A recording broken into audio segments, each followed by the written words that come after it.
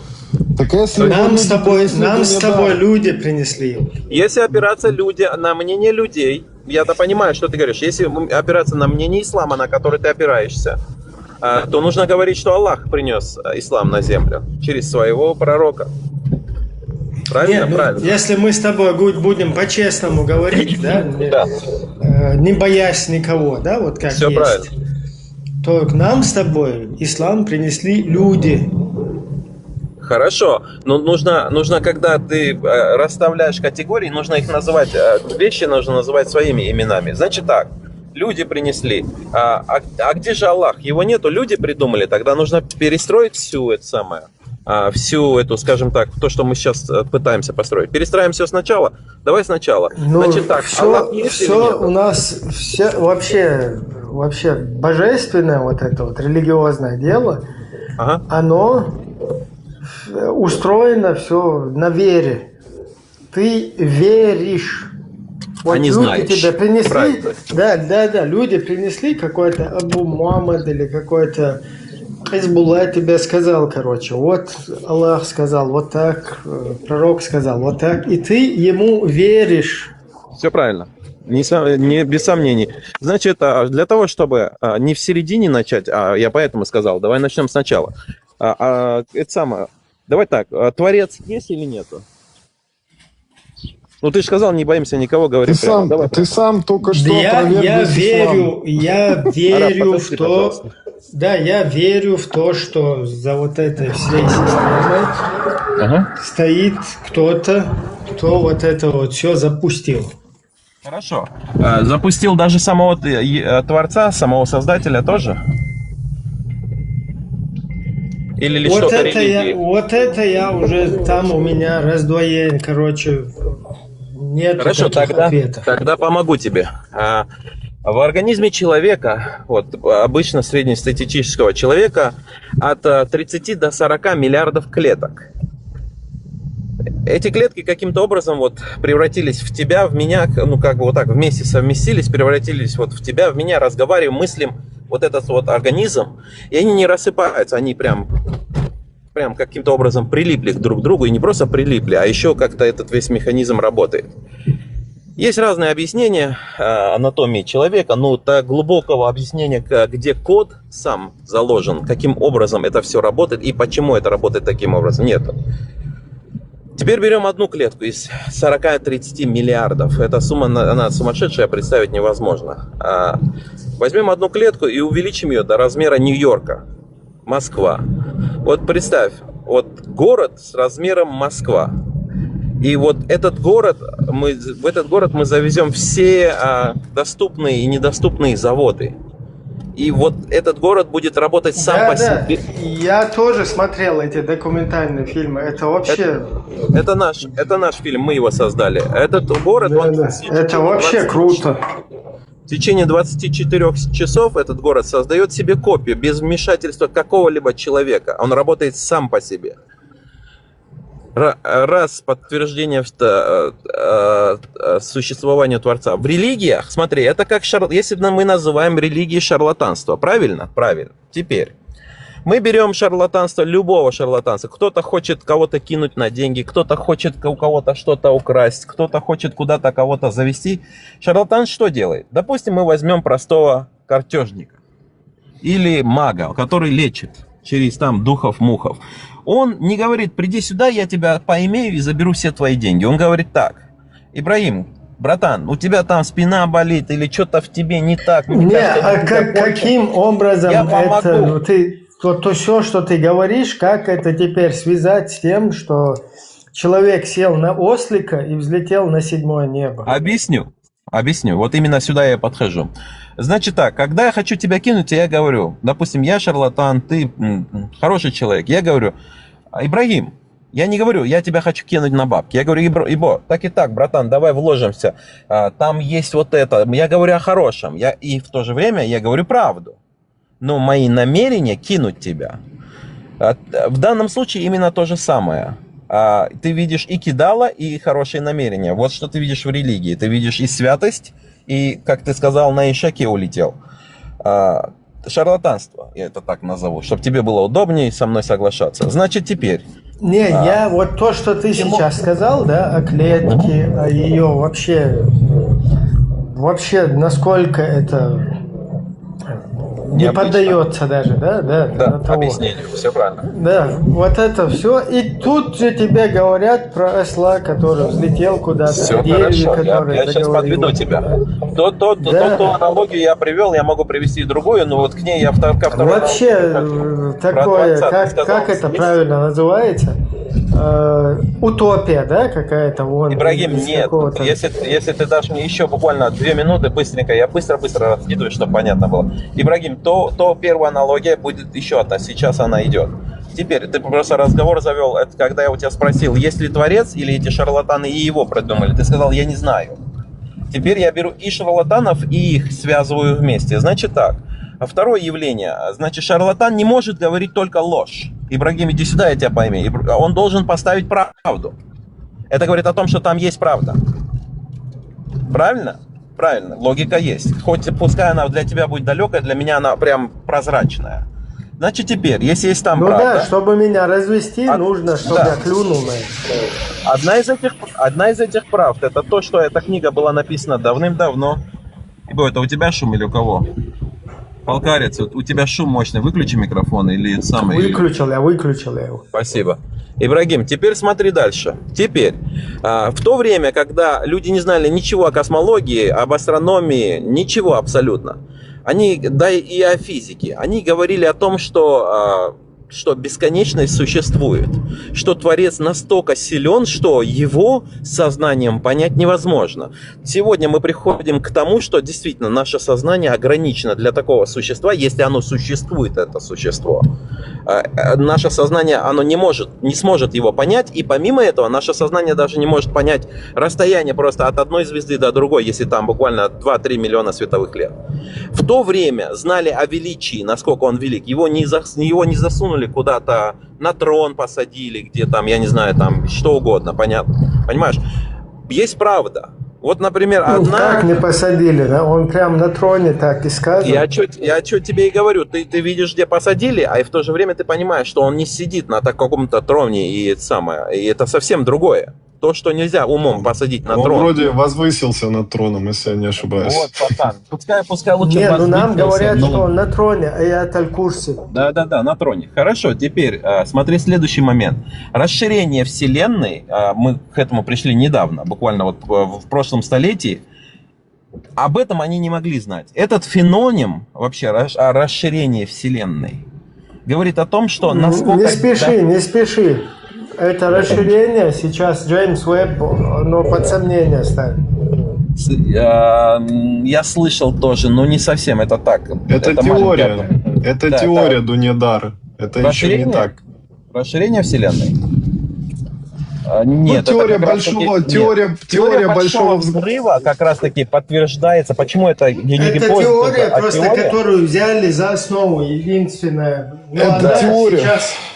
Сейчас там додумали черную энергию, черную Значит, материю. нет, короче. это не додумали, это Чтобы- просто это то, что Ну, чтобы- включается. Не, там получается, что галактики, они не могут вот так существовать, и Что-то чтобы должно они... их расширять. Да, чтобы их сдерживало все вот это, Сдерживало там должна быть черная пространство. материя, черная энергия, и ее додумали. Хорошо, пускай Но додумают. ее всё тебе остальное, не объяснить, показать, или ее дать тебе ее пощупать, эту Всем энергию, привет. материю, ее нету. важно. Значит так, если мы ушли в астрофизику, Всем я остановлюсь. Да, привет, парни. Да, Мафо. Так, значит, чтобы не уходить туда. Значит, отсюда мы берем... Бля, шум очень сильный, ребят. У кого там дискотека? Леон, thank you. Так вот, теперь, чтобы все это понять, нужно искать, что делать. Мы заходим в другие религии. Мы видим сходство. Вот именно в святости есть сходство, а в бреде сходств нету. Давайте так, без обид, чтобы никому не было. Ну, кто-то стоя у стены плача, кто-то на коленях, а кто-то зажигая свечки. Я возьму только 3 религии. 4-я там звуки, 5-я корова, и вот этому концу нету. Раз ты наступил на эти грабли, подожди, у меня к тебе вопрос, вот давай Бля, начнем вот с этот первых человек, твоих. пускай он не обращен, он такой тупой, Не, ребят, мне тяжело с ним общаться. Леон, я ему уже... Пусть он договорит, он уже давно. Да, оставил понос. Да, Да он уже 20 подожди, минут подожди. бессмыслицу несет. Он 22 минуты Подождите, будет, пусть- он тебе сейчас... Он меня очень заинтересовал. Я хочу понять, к чему он идет. Если я извиняюсь, да, я просто вообще сейчас это Ибраим, попкорн он сейчас тут будет 10 сижу, я- часов отнести одно. Да, я хочу маленький вопрос задать. Можно? Маленький вопрос. Ему маленький. Не, Вот он нельзя, говорит- Леон, нельзя, не получится, я не буду отвечать. Можно, Леон. можно. Очень- Потому у тебя что ты у нас умный, да, поскольку кто здесь умник, кто здесь это. Давай, без интеллекта оскорблять. Мы сейчас проверим. Вот ты говоришь, давайте проверим все религии. Я говорю, окей, давай проверим, все. Я прихожу к тебе, как пришли как твоему пророку, да, когда он пришел как бы к нам. Он сказал, я пророк. И мы спросили его, а как ты это понял, что ты пророк? С чего ты взял, что ты пророк? И теперь я тебя умному интеллекту, высшему интеллекту ислама, самый умный из ислама, я спрашиваю тебя, как вы пришли к этому? Как вы поняли, что он пророк? Объясни мне, давай.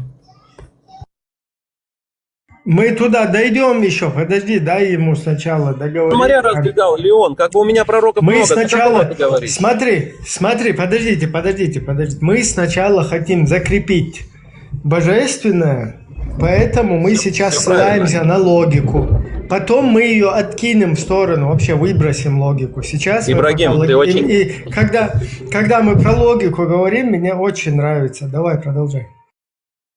Ибрагим, ты очень интересный человек, я не просто сюда прихожу. Если честно, из всех спикеров здесь это ты, 100%. Потому что ты как и я, ты не просто слышишь человека или просто слушаешь. Ты и слушаешь, и слышишь его. Давай уже продолжай. Я такой же.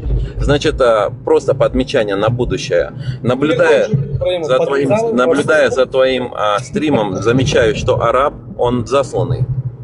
Это первый, я могу ошибаться, не 100%, но жестко засланный, очень прям подозреваемый человек. Леон, как я сказал, уже все понятно, он меня до сих пор не понял. Видишь, вопросы, которые он задает, все понятно. Значит, чтобы было удобнее им, я могу уйти, потому что как бы это твои товарищи. Может потом, может мало людей будет, ты будешь 1 или 2 человека, пообщаемся. Потому Жги, что я молчу, я тебя слушаю. сейчас я Давай, стрим, жги, да, вперед. Жги. Я послушаю новую... Леон, мне твоего разрешения не надо, ты до сих пор не понял свой... Я тебя слушаю, Леон, да, давай. Леон, я к тебе нормально относился, но ты перешел просто те границы, которые не нужно было переходить. Поэтому ты для меня никто. Какие границы, какие, которые я тебе задал про слово «накс», как ты бегал как сумасшедший, ислама нету? Тебе рассказали Нет, Леон, сказку, я никогда Подожди, давай. не оскорблял тебя, я никогда не оскорблял тебя на том уровне, чтобы ты перешел на оскорбление моей матери. И этим все сказано. Ты пустое место для меня после этого. Все. Тихо. Я как бы не Подожди. я считаю, Когда ты будешь оскорблять меня, да, ты забыл, что ты делаешь. Вы, мусульмане, забывайте, что вы делаете. Только, блядь, вас, помните, когда вам пихают, да? А когда ты будешь оскорблять меня, мою нацию, мое это, у тебя слабая память. Я буду вам пихать так, что у вас будет на всю жизнь вам будет помнить. Ты же этим занимаешься каждый день. Что тебя, подгорело? Вот. Не, мне ничего не когда я подгорает. сказал, что ты тупой. Вы мусульмане. Это единственное, как я тебя оскорбил, Леон, понимаешь? Ты дурак, блядь, хватит, ты для меня пустое место, эй. Подожди, ты не сказал мне дурак, ты оскорблял мою нацию. Я тебя всунул так, что, блядь, до сих пор тебе помню. Я тебе еще больше засунул. Леон, А теперь рассказывай. Леон, Я тебя твоя слушаю, ложь. давай, я тебя слушаю. Да, может, мне не интересно, Да, вот мне ты тоже слушаешь ответь, почему или я нет. засланный. Мне тоже ответь, пожалуйста. А в этом мы разберемся. Еще немного времени, все очень хорошо поймут, какой ты хитрый человек. Вопросы задаешь. Тебя видно, ты прозрачный. Как есть. Ты притворяешься одно время. Знаешь, как ты притворился? Я думал, ты действительно такой. Справедливым человеком ты притворился. Ты задал такой вопрос. Вот я, если честно, вот ты так сказал. Ты сказал это от души. Вот где подвох твой. Ты сказал как-то, и я поверил тебе. Я думаю, вот человек тоже душевный, этот араб. Я, говорит, вот честно, я задавал вопрос мусульманам, и вот не могу ответить, не могу получить адекватного ответа. И я сказал, хорошо, брат, давай я попробую тебе ответить, но есть проблема. Дело в том, что если ты готов к ответу, и если ты не убежденный какой-то радикал в своих раб своих, скажем так, идеологий, ценностей, то ты открыт для информации. Ты сказал, хорошо. Не прошло... Так, давайте я сейчас, вот эти разборки здесь, смотри, давай я тебя сейчас коротко перебью, да, ты тоже как бы логически такой, критическим мышлением человек. Вот смотри, теория, про которую ты сказал, теория расширения Вселенной, вот этого большого взрыва, она предусматривает определенную скорость вообще во Вселенной. Скорость света. Быстрее скорости света ничего нету. Если даже теоретически представить Парни, что-то... у вас Леон из Brawl Старса в лобби сидит, Украина. Даже У вас если Леон из Brawl Старса... Даже если теоретически представить, что что-то есть быстрее скорости света, то для этого что-то замедляется время. Пространство. Не, время замедляется. Пространство. То есть... После большого взрыва само пространство расширялось, а не материя. Само пространство. Смотри, ты сейчас про другое говоришь. Ты говоришь, что... Я говорю именно о большом взрыве. Ты говоришь, что большой взрыв, он создал вот такую ситуацию, когда материя, она... Появилась. Этот взрыв, все разлетается, и у нас получается вот эти все звезды, они разлетаются друг от друга быстрее скорости света, не потому что скорость, потому что они разлетаются. Да, они не сами разлетаются, а сама материя. А само пространство, материя, правильно. Это тоже как бы, я тебе скажу, мозгом понять. Мозгом понять это не получается, ну оставь это, я не про это. Я про то, что... Математика говорит, что это возможно. Ну, пускай математика говорит, просто мозгом это не принимается. Вот смотри, конечно, нет. какая-то вещь, вот летит, да, вот этот луч света, он летит. Подожди, я тебя выключу, а то у тебя шум. Когда будешь говорить, включишь. Sorry, bro. Смотри, вот этот луч света, он летит. И если он вдруг там попробует опередить вот эту скорость 300 км, там, ну, почти 300 тысяч км в секунду, то для него время замедлится. И эту скорость он не опередит, короче, а для него, короче, время просто... По отношению к этому лучу оно изменяется, короче. Смотри, теперь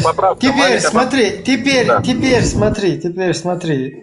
Все вот эти религиозные деятели ислама, они говорят, что все вот эти звезды, галактики, все вот это вот то, что мы видим, да, это все только первое небо.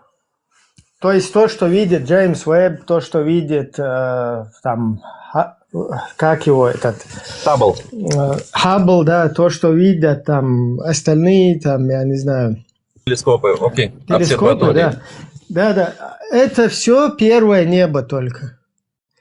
И теперь смотри, пророк сел на ослика, взлетел на нем, на 7-е небо. Смотри, вот то, что видит там Хаббл, Джеймс Уэбб, в один конец это 13 миллиардов лет световых. Смотри, 13 миллиардов лет для нас это, да? Ну, потому что свет вот с такой скоростью летит. И ты, если пророк на своем ослике полетит со скоростью света, он долетит до конца видимой Вселенной за 13 там, с половиной, ну, пускай округлим, 13 миллиардов лет ему понадобится. Нет, не лет, это световой год. Ну, для нас это год просто, а так он световой называется. Вот ему нужно 13 миллиардов лет, чтобы со скоростью света долететь в один конец.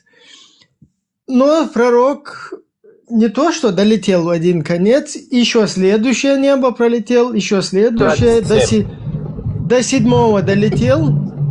Какой ты молодец. И потом вернулся за несколько секунд. Твоя теория вот этого большого взрыва, оно и вообще куда ты ее делал, я не понимаю. Я понял. Ислам, то есть, нарушает законы физики и вообще все теории мироздания. Нет, смотри, ты хорошо. сейчас ссылался на теорию. Елки, у кого это? Да-да, Ибн, Я говори. тебе, знаешь, это к чему говорил? Когда ты хочешь логически... Вообще хитрость вот этого исламских вот этих проповедников, она в чем заключается? То есть они сначала на логику ссылаются, чтобы тебе вот замануху сделать. Ой, смотри, видишь, там большой взрыв, это описывается вот этим, там в исламе тоже там что-то сказано, мы расширяемся, 5-е, 10-е. Они включают логику. Когда ты вот про ослика, про этих начинаешь говорить, там тебе говорят, а ну-ка, ну быстро выключи логику, потому что это логика от шайтана. Ты вообще кто такой грязными мозгами, чтобы... Посомневаться. Я тебе поэтому, забегая вперед, все, что ты говоришь, мне нравится. Это приятно слушать, логические вещи, теоретические какие-то вещи. Но это полностью противоречит. Я же тебе сейчас пример привел. То есть большой взрыв – это теория, которая говорит, что скорее, быстрее скорости света ослик не может полететь. И Пожалуйста, дай я вмешаюсь. Давай. Значит, от того, что говорят все остальные, говорится то, что ты за себя будешь отвечать. Ты не скажешь, что тот сказал так, это сделал вот так. Ты все равно проживешь свою жизнь. И если, смотри, я говорю, если есть Творец, то ты понимаешь, что ты ответишь за себя, за именно свои, не чужие, свои действия. Поэтому здесь все равно нужно как-то мыслить. Я к чему это? Нужно найти что-то, не только, так сказать, облить грязью. Нужно найти и другое. Нельзя просто ходить и все поливать грязью. Вот я самый умный и все остальное. Что-то могло пойти не так. Возможность этого есть, да, и вероятность большая. Значит, перейду сразу к этому явлению, о котором ты сейчас говорил. В данном случае то, что на ослике и все остальное. Когда говорится, что он полетел на ослике, есть еще вот такой момент, он будет очень интересен. И это факт. Тоже беру из Писаний, не из своей головы. Смотри. Ты хочешь сказать, что через кротовые норы поймешь. летел туда? Нет, поймешь. Есть что-то круче этого. Джеминай, скажи, пожалуйста, про цветок лотоса, который описан в Коране. Давайте заглянем в этот священный текст. В Коране упоминается не сам водяной лотос, а священное дерево, известное как Сидр аль-Мунтаха, или лотос крайнего предела. Это дерево находится на 7-м небе, прямо под троном Аллаха, и отмечает границу, которую не могут пересечь даже ангелы. Оно символизирует крайнюю границу знания и света, доступного творениям. Хотите узнать, как описываются его плоды и листья? Нет, теперь я продолжу от себя. Значит, если, Ибрагим, сделаешь research, то есть поиски, цветок лотоса – это духовные практики, они очень древние. Какого хрена цветок лотоса, который очень часто он используется вот как раз в буддизме, то есть там, в Азии, что он имеет общего в Коране? В Коране что делает цветок лотоса? Тут так и говорится, у цветка Это лотоса не в Коране. крайнего... Это в не в Коране. Коране. Я тебе даже суру скажу. Подожди, Ибрагим, я договорю, а ты потом... будешь Значит, аргументировать. я ошибаюсь, потому что Это в Коране. когда пророк туда летал, говорится про хадисы. Окей, брат, нет. Вот то, что я тебе сказал, вот это в Коране. И цветок крайнего предела, знаешь, что значит цветок вообще в терминологии, скажем так, научных терминологиях, об духовных практиках? Говорится, что цветок лотоса, духовная практика цветка лотоса, человек при жизни может достичь его полностью, то есть достичь его крайнего предела. Что-то здесь не так, брат. Дело в том, что в Коране еще нету слова намаз. В Коране есть салат, то есть связь с Творцом. А мы это превратили в намаз, 5-кратный, а связь была 3-кратная. Много очень интересных вещей, как я про шарлатана тебе говорил, который прибросил тебе же ослика. Смотри. Который Ты сейчас говорил про научные вещи. Я это все поддерживаю. Все правильно. Вообще офигеваю от этого, мягко говоря, да? Ага. Когда мы говорим о клетке, да, в которой хреново куча процессов происходит, и она еще копируется сама по себе. Это за вообще 24 офигеть. часа, да, копия создает. Да. И представь, вот во всем этом, потом тебе рассказывают, что пророк полетел на 7-е небо на ослике. Опа! Что ты сейчас сказал? Ты сказал рассказывают. Подожди, дай дать сказать сначала. Я тебе хочу сопоставить вот то, о чем ты говоришь, о вот этих клетках, о каких-то вещах, которые там мозг, короче, затягивают вообще, там такой интерес создают тебе задуматься. А тут тебе говорят, блин, полетел на 7-е, потом там ему предписали 50 молитв, он спускается на 6-е, и ему Моисей, старый еврей, говорит, хотя это, да, старый еврей, он более мудрый, по всей видимости, чем все остальные во всей этой истории. И старый еврей Моисей говорит, сколько тебе предписали молитв? Пророк отвечает ему, Мухаммад, 50. Он говорит, быстренько возвращайся, твои последователи не смогут это сделать, вернись снова на 7-е небо и скажи, чтобы эти молитвы снизили. А то твои последователи не смогут. Мои даже сколько там, 3 или 1 не смогли, короче, в день делать. Давай, быстро возвращайся. Он возвращается, говорит Аллаху, что это слишком... Пацана возвращает быстренько. Да, смотри, он его возвращает, говорит, это слишком много, там, еврей вот этот, Моисей старый, он сказал, что это слишком много, Аллах, нужно чуть-чуть снизить. Он говорит, окей, короче, 10 скосил на 40 с 50. Этот спускается, он ему говорит, иди, дурак, поднимайся, я знаю, я лучше вас всех знаю, я старый еврей. Ибрагим, Иди, не раскладывай меня как ребенку. Я понимаю, я всю эту историю знаю. Нет, люди не знают это, мы сейчас объясняем. Ты переводишь Этот обратно к возвращается, себе, я понял. да, Аллах там вообще поц, короче. Этот возвращается туда, говорит, он еврей, говорит, что я не смогу. О, Аллах, всезнающий. И Аллах еще скосил 10. Опять возвращается, опять еврей говорит, дебил, поднимайся назад. Ну, я грубо говорю, да. Алло, он ему говорит, человек. Так пророк, это есть, так это было. да, поднимайся туда, всё назад, поправь. там, ты чё вообще, я лучше вас знаю, я на своей шкуре это испытал. Они не могут, люди не смогут, это слишком много. Опять он поднимается, и так он туда-сюда до 5. Потом Моисей говорит, иди, 5 тоже не смогут. И пророк Мухаммед говорит, ну, мне уже стыдно, я, короче, больше не хочу, я уже стесняюсь в следующий раз пойти. Ибрагим, И вот Дуньядар, таким образом у нас Ду- 5 молитв сформировалось. Дуньядар, ты знаешь, в Коране у знаю, Ибрагим, пророка как Мухаммеда, Я у помню, пророка Мухаммеда Самый было главный- прозвище. У Секунду, пророка секунду. Мухаммеда было Вы самый прозвище, главный. знаешь, Дуньядар, какое? Подожди, подчеркнуть. Вот надо подчеркнуть. Самое главное, вы пропустили. Получается, еврей командует пророком Мухаммедом и Аллахом. Он говорит, так, слышишь? Самый крутой, всезнающий, там Моисей. Это 100%. Моисей глупец. Если бы он был бы умным, Так, перестаньте называть пророка Глотами. Дуньядар, Еще один Дуньядар, прозвище Мухаммеда Этого ты знаешь? кефира выкиньте. Ташу остановите. Ташу остановите. Кефир, молчи. Можно сказать пару слов? Дайте Лео Можно слово, мне ребят. сказать? Можно мне сказать, пожалуйста? Я не знаю прозвище, брат. Что еще? Дуньядар, Да, не знаю. Друзья, Дуньядар. у нас немного жаркая тема, ну не перебивайте так, аккуратно с друг другом, давайте общаться. да, я вот хотел срочно сказать ответ не знаю. про твой вот этот рисунок, что у тебя там, вот, то, что ты про это рассказывал, что там у трона, там, у арабского бога там растет этот цветок, или как он там называется? Ничего такого и даже близкого я не рассказывал. Я не знаю, зачем Ну, ты говорил переворачиваешь там про мои слова. какой-то азиатский этот цветок этот, я забыл Араб, название. там. у меня раздвоение в голове. Либо ты Лотос, интеллектуально не развит, крайний либо ты не умеешь слушать. Лотос. Вот лотос, короче. Ты знаешь, у пророка Мухаммеда было такое прозвище. Ага. Оно называлось ухо.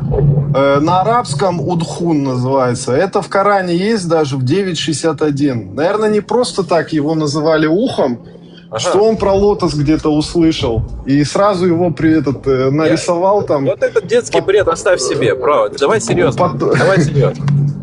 Так я тебе серьезно говорю, в Коране Не обладаешь есть место, где сарказмом. у него прозвище Хорошо. ухо. Там есть ухо много прозвище. очень. Хорошо, не уводи тему. Ты вообще далеко увел. Подожди, мне вопрос Ибрагиму. Подожди, мне вопрос Ибрагиму. Конкретно Что мне там, у тебя Ибрагим, получается, смотри, что получается. А где же все знающий, все видящий, что знает наперед, не меняет свое слово? И это, Нет, получается... ты знаешь, сейчас. это... Договори. Понимаешь, получается, где там все вот это, вся вот это, что написано, и приходит такой, он говорит, поднимается, он говорит, слышь, Штыр, ты, говорит, 50 раз ты не получится, иди. Да, блин, знаешь, что Моисей прав, да, бери 10. Потом приходит 10, ты что, пот, что ли, тебе не получится? Иди, он, получается, говорит, на там 5 раз, там, на 6-7 раз. Понимаешь, получается, что у нас там командир, получается, Моисей, так это получается. Получается, там команда парада Моисей. Ты знаешь, этих хадисов, их, если я не ошибаюсь, 6. Они все вот такие длинные, подробно там рассказывают, объясняют об этом. Все 6, все они сахихи достоверные, и чуть-чуть они разнятся. И ты знаешь, это на этом не заканчивается. Это только один момент. Еще там интересный момент, что река, такая река, как Нил, и такая река, как Ефрат, не Тигр и Ефрат, а Нил и Ефрат, они текут из-под трона Аллаха, с 7-го неба к нам на землю. И теория вот этого большого взрыва, Дуньядар, ты понимаешь, да, о чем я? Представь, вот Нил и Ефрат, то есть, они текут с 7-го неба к нам на землю. Ибрагим, то, что следствие рассказываешь, мне это все знакомо, но неужели тебе не интересно, что будет дальше? Нет, смотри, ты знаешь, что когда пророк, смотрите, когда пророк взлетал на эти небеса, на каждом небе, на первом небе он встретил Адама, алейхиссалям, и сказал ему, саляму алейкум, и тот там дергался что-то в одной из версий хадиса. Кот ученый там насмотрел налево, говорил, это... Подожди. Смотри, и на втором небе, короче, Иисус, на третьем... И у нас получилось, что мертвые пророки там на небесах каким-то, я не знаю, образом, и живые пророки, да, вот Иисус, он живой пророк, который взлетел и там на небе сейчас находится. И там же мертвые пророки, короче, все они туда взлетели, каждый смотрящий на каждом небе.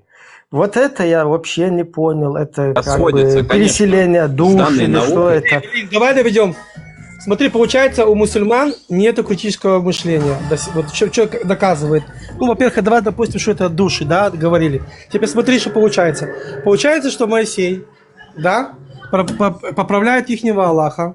И говорит, слушай, Аллах сделал ошибку, да, надо исправить эту ошибку. Давай так, мягко скажем, вместо 50, иди сделай, как скажем, 10. Он идет об 10, потом опять там сколько, 15, 10, там, потом уже 7.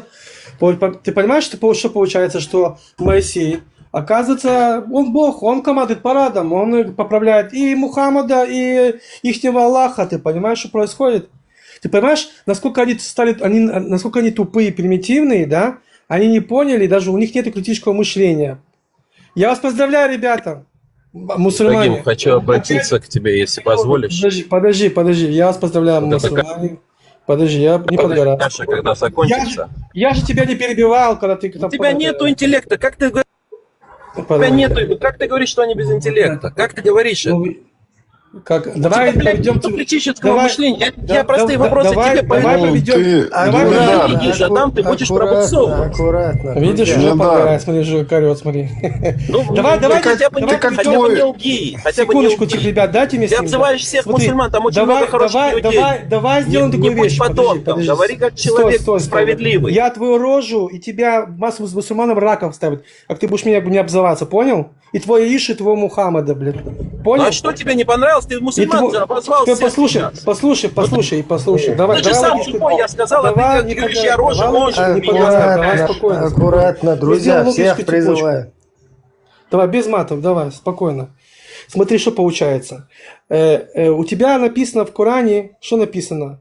Я все знающий, я все знаю наперед, да? Я слово свое не меняю, да? Есть такая вещь. И так далее, и так далее. Типа он не знал, что когда он даст Мухаммаду, он уже сделает ошибку 50 раз. Типа придет Моисей, скажет, не, это неправильно. И он пойдет обратно к Моисею, он пойдет обратно к Аллаху, и Аллах скажет, да, ты наш, Моисей был прав, давай сделаем не 50, а 25. Потом опять там он придет, скажет, знаешь, Моисей был прав, 15. Это тупость. Леон, знаешь, в одной из версий, знаешь, что сказано? Когда вот эта торговля идет, подожди, не смейся, ты специально, кефир, смеешься. Смотри, там в одной из версий, когда эта торговля идет, сколько намазов будет сделано. Последний раз, когда он поднимается, Аллах говорит, слово Аллаха, короче, неизменимо, теперь 5 молитв будет. Вот когда я это услышал, у меня уши встали. Теперь слушай дальше. Вот. Теперь в конце, ты же меня перебил, я знаю это. Теперь, когда Моисей сказал, поднимись последний раз, потому что не получится. И как он сказал, как ты сказал, слово Аллаха не меняется, все, пиздец, 5 будете молиться. Получается, кто руководит балом? Моисей. Получается, Моисей поправляет вашего Аллаха. У вас критического мышления никакого нету, блин. И ты еще сидишь на меня обижаешься. Ты обезьян, вот ты тоже, ты обезьяна, ты сидишь там, подрываешься, кричишь. Подумай своей логикой, своей башкой. Вот ты расскажешь какие-то умные, кидаешь слова, делаешь вид, что ты умный человек, но мышления у тебя никакого нету. Цепочки, даже ты не можешь построить цепочку. Ты понимаешь? Вы сами себя, вот куда не придешь, вот куда не слышишь ваш бред. Historian, вот ты меня сагятсон называешь. Представь, ты мне говоришь, ты не мужчина. Вот ты зачем меня оскорбляешь? Я что-то не так разве сказал? Сюда поднимись, вот, лучше представь, потому что я говорю о какой-то несуразице, нелогичной, понимаешь, которую вообще полная. Ты меня называешь сагятсон. Представь, он бог, сагет, что-то я сделал, чтобы Ибрагим, ты играешь в пустую игру, Ибрагим. Зачем тебе невежда? Я с тобой сижу. Подожди. Подожди, а к Ибрагиму обращайся. Ибрагим, Секунду. Ты у нас же самый умный. Подожди, я же тебе полчаса уже молчал по просьбе зрителей, телезрителей. Понимаешь? Привет, брат, самый. Не, салам. Какой салам, блин, шалом, аршалам. Вот смотри, малохольный. Товарищи мусульмане, забыл сказать. Если дадите, позволите, то так чуть-чуть да, дайте мне до конца, и дай мне, не перебивай, дай мне до конца.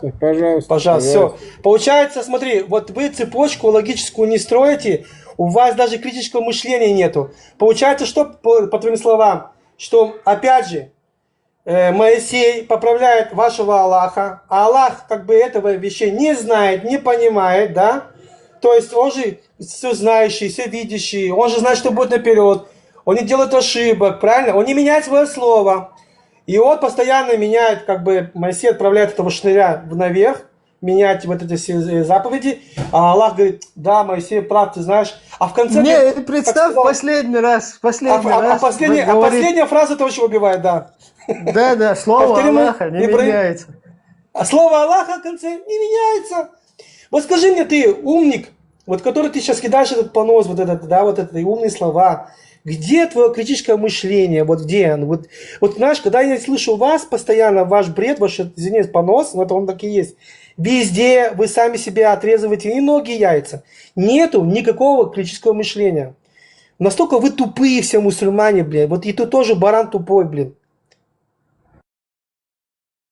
На самом деле у этого есть объяснение. Если раз уже углубились в эту тему, углубились в эту тему, то можно, допустим, опять-таки копнуть глубже, да, и понять, какая здесь некая сакральная составляющая, да, всего этого, да, разумения, так сказать, да, или недоразумения. Дело в том, что, да, в книге Соломона, да, в притчах Соломона, в книгах Соломона, которые мы читаем, как раз четкие наставления к тому руководству, что есть глупость, да, и есть мудрость. Вот. Когда, значит, мы говорим о каких-то премудростях, да, из святых писаний, для того, чтобы взять их в руководство в жизнь, или, допустим, хотя бы изучить, да, поверхностно, то мы всегда исходим из того, в чем заложен смысл той или иной мудрости, да? И когда мы говорим, допустим, о противоречиях, которые, допустим, создавалось уже при Мухаммеде или после Мухаммеда, да, противоречие тому, что написано в Торе, да, то есть ничего нового там придумать не смогли. Мало того, они подтверждая то, что слова Всевышнего неотменимы, тем не менее удосужились утвердиться во мнении в том, что все, что было до того сказано в Торе, это отменяется, а вот теперь вот это все руководство уже завершенное, и, мол, вот отсюда черпайте знания. Хотя знаний оттуда исчерпать не получается, практических. Только вот эти вот сказки, да, как «Тысяча и одна ночь», рассказов тех или иных персонажей, когда тот пошел туда, со слов того-то, сказал так, да будет доволен им Аллах, и тот сказал тоже так, да будет доволен им Аллах, и он тот тоже вот так сказал. И вот то, что тот пятый сказал, вот давайте будем обсуждать об этом, да? Это, чистый бред. И если говорить о цепочке, которую Леон сейчас упомянул, цепочка существует не простая и не просто хронологическая, а именно контекстное содержание смысла и практического применения, да? Исходя из поколения, в котором эта мудрость прозвучала, да? И оттуда мы исходим. То есть, когда мы начинаем что-то обсуждать, мы, как евреи, учение, которое давалось как руководство, должно Ковчег быть... Завета, где залезла вся живность, в 40 локтей, ты за эту религию говоришь? Куда в 40 локтей поместилась вся живность? Ты за свою религию почему ничего не говоришь? Полить грязью, мы сейчас любого польем, без проблем. Будьте справедливы, мужики. Не, ребят, Данияр, смотри. Дело в том, что мудрость еврейских пророков и мудрецов еврейского народа, она не от них самих. Она именно от духа частицы Всевышнего. Все. Исходит. Религии, То есть, все так утверждают. Нет, я тебе сейчас скажу, я тебе сейчас объясню, почему не все так могут утверждать. Могут. Потому что не ко всем пришло откровение. Потому что мы не копаемся в другой стороне. Если покопаться, там ты встретишь не только осла, который улетает. Давай уберем. Если покопаться, то не можно улететь. Мы говорим об откровениях. Мы говорим об откровениях, которые не зашли сверху. Минуту. Хорошо, давайте снизу вверх. Мы говорим о том, что не зашло не снизу вверх, а сверху. Давайте уберем иудаизм, Тору от мусульман. И что будет с исламом? Давайте уберем, давай. Все, нет у тебя, убери ее. Что с твоей религией будет? Ни хрена. Вся мудрость, она заключается это себе в ногу стреляет. Она ведь не только для евреев, это мудрость. Отказывайся от нас. Вообще отказывайтесь от нас, слава Богу. Я, умираю. И все, идите нет, с вашей... это гибель, я тебе сейчас скажу. Надо гибель. Это гибель святого семени называется. Когда человек отказывается от этого. Да. Данидар, отказывайся от Торы, отказывайся от нашей религии. Кто из Соломон нас учил чему? Мусульман. Кто отказывается от знаний, кто ненавидит знания, того ненавидит Всевышнего. Эль, знаешь, как это... Пожалуйста, позволь мне сказать. Сейчас знаешь, как это прозвучало? Как это самое, выбросил ложку из окна. Я не могу понять, о чем вообще это. Откажись от Торы. Когда я говорю об одном, блядь, я про одно, про другое. Это выстрел себе в обе ноги, когда ты начинаешь троллить. Давайте уберем религию. Так я не трою. Я говорю о том, что если мы быть уберем справедливым, Малахоне, нельзя утверждать, мы мудрецы, если мы уберем Тору, послушай, иудаизм с ислама, с христианства, две религии нету. Все, давай, приехали. Я хочу, чтобы мусульмане убрали свою религию от Торы. Давай, все, давай. Что по твоей логике? Что к нам прицепились, какие-то претензии? Я не понял. У вас Не, какой-то понос. на самом деле, мне кажется, По твоей ее даже логике, не то есть должно начало было... всей сказки ее это даже не где? должно было В Торе возникнуть. получается? Или мне сейчас кажется, что вы вот это хотите сказать? Не, Начало вы всей как этой китайцы, сказки. вы как китайцы, Вся, подождите. вся мудрость этого мира заключается в Торе. Вся мудрость этого мира заключается именно в Торе, больше ни в чем. Давайте я вам чуть-чуть интересный. У меня видеоролик про ученого ислама, который кафиром стал. Известного. У меня вот видос тут один готовый есть, такой интересный. А поливать Ну-ка, грязь давай, можно, для но дальше мы не разряда. продвинемся. Или Ученый, я вот который хочу стал Чтобы спросить. обстановку разрядить, запульнить, давайте уже послушаем. Что. Интересно. Давай, сравнение. Ибраим, твой стрим, давай, что? Не, я чуть-чуть, чтобы разрядили, а то уже слишком здесь. У меня вот сегодня хороший Не вопрос. Я слышно, говорю, не в чем слышно. Сейчас.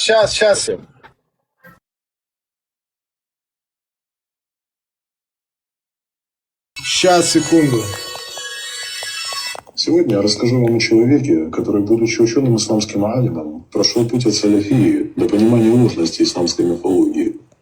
Абдалла бин Али ан-Наджди аль-Касими, саудовский мыслитель 20 века и автор множества трудов, как исламских, которые выходили из-под его пера вплоть до конца 30-х годов и переиздавались даже после его выхода из ислама, так и многих других, таких как «Вселенная судит Бога», «Аль-Кауну хакима илля», или «Что есть в совести Вселенной», «Агад-аль-Кауну мадамиру».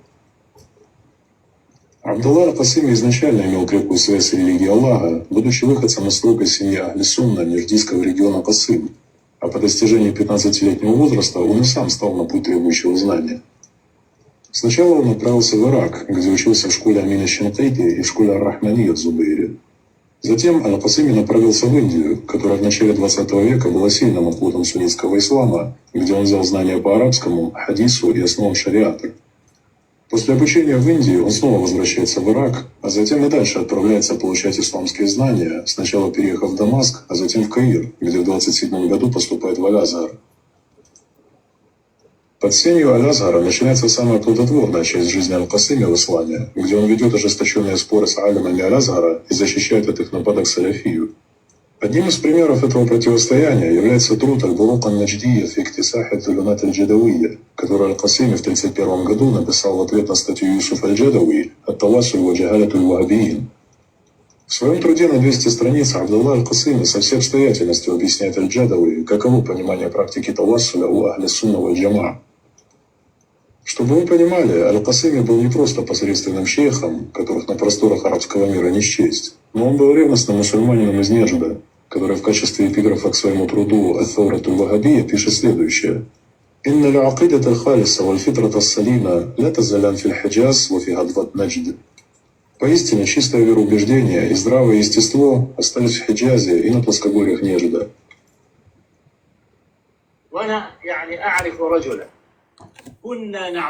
Тут говорит, короче...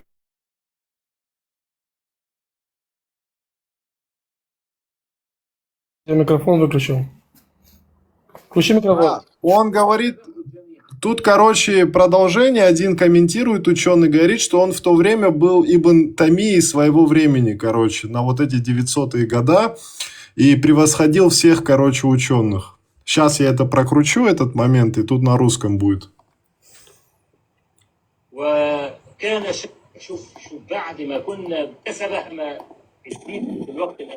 Переоценка ценностей и взглядов Аль-Касими начались в 40-х годах и продлились около 5 лет, пока он не явил миру то, что понял за эти годы. С тех пор Абдалла аль-Касими стал костью в горле для мирового ислама, независимо от бесчисленных его деноминаций. На него 2 раза совершали покушения в Ливане и в Египте и приговаривали к тюремному сроку, организованному при ходатайстве йеменского правительства, которое никак не могло простить Касими то, что его взгляды пользовались популярностью среди йеменских студентов в Египте. Однако, что самое главное, что Аль-Касими в арабском мире пытается придать забвению, в надежде, что как можно меньше мусульман узнает о его жизненном пути и познакомится с его идеями. Поэтому давайте узнаем, что понял этот человек об идеологии, которая за свою долгую жизнь отстаивал дольше, чем большинство комнатных салафитов прожили на сегодняшний день. В одной из своих последних книг 1986 года «Якуль аль-алям лимада атейт» в главе «Почему отсталые спешат принять ислам» Аль-Касими признает утилитарную природу этой секты и пишет о том, что любому, кто прочитает Коран и познакомится с пророческой миссией Мухаммада, должно стать очевидным, что ему нет никакого иного объяснения, кроме как что сам Аллах и все сунны небожителей – не что иное, как инструмент, используемый, чтобы угождать пророку, реализовывать его цели и помогать тем, кто в них верит. Кроме того, Касыми подмечает слабость исламской мысли, констатируя, что последователи арабского пророчества, несмотря на всю свою многочисленность и различия по национальному признаку, цвету кожи, языкам и истории, так и не смогли создать чего-либо значимого с цивилизационной точки зрения и не приняли в его создании сколь бы то ни было значимого участия, и далее, пребывая в своей всеобъемлющей, позорной и прискорбной отсталости, лишь принимая в качестве подаяния интеллектуальные, культурные, военные и промышленные изобретения чужих цивилизаций. Даже арабская нефть – не что иное, как дар, который кафиры преподнесли арабам, разведывая и обслуживая их нефтяные месторождения. И уж если что и можно считать чудом арабского пророка Мухаммада, то им будет не Коран, говорит Касыми. Главным его чудом по праву можно считать арабскую нефть, без которой была бы невозможна исламская сахва и повсеместное помешательство международной саляфии.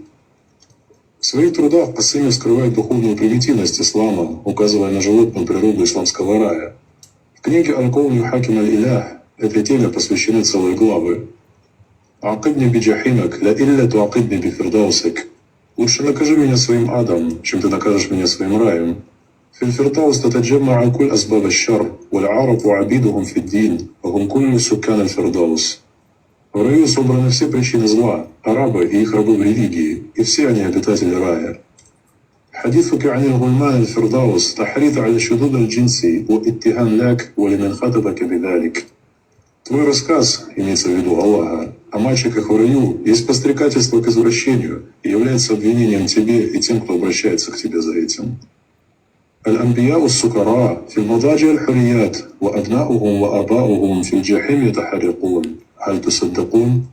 Захмелевшие пророки на ложах с гульями, в то время как их сыновья и отцы горят в аду. Вы в это верите? И это пишет человек, который 30 лет своей жизни посвятил искреннему служению религии Аллаха и его посланника.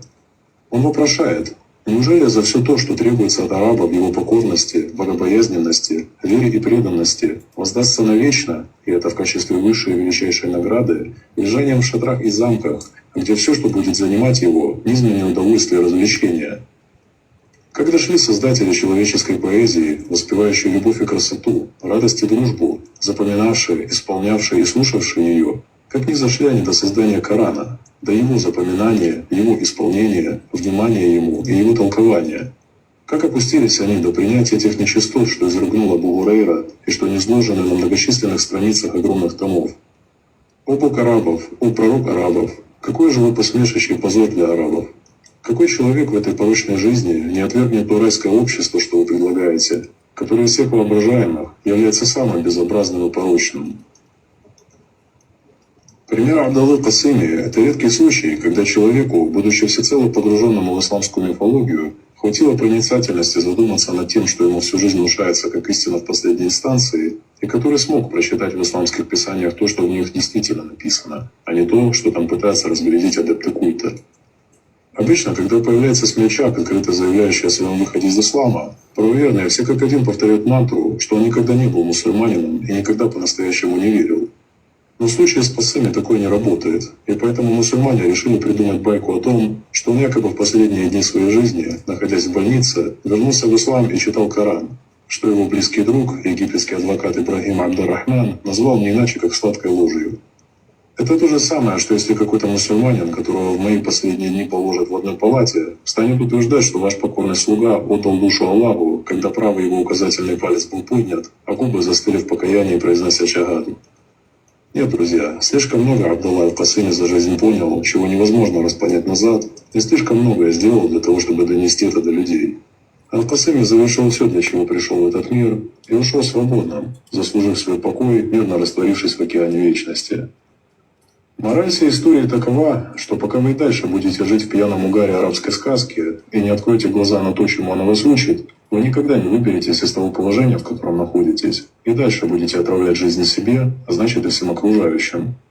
Но вы можете освободиться от этого. Просто начните изучать то, во что вы верите, и перестаньте быть детьми, которые ведомы чужим мнением, и спрашивают полуграмотного мужика из Ютуба, как делать дуа, суджуд.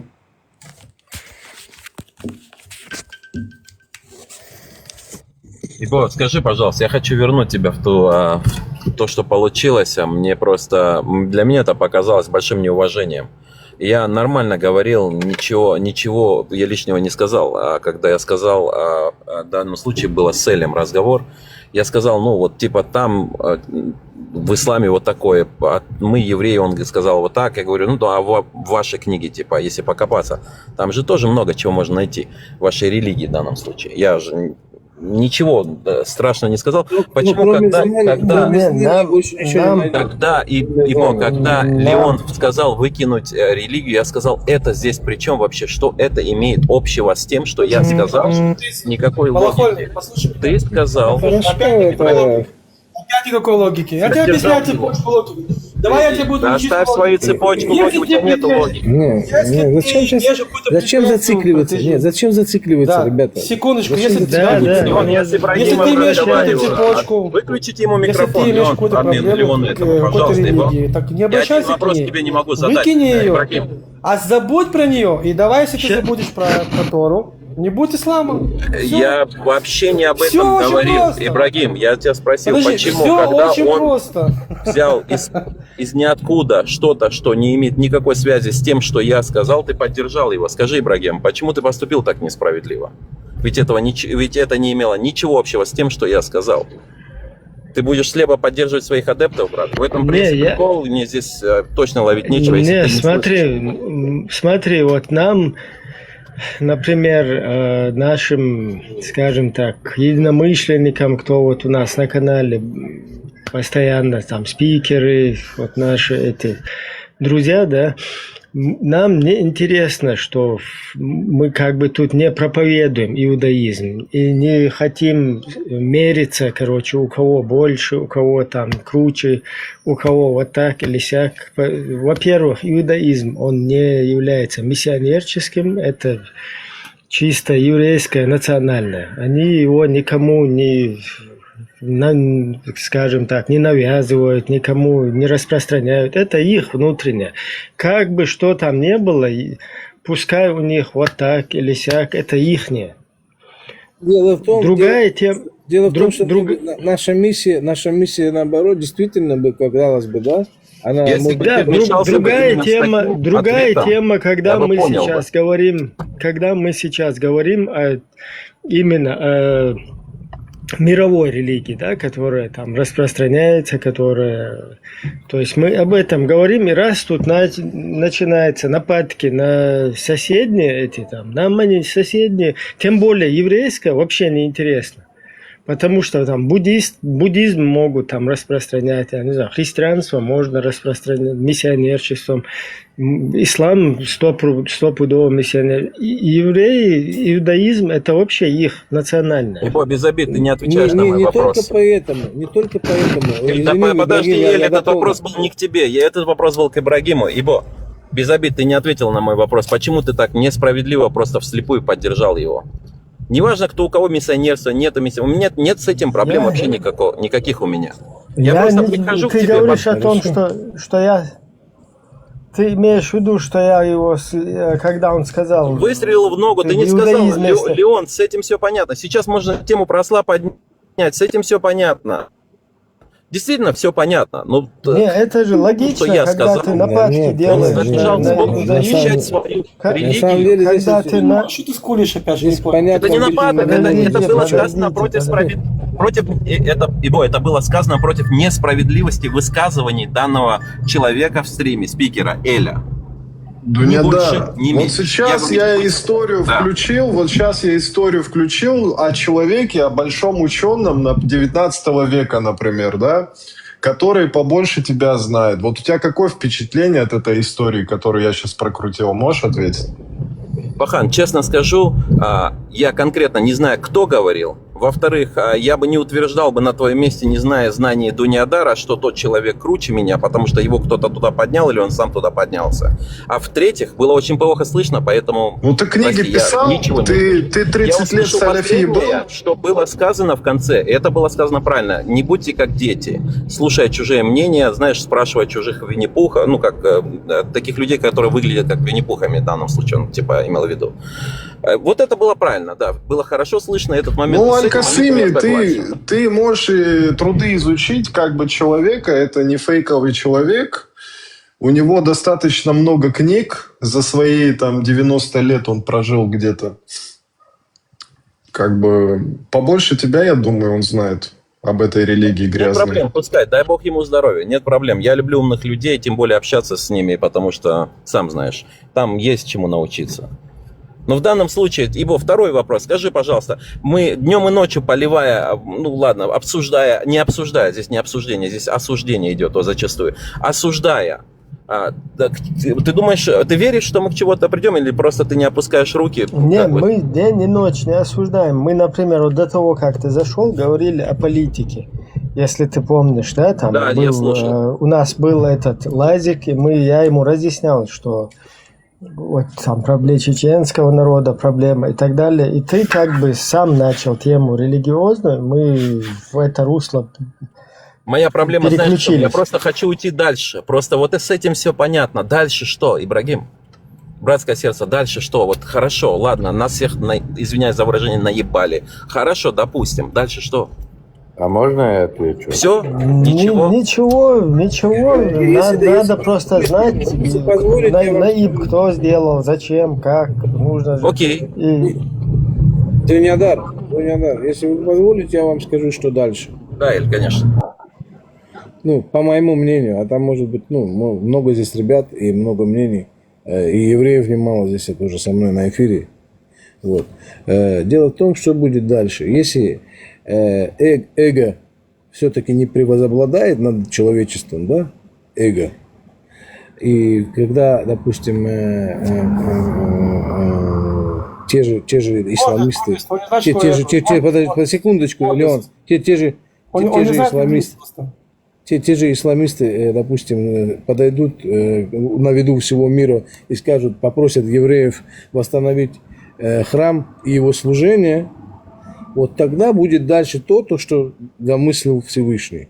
То есть изначально Всевышний сказал, постройте мне храм, в котором я буду обитать среди вас.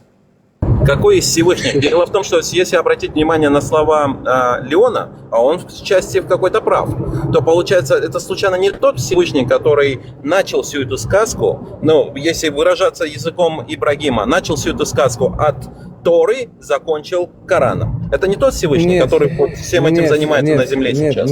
Случайно не тому Всевышнему мы служим. Дело в том, что коранические последствия абсолютно не имеют ничего общего с иудаизмом. Да. Это кораническая версия, вот такой цепочка идет. Кораническое видение, кораническая доктрина абсолютно не имеет ничего последуемого от иудаизма, кроме тех откровений, которые действительно снизошли к еврейскому народу, да?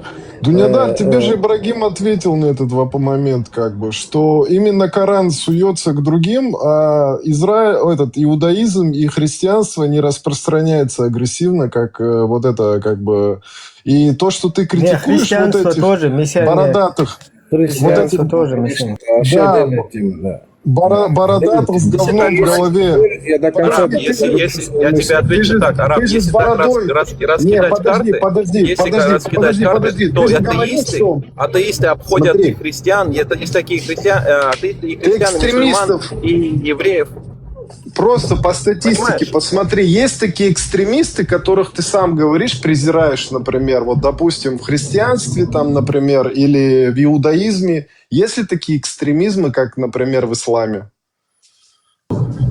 На почве именно, что есть какая-то причина, вот здесь он, мусульманин, сделал так и закричал Аллаху Акбар, я говорю прямо, это не мусульманин. И все мусульмане говорят, что это не мусульманин. Знаешь, кто говорят, что это истинный ислам? Это те, которые... Шейку кто-нибудь ты видел, чтобы вот так же, как, например, вот делают мусульмане, например, чтобы христиане там или иудеи делали, шейку, например, держали, и, ну, ты понял, короче. Я больше чем уверен, что этим занимаются все люди, которые вот занимаются этим. Там нет проблем, шею или в голову, не пуля или нож, там нет разницы, как бы. Это нормальное явление. Мы в рабстве. Это уже давным-давно понятно. Что хотят, то и делают, но манипулируют и друг на друга травят. То есть, если сказать, что вот ты или я никогда этого не сделаем, знаешь, это довольно-таки серьезная проблема. Дело в том, что они возьмут детей, они именно с помощью манипуляций работают.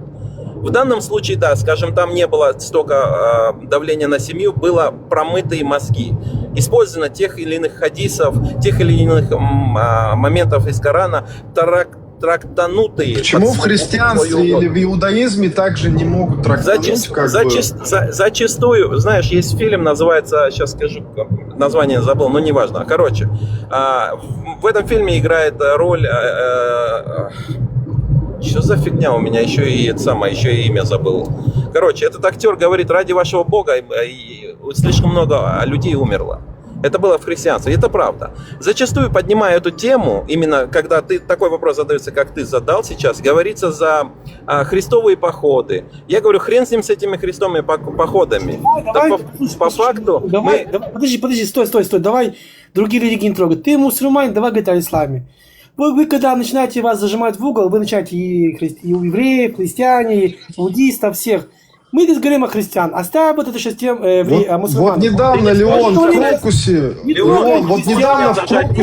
Дунядар, в Крокусе что произошло?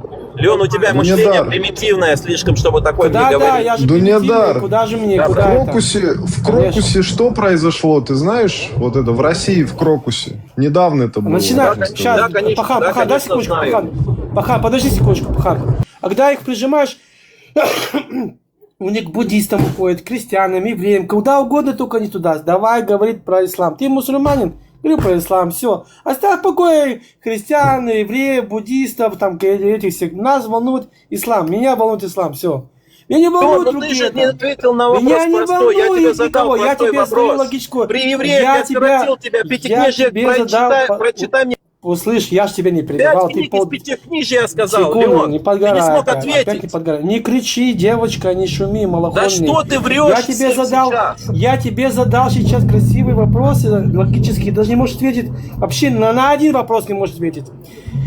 Цепочку с тобой уже построили, логическую цепочку, все равно ты ничего не понимаешь. Ты же мусульманин. С кем разговаривать? Подожди, Илья, секундочку. Ибрагим, Тора состоит из 5 книг. Из 5 книг. С кем мне разговаривать? Он не смог ответить на название. Подожди, с кем мне разговаривать? Если сейчас ты рассказываешь, вот слушай внимательно.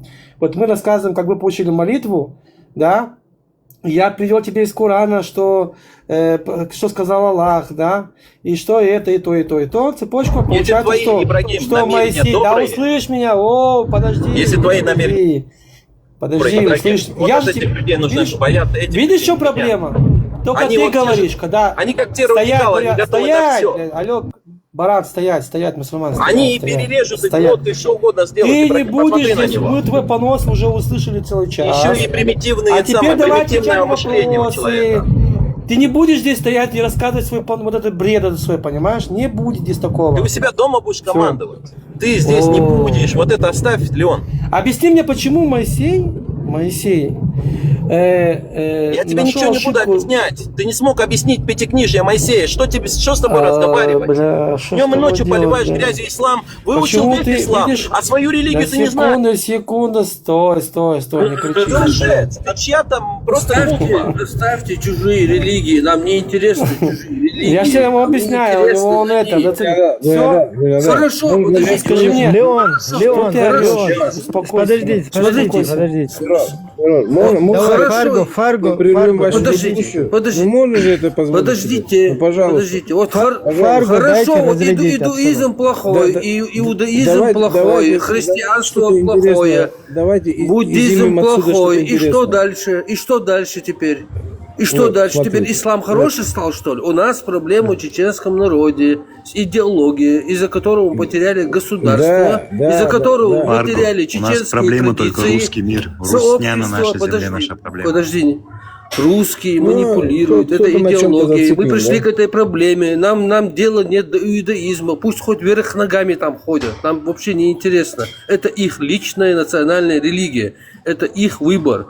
Там индейцы в Америке ходят, там инки ходят по-своему. Это нам не интересно это. Нам вообще это не интересно.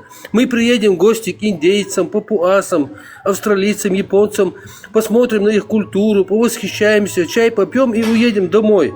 Все, мы это уважаем, все. Они к нам пока не лезут. Если вот или он со своей религией придет в нашу республику и начнет там навязывать нам свои правила, вот тогда мы начнем разоблачать и раскрывать ошибки, если там найдем. Пока он с этой идеологией к нам в гости не пришел, не навязывает, мы это все уважаем, это его личное пространство, это личное мнение, это национальная традиция, Мужчина, национальная идея. Все, подождите, не перебивай. Все, вот тут эту границу не переходите, нам не интересно. Хоть иудаизм плохой, хуже ислама, нам не интересно это. У нас проблема с исламом. Все. Тут мы разбираемся. И ислам, вот чем больше вы пытаетесь доказать свою истинность религии, тем больше вы глубже уходите в лужу. Понимаете? Вообще, вот я как логически посоветовал бы вам лучше вообще не доказывать. Потому что чем больше вы доказываете, тем больше у вас ошибок появляется, тем больше у вас этих дефектов проявляется. Вот еще Фарго, хуже и хуже сами себе делаете. Конструктивно поговорим. Ну, пока я закончу сейчас. Проблем нет. Вот. Ну, вроде ты закончил, тебя микрофон выключили, если что. Фарго, а как он может... Нет, я сам выключил микрофон. Как он может тебе ответить что-то, когда он не может ответить, он не думает логически, ему легче перейти, поменять тему. У них, смотри, в исламе такая вещь, их учили с детства. Чуть что, меняй тему. Все, меняй тему сразу. Но... Вот можно я с Фарго поговорю, так как мы с тобой договорились? Подожди, давай по очереди. Я спрашиваю, как это Моисей, он командует парадом, Аллахом, говорит, ты слышишь, вы все ошиблись, вы все деспоты, блядь. Говорит, надо менять, я же знаю, что там творится на земле, говорит, надо менять там не 50 раз, там 25, нет, 15, нет. Доходим до 5, до 7, и вдруг Аллах говорит, я пацан, как я сказал, так и будет, блядь. Ну, до этого он говорит, я все знающий, я знаю, что будет наперед, не делаю ошибки, я все, как бы, ты понимаешь, что получается? У вас логики цепочки никуда не придешь, нету ее, вообще нету. Вы сами себе много стреляете. Получается, у вас кто команда парада? Моисей? Получается, а ваш Аллах ошибся? И в конце он говорит такие вещи. Я сказал, я пацан, я сказал, я сделаю. В конце он говорит, все, блин, мое слово закон. Ты понимаешь, что... Как я к тебе пришел словом с понятием нахс, помнишь? Ты бежал 2 недели, сумасшедший, по всем эфирам, уже чуть по аромату не залетел, спасение исти. Как это понятие нахс? Как это? Тебе рассказали какую-то сказку, ты эту принял, ты пришел с этой сказкой ко мне, да? И я тебя опять побрил, и опять ты бегаешь как сумасшедший. Логику включи хотя бы. Вот этот лжец наглости набирается, говорит, что я тебя побрил. Вот он действительно считает себя умным, ребят. Вот без обид. Вот посмотрите на него. Я не считаю. Он сможет меня как-то побрить. Леон, можно я? У тебя интеллект примитивный. Я не могу вообще понять, как ты возвысился. Подожди, стой. Что тебе... Маленький, простой вопрос. Я всем задаю. Ты сможешь ответить еще раз, или ты уже забыл? Маленький вопрос, Пятикнижие перечисли. На первой ступени, послушай. А ладно, первая... Вы говорите, что малохольный... Давай остальные 4. Послушай, да не ори ты уже, успокойся ты. Вы говорите, что Мухаммед... Что ты примитивный, да, что ты, у тебя мышление примитивное. Вот скажи мне, что ты орешь? Вот что я говорю. Как можно примитивного человека выслушать как умного? Я понимаю, что ты говоришь. Подожди, не дайте перебивать. Послушай, я не перебиваю, подожди секундочку. Ответь мне, пожалуйста. Ты не можешь высказываться так высоко, ты примитивный. Не кричи. Ответь на один вопрос, пожалуйста. Вот вы говорите, что Мухаммед, он ваш пророк. А как вы поняли, что он пророк? Подожди, Эли, стой. Леон, можно я тебе одну вещь скажу? Вот, пожалуйста. Время сократить, пожалуйста. Просто чуть вставлю, можно? 10 секунд. Юнико, подожди, вы поняли, что он как пророк. Как вы поняли, что он пророк? Просто не обращай внимания на этого человека. Я просто хочу ему, чтобы... А ты кто? Он говорит, я пророк. А как ты понял, Леон, что я пророк? хочу тебе даже помочь. И Дунияру я тоже мне. хочу помочь. Можно я вам помогу, если проблем нет? Давай, мы сейчас надо ответить, если нет, давай ты ответишь, давай. И он действительно считает, что я сейчас восприму этого человека с примитивным мышлением и буду отвечать на его вопрос. Вы друг друга просто не слушайте. Это со стороны очень видно просто. Когда... Ладно, давайте вот этот вот уникорн разрядить немного обстановку. Мы спросим, чисто уважительно. Вот можно я вот сейчас добавлю? 10 секунд буквально. Вот то, что я хотел сказать. Вот у многих здесь какие-то банальные вопросы бывают насчет религии там, или исторических фактов. Есть такой... Есть, во-первых, это можно как бы легко посмотреть. Во-вторых, есть такая вещь, ChatGPT. Оно, конечно... Это, во-первых, это американское приложение, так что оно никакое не исламское, ничего с этим общим не имеет. Оно не просто, оно как бы первую попавшуюся ссылку дает, оно как бы дает тебе более такое авторитетное мнение. Тут Леон даже может вот те вопросы, которые не исламские были, сразу тебя подправлю, GPT вообще врет. Я вот сейчас Нет, она не всегда врет. 2 дня, смотри, 2 дня назад я ему сказал, скинь мне хадис... Сейчас, одну секундочку. Пока ты думаешь, можно скажу, оно врет, когда ты пытаешься найти что-то несуществующее. Если ты ей скажешь, например, дай мне 115-ю суру, а есть только 114, оно тебе как бы ее само от себя... Вспомнил. Скажешь... Я 2 дня назад ему запросил, скинь мне хадис, в котором сказано, что инфекция – это ложь. Он мне говорит, это полностью в корне противоречит исламской концепции. Не понял. Потом я захожу просто в Google, вбиваю инфекция – это ложь, зараза – это ложь, и мне выдает сразу сахих хадис Бухари. А какой... Потом я вот закидываю это GPT, этот хадис, и говорю, алло, 29-й, ты что, офигел, что ли? Он мне говорит, есть там и другая версия хадиса туда-сюда, поэтому там не версия, а есть еще другой хадис, где сказано по-другому. Я ему говорю, я тебе не спрашиваю, есть другая, не другая версия. Я же тебе дал несколько слов из хадиса и попросил тебе его скинуть, а ты меня начал приводить концепции какие-то. Он же есть этот хадис? Есть, он говорит. Ну, то есть номер, все. Скажу? То есть, там вообще полное... Что говорит ChatGPT? Да. Сейчас я вам даже это самое, пока говори, я сейчас нашу... Это оно как бы тебе дает более авторитетное мнение. То есть, например, вот есть же разные хадисы. То есть даже есть хадисы, которые там без передатчиков вообще. Просто какой-нибудь там вот... Даже если мы посмотрим на суфистов, вот у них такое есть. Они просто от тебя бам берут, цепочки передатчиков нету, ну или сон какой-нибудь. Вот то, что я вот сейчас вот с Фарго хотел поговорить. Фарго, ты не мусульманин, как я понял, да?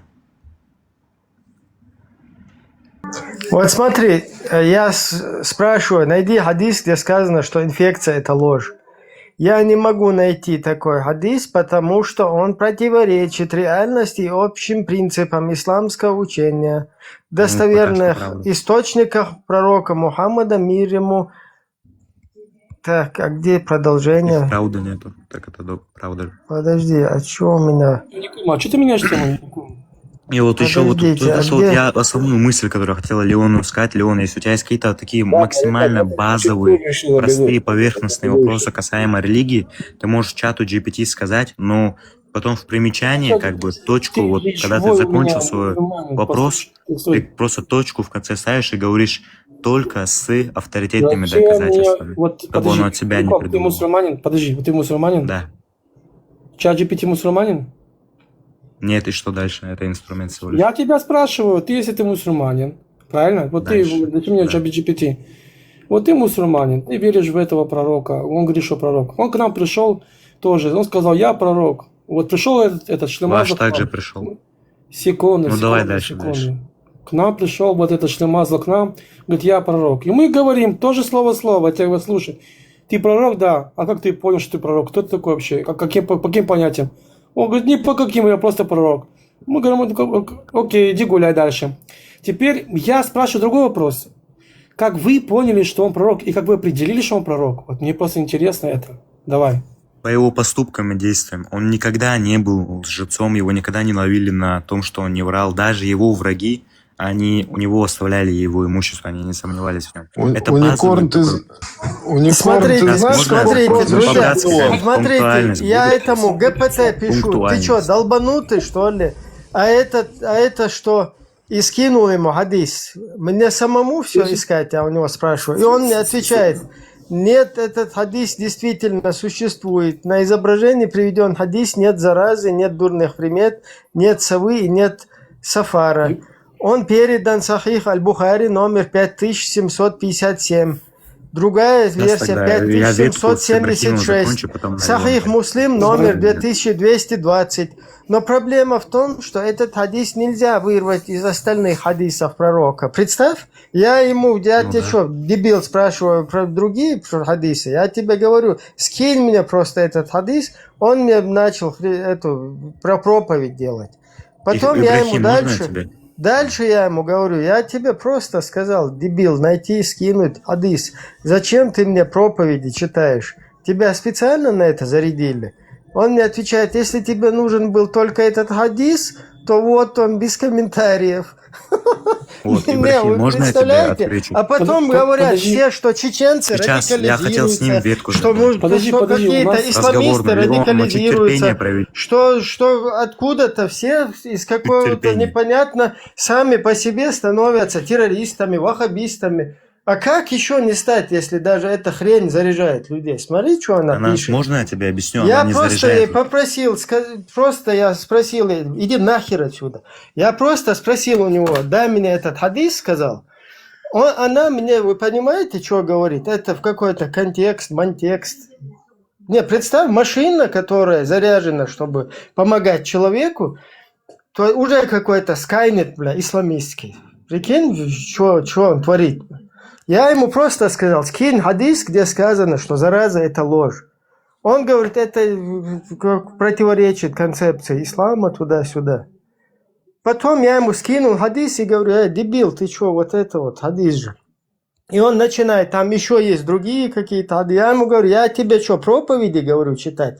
Этот хадис под этим номером. Он говорит, ну тогда, если ты просто хочешь, то вот он.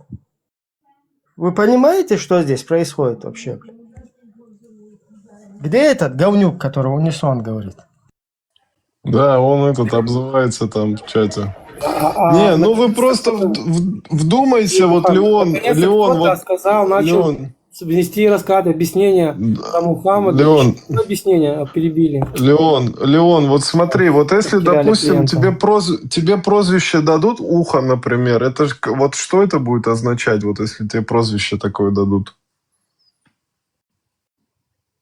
Ну вот в современное время, например, вот тебе кто-то дал прозвище ухо. Просто так тебе дадут такое прозвище? Что это будет означать? Не знаю, ну, объясни давай. Ну, у Мухаммеда прозвище было ухо, например. А почему Значит, было? Что это такое? Ну, ухо у него прозвище было, тут даже аят есть. Давай так, если разбивать эту тему, где ты взял эту информацию? В Коране 9.61 сказано, что некоторые говорили о пророке Мухаммаде. 9.61 Коран. Джиминай, прочитай, пожалуйста, мне 9 суру, 62 аят. 61. 61, сори. Сейчас найду нужный аят. Не аят, да, аят. Среди них есть такие, которые обижают пророка и говорят, он ухо. Скажи, он слушает то, что лучше для вас. Он верует в Аллаха, доверяет верующим и является милостью для тех из вас, которые уверовали. А тем, которые обижают посланника Аллаха, уготованы мучительные страдания. Джиминай, сделай мне одолжение, прочитай мне теперь 60-ю и 61-ю еще раз. Из той же суры. Конечно, с удовольствием читаю обе эти аяты. Подождите минутку, сейчас я найду перевод. Не смейся, я сейчас с самого начала тебя обнулю. Араб, подожди. Так ему прозвище над ним стебались, там же говорится в этом аяте. Ну да, ты что, не слышишь? То есть, если его называли сектантом, значит что? Нет, то, что не сектантом называли, ухом называли. Я тебя назвал сегодня засланным казачком. Это действительно является правдой? Я назвал ведь так тебя. Мне кажется, я сказал так. Этот человек, Ибрагим, вот такой. Ну на что ты опираешься? Ну ты же Смотри. взрослый пацан, ну что ты делаешь? Давай вообще? вот эту культуру чучела там перекладывать оставим, Какое а чучело? сейчас по теме Тут конкретно сейчас, говорится, что его по обзывали. теме, по твоей книге, например, по твоей вере, то, что человека обзывали, он обиделся, и аят там ему не спасался, что их ждет Там так и кара. сказано, что он обиделся на дурачков? Ну там же написано, Я ну тебя включи спрашиваю, заново, там написано. включи заново, включи Окей. заново. Если он не обиженка, почему этот аят Хорошо. тогда пришел? Нет, там написано, что он обиделся. Нет. Не, ну там же, ну включи заново, вот включи заново. Я всегда говорил, что он живет в голове Включи. каждого из нас. и Включи. Вместо Включи тебя заново. живут. Да без проблем. Просто ты усмехнулся, а я хотел еще больше развернуть, но этого достаточно было, что сказано. Давай, включай, посмотрим. Да зачем? Ну зачем, араб? Это уже какой раз я тебе Ну показываю включи, на твои тебе ошибки. неприятно тебе неприятно включать это или что? Мне приятно, мне кажется, это правда. Я серьезно говорю, я также не разделяю те моменты, о которых вы говорите. Да я толерантен с вами. Без обид, ребят. Так что и тут без обид как бы. Когда я прав, и да, ничего страшного, если ты не прав, бывает. Окей, включай Вот еще раз. Да, включи. Повтори, 9 и Всё. 61. Да, Правильно? 9.61, да. Джиминай, прочитай мне, пожалуйста, 9 суру, 61 аят. Да, погромче сделай. С удовольствием. Вот этот аят из суры Покаяния. Среди них есть такие, которые обижают пророка и говорят: Обижают. скажи, он слушает то, что лучше для вас. Он верует в Аллаха, верит верующим и является милостью для тех из вас, которые уверовали. А тем, которые обижают... Так, еще раз. Обижают. Слово ты услышал или нет? Да, а теперь, если ты позволишь, то я еще раз говорю, араб, когда говоришь, говори прямо. Не обиделся, а те, которые обижают, те мрази. Давай на твоем языке. Давай я на твоем языке. Те так мрази. его Бог говорит, двояти, подожди, Те его Бог баранопасы, говорит, которые бы мечтали смотри, о том, чтобы пасти так баранов его- и за это получать деньги. Подожди, Давай говори правду. Дуньядар, его Бог говорит, что Ты его просто его обижают. перекрикиваешь. Чуть Значит, терпение он соблюди. обиженка. Подожди. Его Бог говорит в Коране, что его обижают. Значит, он обиженка. Он обиделся. Значит, еще раз говорю. Если в Коране написано было бы, что наш пророк, мир ему, обиделся, я бы сказал бы, да, здесь написано так. Так там Но написано обижают. значит, Обижают. теперь Бог говорит. Подожди-ка, Юникорн, не перебивай. Теперь ты не перебивай, раб. Теперь от тебя я говорю на твою ошибку, и ты должен это принять, что ты ошибся. Это правда. Там написано, те, кто обижают. То есть ты поливаешь грязью. Это не значит, что ты облил грязью ислам. Это ты этим занимаешься. Ты, например, назвал меня уродом, но это не ты меня типа пытаешься обидеть, унизить. тебя назвал но это не вентилятором. значит, что меня унизило или обидело. Смотри, Это в этом споре протестная по-любому психология, нет. и ты ее пытаешься перевернуть. Не, я не переворачиваю. Я говорю то, что там написано. Его Бог говорит Ты через перевернул, аят, ты что сказал, он Мухаммеда обиделся. обижают. Ну, обижает Бог, говорит, что его А обижают. еще, Значит, знаешь, он в чем обиделся. самое... Хочешь вишенку на тортике? Те членососы, если мы представим, что наш пророк, мир ему, действительно был... Нет, давай так, я стану атеистом на секунду, как и ты. Мы скажем с тобой так, действительно, был какой-то пророк, и были какие-то люди, которые вели себя по-свински. Это те люди, которые пасли бы баранов, и за это были бы рады получать деньги. Так вот эти вот свинопасы... Дуньядар. Там написано черному по белому, что Бог признает, что Мухаммеда обижают. Его называли, он и есть муха. Подожди, а в чем проблема того, Я что за вишенку человека теперь обижают? говорю. Это Я же- за вишенку да. на тортике. Нет, Юникорн, вишенка на тортике это то, что ты утверждаешь, что его Вот, Уникорн, погоняло, мусульманин, он подтверждает, было что ухо. его обижали. Опираясь- Ничего страшного. Обижали не равно обиделся. Опираясь- В обиде нет ничего плохого. Так подожди, он отрицает Дуньядар, что его Бог в аяте нет, этом нет, говорит, что Юникорн, Мухаммеда тот человек- обижают. Самый сильный здесь среди нас в ТикТоке это тот, который не обращает внимания на слова баранопасов. Так ты думаешь, что пророк обиделся бы на баранопасов? Ему Так было бы Бог жалко, говорит, но что его обижаться на них обижают. я не думаю. Подожди, ты что-то русский язык не знаешь, что ли? Говорит, обижают. Бог говорит, Нет. что Мухаммеда Обижает не обижают. равно Значит, человека его обиделся. обидели. Это его Так Бог нет. говорит, что Если его его обижают. Вы зачем с ним говорите? Он Коран не признает, хадисы не признает. У него в голове какой-то свой пророк. О чем вы говорите с ним? Хармат, я не застрял, брат. Я не застрял, где ты застрял. Я ушел дальше. А вот ты там остался. Я дальше хочу увести, но мы все застряли на вот этом. С Аллахом лично он тебе рассказал, я знаю, понимаю. Дуньядар, ну вот смотри, вот если тебя ухом назовут, это почему тебя ухом назовут? Можешь мне вот примерно вот логику понять этого слова? Для чего, например, ухом могут назвать человека? Хорошо. Допустим, у меня большие уши. Каково тебе? Нет, вот его не назвали уродом. Смотри, его уродом не назвали. Его уродом... Араб, что нет? Да хоть рад, признай правду, блядь. Подожди, его уродом не называли там, его я не знаю, не оскорбляли другими словами. Его назвали ухом, например. Очень культурно.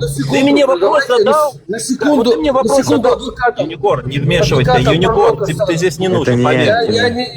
На секунду адвоката пророка стану. Возможно, его называли из-за того, что он слышит голоса, и типа они не верили, что он слышит голоса от Аллаха или Джабраила, и его подкалывали. Вот и все, может так быть. Просто все подслушивал у иудеев, христиан, слухи разные и рассказывал. Вот можно все может быть, но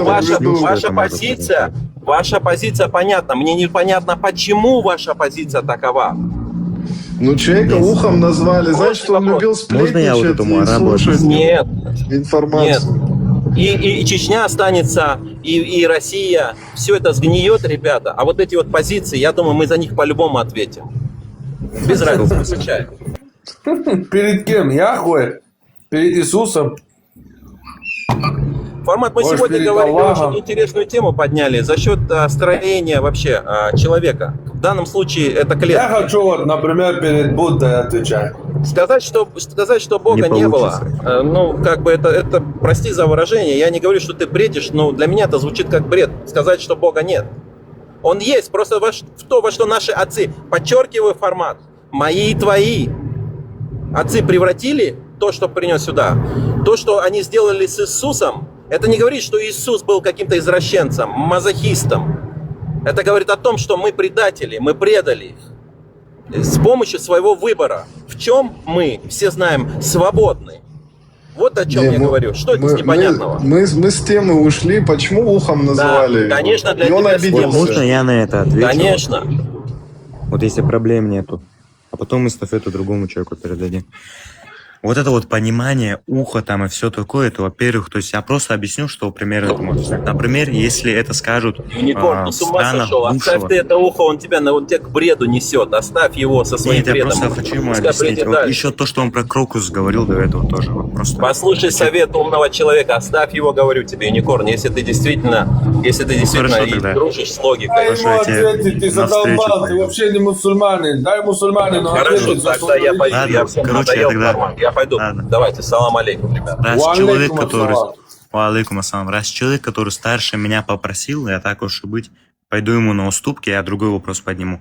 Пахан Арабов до этого сказал про крокус, ну типа там мусульмане сделали все такое, сейчас теории заговоров трогать не будет, потому что там ФСБ, Рязанский сахар, все такое, это мы оставим. Вот я хочу, чтобы он ответил. Подожди, вот нет, я говорю, я хочу сейчас ответить на этот вопрос. Представим, что там были эти таджики были мусульманами. Вот теперь у меня другой вопрос. А русские добрые мужики, которые убивали людей в Чечне, которые убивали людей в Грузии и сейчас в Украине убивают, это тоже, да, получается, они несут ответственность, их религия несет ответственность за них или нет? Вот никто не вмешивается, пусть он сам ответит. Ну, давай. Ты сравниваешь, я ни в коем случае, ты просто понятие подменяешь тут. Нет, ты же сказал, кто в крокусе был? Это вот дословно то, что я помню. А кто в крокусе? Ну, это мусульмане был. Это мусульмане были. А в российской армии в основе своей кто служит? Смотри, подожди. Они по исламским соображениям это сделали, а эти сделали не по христианским соображениям, а сделали по другим соображениям. Хорошо. Во-первых, РПЦ что такое? РПЦ, как это даже расшифровывается? Это короче, Российская Православная Церковь. Вот что это такое? Русская Православная Церковь. Можно вот я отвечу? Это вообще, во-первых, она никакое отношение к христианству не имеет. Это я 100% признаю, потому что там они очень сильно видоискажают. Да при чем это? Ты сейчас прыгаешь с темы на тему. Нет, ты с темы на тему прыгаешь. Смотри, РПЦ призывает людей воевать на священной войне. Подожди, стой, дай я тебе скажу. Принадлежность с религией Нет, дело не в смешиваешь. этнической принадлежности. То, что там вербуют прям в церквях. Их вербуют прям в церквях.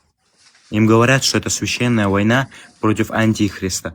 В роли этого Украины, то что там националисты, там религиофобы. На тот момент не было ничего такого, не надо подменять понятия. Тогда нет, а РПЦ говорили, чтобы они на священную войну шли против антихриста. Сейчас. Тогда не было. Это прямо тогда не было. Посмотри, я сейчас точно вот его имя не помню, но тот, короче, подожди, это сейчас у Апти, вот эти там армия, это сейчас. Они прям в РПЦ говорят об священной войне. Это не только Апти говорит. Подожди, не нужно смешивать сегодняшние события с теми, которые происходили в Чечне. На тот момент не было никакого движения христианского, призывающего там крестовый какой-то поход.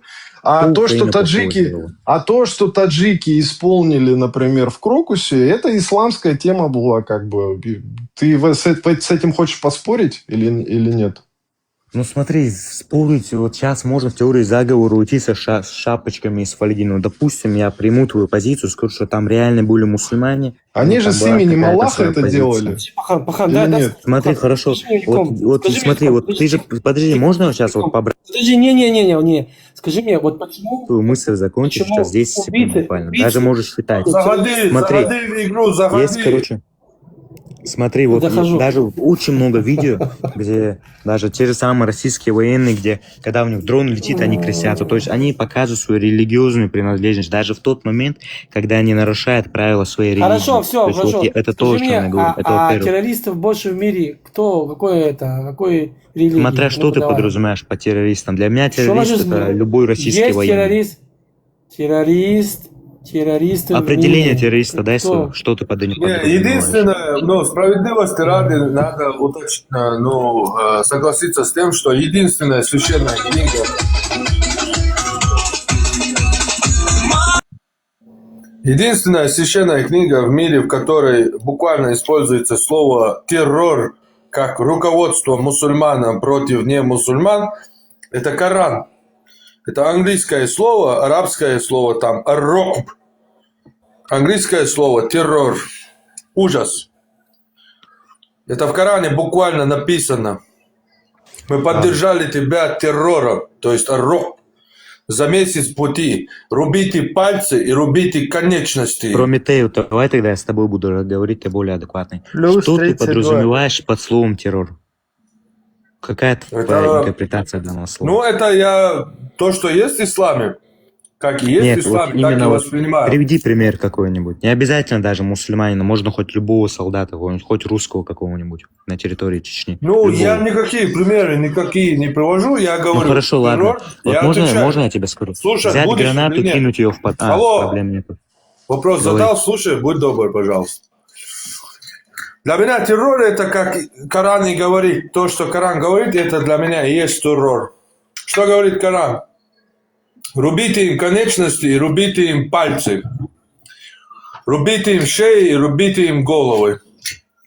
Все толкования, все хадисы вкупе, если это все собираешь, получается, что терроризм, в одном хадисе говорит посланник Мухаммед, что я был... в отличие от других пророков, поддержан 5 вещами. То есть мне было дано 5 вещей, которые не были даны другим. Там он перечисляет 4 вещи, и 5 говорит, это террор. Мой Господь поддержал меня ар-руб, то есть ужасом, за месяц пути до моего врага. За месяц пути до того, как я настигну моих врагов, они в ужасе разбегаются. Ты закончил свою мысль? Нет, не закончил. Что такое терроризм? Это буквально Мухаммед нападал на деревню, издевался над ними, рубил им пальцы, рубил им ступни, конечности, и те не могли ходить. То есть они ползали от боли. И вот эти ужасы, которые он творил в этой деревне, они распространялись по другим деревням. И эти люди, когда слышали, что Мухаммед теперь идет на ихнюю деревню, они сразу вспоминали вот это, что он творил, и что он собирается с ними творить. И в ужасе разбегались. Вот, Вот что для меня терроризм.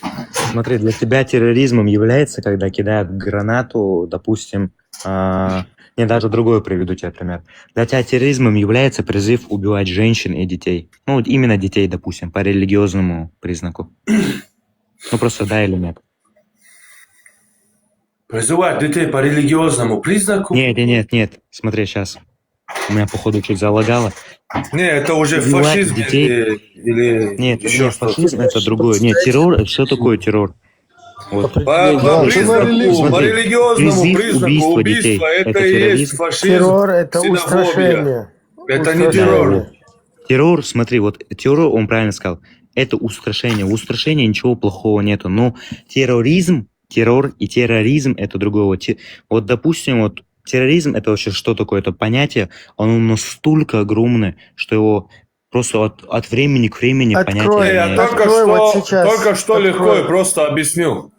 Терроризм вот это можно, когда ты издеваешься над своими врагами, чтобы другие твои враги, они уже устрашались даже перед тем, как ты на них нападешь. То есть, как только они узнают, что теперь ты на них идешь, и уже у них представление, что ты там творил, вот эти ужасы, как ты издевался, как ты конечности рубил людям, смотрел, как они пользуют, и ха-ха с них ловил. У тебя неплохое определение, скажу честно. Смотри, Это кораническое любая религиозная книга, где говорят, где есть призыв убивать детей, это хорошо или плохо, просто да или нет? Не, если ты мне сейчас хочешь тут Библию прогнать, то Библия это, исторический момент с одним народом. Нет, это не другое, это вообще даже не про это. Это не про это тебе я говорю. Это именно прям призыв убивать детей, это, я не знаю, какой-то другая квалификация. Просто да или нет, это плохо или хорошо? Я отвечаю. Вот хорошо или плохо? Я отвечаю, блин. Призыв просто убивать детей, это не терроризм. Вот призыв убивать это детей... хорошо или плохо? Да я, блин, отвечаю, что ты говоришь со мной наравне? Я тебя все равно не слышу. Так мы и так наравне. Призыв убивать детей, это не терроризм. Терроризм это призыв убивать детей с какими-то извращениями. Там, рубя им, не знаю, что-нибудь и так далее, чтобы ужас наводить. Смотри, вот это уже плюс добавка вот этому. Терроризм. Да, а еще само смотри, убийство это может преступление, там, фашизм и так далее. Я не знаю, как оно квалифицируется. Да, я бы хотел добавить, что еще растут ли Нет, дайте я волоски. закончу свою мысль, пожалуйста. Растут ли волоски еще у детей? Дайте я закончу свою мысль. Бахан, Аллах Акбар, когда кричат, и взрываются автобусы, или давят, или убивают людей, это терроризм или нет? Леон, вот можно, вот ты же знаешь террориста, еврея, который убил 21 человека в мечети. Ты же знаешь, какие у него цели были религиозные? Я тебя спрашиваю вопрос, слушай. В Израиле памятник, кстати. У него памятник в Израиле. Он убил 21 человека в мечети. Это хорошо или... Слушай. Ответь, да или нет, это хорошо или плохо? Ты ответь мне такой вопрос. Подожди, Пахан, когда кричат Аллах Акбар, и взрываются автобусы, давят, стреляют, убивают, это терроризм? Терроризм – это устрашение, так что если ради устрашения, это плохо. Устрашение, это правильно?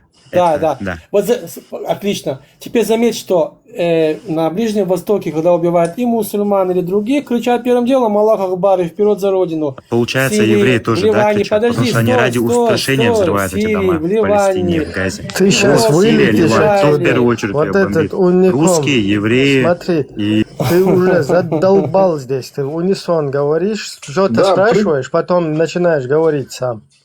Прыгает с одной темы на другую. Террор — это когда Мухаммед спускает трусы у ребенка и смотрит, растут ли у него там волосы. Если растут, то секир делает головы. Вот это что такое террор. Самые большие террористы, это статистика, это мусульмане. Можете зайти в интернет. И еще под этим лозунгом кричат Аллах Акбар. Вперед за Родину. Все мусульмане террористы, но все террористы мусульмане. Да. Путин тоже мусульманин, если что. Коран. Путин это не просто мусульман, Путин это халиф, главный мусульманин. Аллаха победил. Да, Трон сместил его.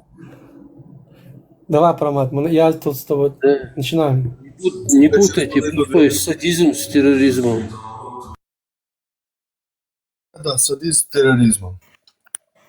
Террор — это конкретно, когда ты устрашение, то есть навести страх, чтобы все общество испугать, и ты, чтобы свои прогнал какие-то политические, религиозные и так далее интересы, устрашив всех вокруг. Вот это вот и есть террор. Вот вдумайтесь, вот этот аят есть в Коране, где вот Мухаммеда, вот среди них есть такие, которые обижают пророка и говорят: он ухо, скажи, он ухо добра для вас, он верует в Аллаха, доверяет верующим, является милостью для тех. А для тех из вас, кто уверовал, а тем, кто обижает посланника Аллаха, мучительное наказание. Видимо, его очень многие обзывали ухом, что он аят там сразу выплюнул этот. Вот какая у него репутация была. Оставьте эти приколы, они неинтересны. Вот просто на базу давите. Откуда вы знаете, что есть Аллах? Написано в Коране. Кто написал Коран? Написали эти. Кто это, вот это. И вы по цепочке идете, в итоге выясняется, что люди написали, и что людям теперь... Да, тут вообще сейчас на беспонтовые темы. Ушли вот с Дуйнедаром, мы нормально шли по цепочке, и потом в итоге он говорил, что теория... Сейчас кефир ее изучили, а в Коране там типа мусульмане, они знали туда-сюда. Но потом эту всю теорию большого взрыва ломает осел, который взлетел на 7-е небо, понимаешь? И у нас получается, короче, полный. То есть мы сначала ссылаемся на кефирскую науку, а потом тут же она потом, когда входит в противоречие, там, это там аллахский какой-то там, этот самый. Как бы с нами это, Ибраим, ради веры надо обманывать и привести религию? Такие. Вот. И этот Дуйнедар занимается чистокровные такие. Он тебя будет крутить, вертеть, он такой-сякой. Чистокровный джихадист. Чистокровный. Я уже не раз его подкалывал этим. У него настоящий бабуин, настоящий такой, знаешь. Кидает умные слова, а потом обсирается. И логики никакой. Он, кстати, коранизм прогнал здесь как-то. Типа в Коране сказано салят, а из него сделали намаз, там что-то такое. Это уже коранические были эти самые концепции. Хочешь прикол? Когда я ему рассказал понятие НАКС, когда только началась, он бегал как сумасшедший по всем этим, и даже к Адаму это. Они ему дали такое понятие, посмеяться. Он говорит, я пойду по аромату. Давай, вперед, блядь. Нашел, кому еще идти, блядь. Нашел, куда идти, кого спрашивать. Ой, настолько тупые, блядь, это же просто пипец, блядь. Это же, знаешь, никакой логики, ничего, блин. Просто, блин. И когда зажимаешь в угол, они тебе уходят на все религии мира, блин. Меня не волнует ни христианство, ни Будду, ни это, ни то. Меня волнует ислам, все. Вот это для меня и надо, это мой враг. Вот это для моего врага. Это мой враг. Все. Меня остальные не волнуют. Это болезнь, это раковая опухоль, которая распространяется это дикари. Никакого прогресса. Даже посмотрите, когда с Афганистана они улетали, там на колесах прыгали на самолеты, куда угодно, приехали в Европу. Хорошо, ты приехал в Европу, начни новую жизнь, учись, там, разрабатывай, не знаю, там... Нет, ты знаешь, вот эти, которые за колеса цеплялись, Я наоборот, мне жалко, потому что они знали, блин, вот сейчас здесь придут вот эта вот система, и все, от этого жития не будет. Они даже, прикинь, вот как это, по-бабуински, увидели целыми кучами за эти зацепились. Ты кто-то даже на шасси зацепился. Представь, оно еще закрывается же потом. Вообще и пофигу им. И оттуда потом все падали, в сосульки превращались. А эти с них смеялись, вот которые в Европе живут здесь, будулаки. Они смеялись, ага, правильно, короче, вон ваши кефиры, короче, американские, ушли, и вы теперь с ними там убегаете туда-сюда. А я вот с полной ответственностью заявляю, если вот этих будулаков, там, Тузиков, Абдурахманов и всяких, которые поздравляли, короче, афганцев с победой над кефирами, вот их сегодня вот перевези туда, в Афганистан, да, в шариатский, и там их посади, вот так, положи их там, да, они не то, что за самолетные шасси будут там цепляться, они за этих гусей, за лапки гусиные будут цепляться, там, уток, короче. Парадокс. Ну где парадокс? Те, которые цеплялись, которые падали, приехали в Европу, вместо того, чтобы начать новую жизнь, да, там учиться, развиваться, строить бизнес, неважно, ты попал в нормальный мир. Так они еще там делают вот этот. От чего они убежали, они там начинают это делать. Ты понимаешь, где парадокс? От чего ты убежал и для чего ты убежал, чтобы делать то же самое? Вот это убей меня, понимаешь? Я не понимаю. Assalamu alaikum warahmatullahi wabarakatuh. Муджахид, есть тут. А вам, кафирам, языческое приветствие, марш-до. Приходите свободным, джахалийское. Марш-во, Аллах рисует. Южный муджахид есть тут. Давай, сейчас я одного подниму, он твой. Вот этот сейчас поднимает. Куда? Ура, быстрее. Один брак. Куда он делся? Уже он куда-то исчез. Вот там другой есть, граф его зовут, вроде. Он что-то недовольный тоже. Сидит там, что-то пишет. Один напарник нужен, наш вам будем бамбали. Жамаат провозгласит и сразу же кефиром джихад добьет. Представь, как вот эти ликовали. Все будулаки, Будурахмановы, Будуллах Рахмановы, всякие Костекские, Сальситлинские, машалла, улыбались. Американцев выкинули оттуда, мусульмане победили. Да, у них чуть-чуть такая слегка как бы неправильная акида, но это наши братья, мусульмане, все, мы за них ликуем, болеем. Все, теперь представь, все вот так вот, за них болеют. Теперь ты им говоришь, окей, все, братья, кефиры оттуда ушли, истинный шариат восторжествовал, мусульманское государство, там, исламское государство установилось, давайте мы вам поможем туда, вид на жительство устроим на первое время, вам билет покупаем, бисмилля, как бы бесплатно.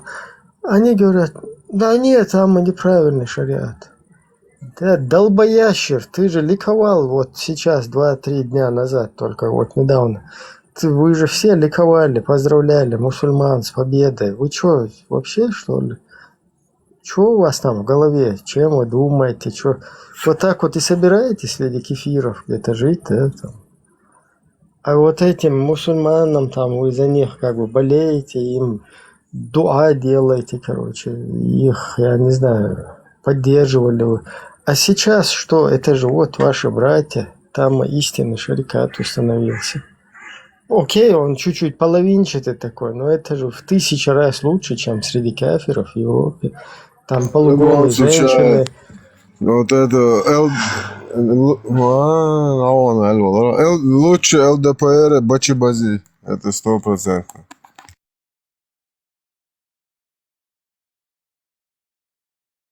Не, вы помните, вот недавно это было, я за ними наблюдал, все как один, Маша и Алла, мы поздравляем наших братьев мусульман с победой над западным кефиром, как хорошо, все, теперь, теперь заживем. Они все ликуют, сегодня ты им говоришь, как будто бы ты ему твою мать, извиняюсь, как будто бы на маму ему, короче, матом что-то сказал, сразу рога включает. Ты меня в Афганистан, что ли, хочешь? Иди сам туда, езжай, я здесь, на Тасе, среди кафиров, здесь где-то. Вот, иди ты, там у них неправильно. Это слышал, Сулейману, нам кто-то предлагает в Афганистан уехать. Представляешь, недовольны даже. Сюда, в Европу приехал, чеченцам шариатское государство строят, а когда им указывают там, где шариат, недовольны. Нам кто-то хочет указывает, поезжайте в Афганистан, но мы хотим свой Афганистан, говорит, представляешь? Там, где Афганистан не хотят, там, где шарипат.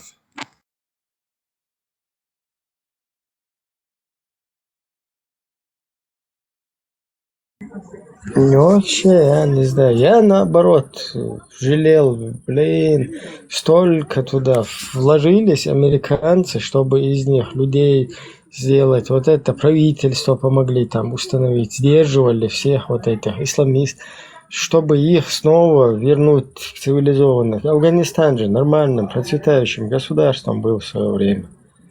То есть представь, вот столько им инвестировать туда, и потом все это пошли вы нахрен, побросали они.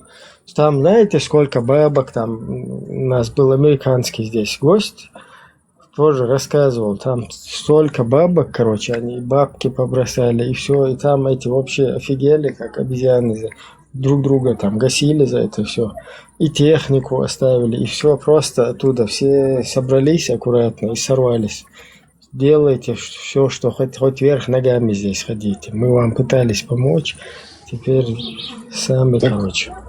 Так лучше всех это вот эти сами афганцы, которые там жили, которые бегали там за самолетом, хотели на летающий самолет попасть, как бы. Они лучше всех знают, какая там жизнь их ждала. Да, они четко, да, я наоборот, это вот сейчас Леон их троллит, это которые сюда по Европам там приехали, это понятно. Кстати, афганцы здесь, в европейских странах, особо какими-то исламистскими этими не болеют. Здесь наоборот, как бы, там, за наркотой, за вот этими всякими, короче. Вот чем они грешат, да, это изнасилованием женщин, потом наркотой, во всякие криминальные дела, короче. Вот они как бы религия вообще редко есть среди них, которые там религиозные. А вот эти, которые оттуда соскакивали, я их, наоборот, жалею, этих людей. Там все с них смеялись, короче, посмотрите, там за самолет. А мне наоборот, вот я их понимаю, да, вот эта система, которая сейчас там установилась, они просто готовы были за самолетом зацепиться, да, там больше шансов выжить, чем вот этой системе, которая туда установится, шарикаты, вот это вот все. Поэтому они оттуда бежали, а эти с них прикалывались. Поэтому я вот сегодня уверен на 100%, ты какого-то Тузика Абдурахманова возьмешь, иди сюда, говнюк, ты хочешь шариат? А ну-ка вот сюда взять его в Кабул куда-нибудь, посадить. Он не только за самолетом цепляется, представь, европейская жизнь, а вы, лошары, там сидите, короче, всю жизнь. Он подземный туннель пророет до Европы. Пар пускает, там, на мотоциклах различает. То есть у него такая шикарная жизнь, да, потом сюда приехал, здесь, короче, всех в течение 10 лет распространял вот этот ИГИЛ, всех радикализировал. И сидел там нормально, себя, короче, припеваючи, да, там, кайфовал. И теперь ты его берешь куда-нибудь, в Афганистан посадил, конечно, он оттуда, блин, за любую черепаху какую-то там, вот, если вода есть в Афганистане, там, правда, воды нету, то есть любое, что вот там подкоп сделать, как вот эти палестинцы, короче, подкопы делают, какой-то подкоп прокопать до Швеции, он бы, короче, копал бы подкоп, вот, чтобы оттуда соскочить.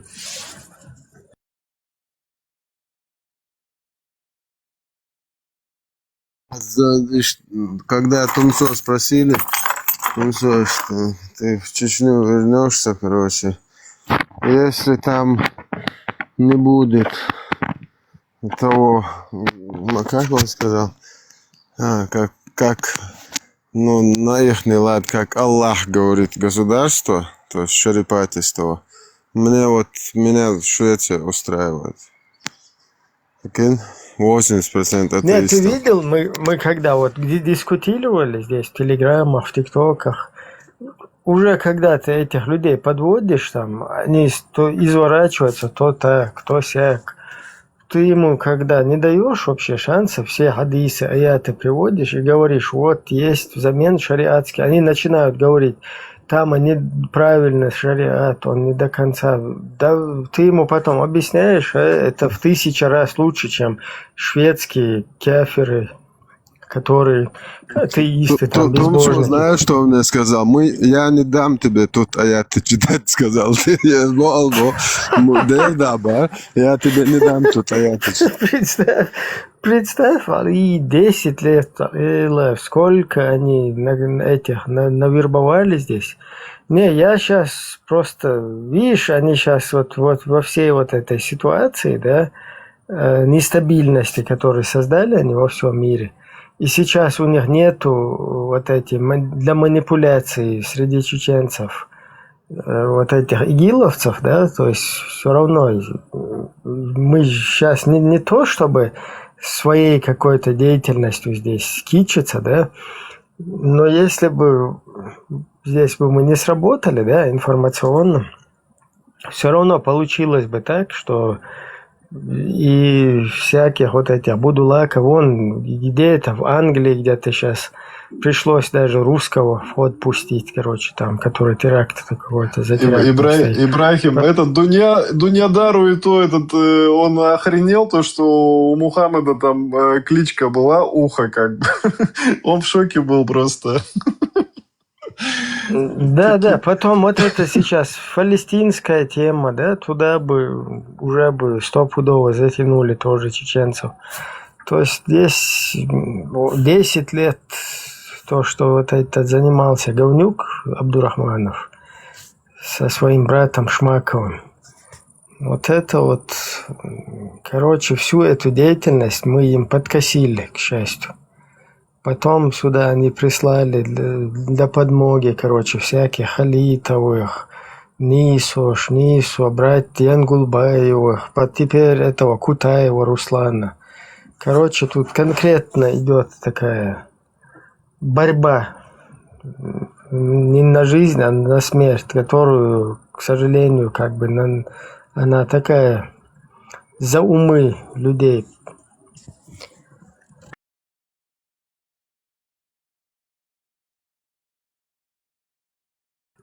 Кстати, Кутаев, вот этот русский демократ, как он под корягу отполз, видите? Прикинь, чеченцам вбивал здесь, что сионисты американские, это все евреи, там туда-сюда. И сразу как за шкирку взяли, да? То есть, когда все стрелки идут уже на русскую вот эту вот пропагандистскую среду, да, туда, когда все стрелки, то есть все начинает проявляться, сразу отполз под корягу и стал этим защитником евреев. Мы вот на Кавказе, любой еврей, мы его будем защищать туда-сюда. Понимаешь, вот так вот эти говнюки, да, вот всех настраивают, настропаляют, то есть ведут вот эту деятельность, когда чуть-чуть там уже как начинается раскрываться вот эта их подстрекательная сущность, сразу они переобуваются, а вот эти, кого они обболванили, они остаются как бы жертвами во всем этом.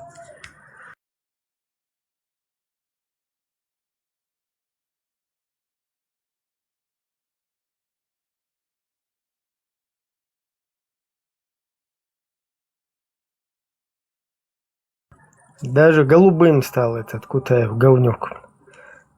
ЛДПР, МЛДПР, там все их надо гасить, это вообще их туда-сюда.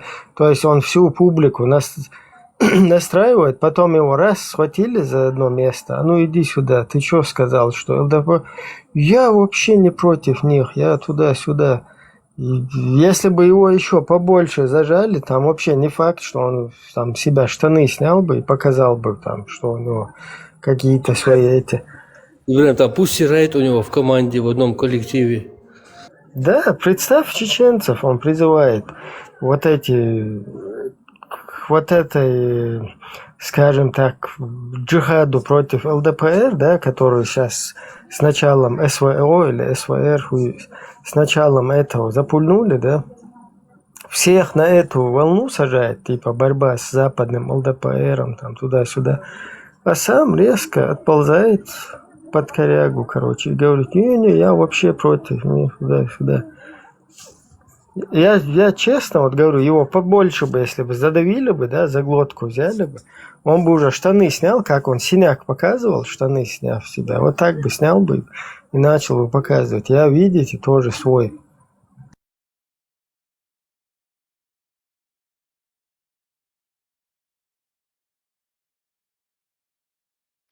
Вот там один есть, который постоянно что-то пишет. Граф его зовут. Поднимите его.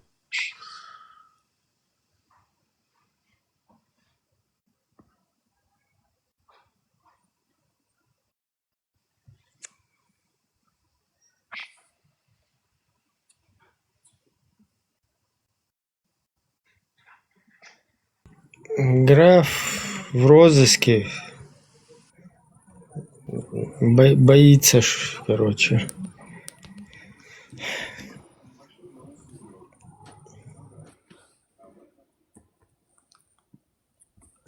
Так, добро пожаловать.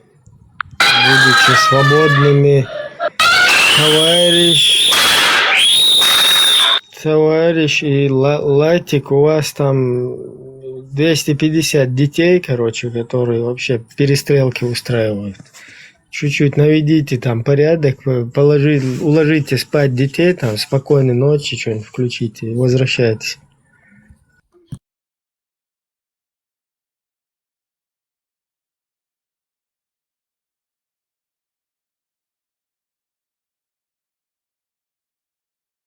Малахольный, что такое? Что, все? Да, он исчез, когда про ухо услышал прозвище Мухаммеда. Соскочил. Я только я так и не понял. Ты Подожди, ухо по-арабски это котам? Не, сейчас я тебе прочитаю, подожди. Сейчас. Что это ухо? Я так и не понял. Утхун, короче, это по-арабски. Утхун. Ну, имеется в виду, что он любил там подслушивать, там, я не знаю, всякие истории там и все остальное. Ну, мое мнение, как бы. То, что он любил все услышать там. Тут как бы насмешливое его как бы то, что он слушает всех, там верит всему, что слышит, короче. Такие как бы комментарии. Ну, почему-то этот... Сейчас узнаю. А почему-то, например, Моисею такое прозвище не дали, или Иисусу там, то, что у них этот ухом не называли как бы. А Мухаммеда назвали Утхуном. Сейчас я тафсир посмотрю. Мухомор был обрезанный? Ой, я не знаю, если честно. Нет, наверное.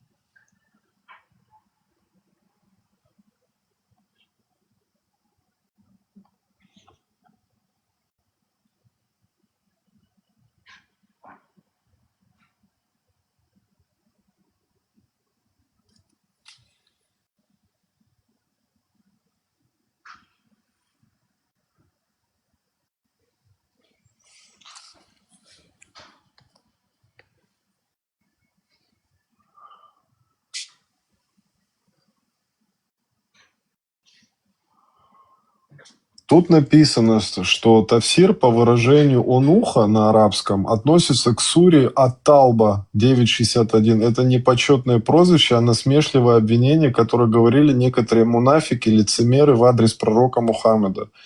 В аяте сказано, что они обижали пророка. Он ухо, он все слушает. В тафсирах объясняется, что удхун буквально значит ухо, но здесь это метафора. Человек, который слушает всех и якобы верит всему, что ему говорят. Ат-Табари объясняет это, как он слушает каждого, принимает его слово и верит им.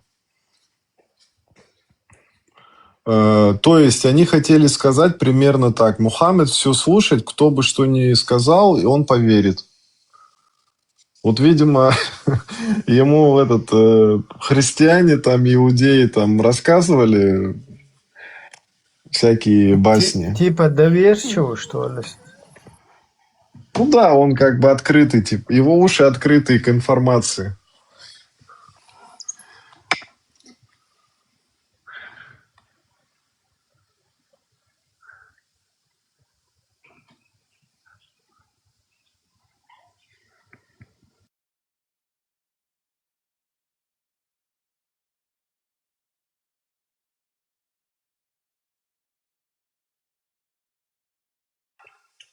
Ну, это опять-таки с исламских источников, типа, что он все слушает и поверит. Ну, тут же могут быть и другие смыслы какие-то, которые они, конечно же, не расскажут правду. Почему его так называли? Нормального человека так не назовут, я думаю. Нет, тут просто куда они все подевались. Ну вот надо начинать с них. Вот откуда вы знаете, что он посланник Аллаха? И они скажут, что это написано в Коране. Ты спросишь, кто написал Коран? Вот эти. А где написано, что они это написали? В хадисах. А кто написал хадисы? И вот так ты идешь по цепочке. В итоге выясняется, что мусульмане верят людям, а не Аллаху. И все, там закрывается эта коробочка. Второй вариант. Без Торы, без Библии Коран не самодостаточен. Он пустой звук. Там везде идут отсылки к Библии, Евангелии, Торе и так далее. Без них Коран не существует. В общем, там, я не знаю, они попали в ловушку, но просто хотят до конца в окопе сидеть и кидаться гранатами и защищать эту уже ложную идеологию. Это заблуждение, эту нелогичность. Идут до конца. А кто здравый человек, черный, белый, который хочет по-нормальному, по-человечески жить среди людей, он признает ошибки, дефекты, погрешности и отбрасывает это. Так тут как бы такой истинный, как бы я бы сказал, который вырос в такой среде, то, что я включал, чувак очень интересный, он 90 лет как бы где-то прожил и был до самого конца своей жизни явным критиком как бы вот этого дерьма.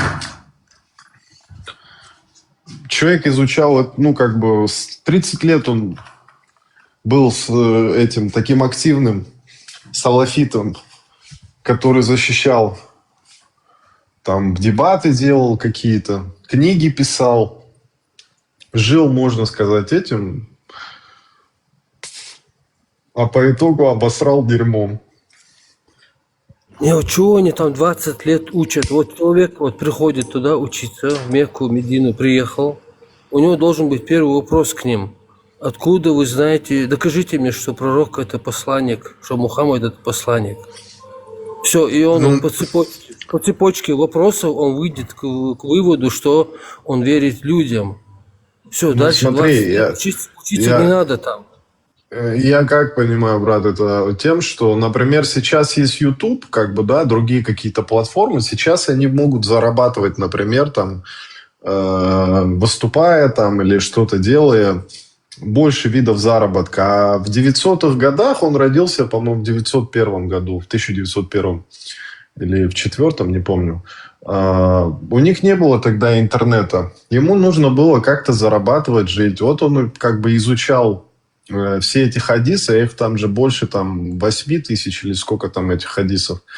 Коран, все эти труды там разные. Писал свои книги, наверное, хотел зарабатывать.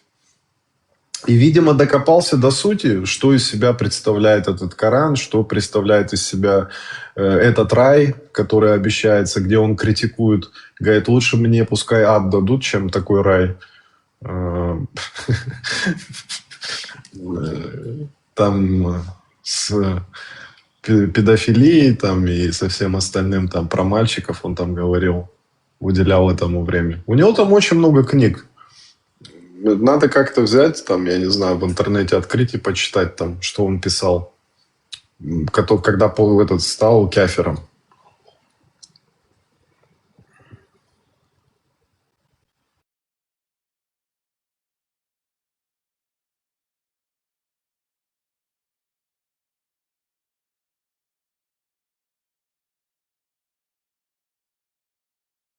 Я вообще говорю, вот заходят, надо сразу гасить этими вопросами. Откуда вы знаете, что Мухаммад посланник? Он скажет. И вот так вот. Этими, там где-то около 7 вопросов получается, после которых он сам признается, что верит людям. Я уже... А мне кажется, наоборот, надо сделать так, чтобы они стыдились, например. Поговорил с десятками уже людей, говорил.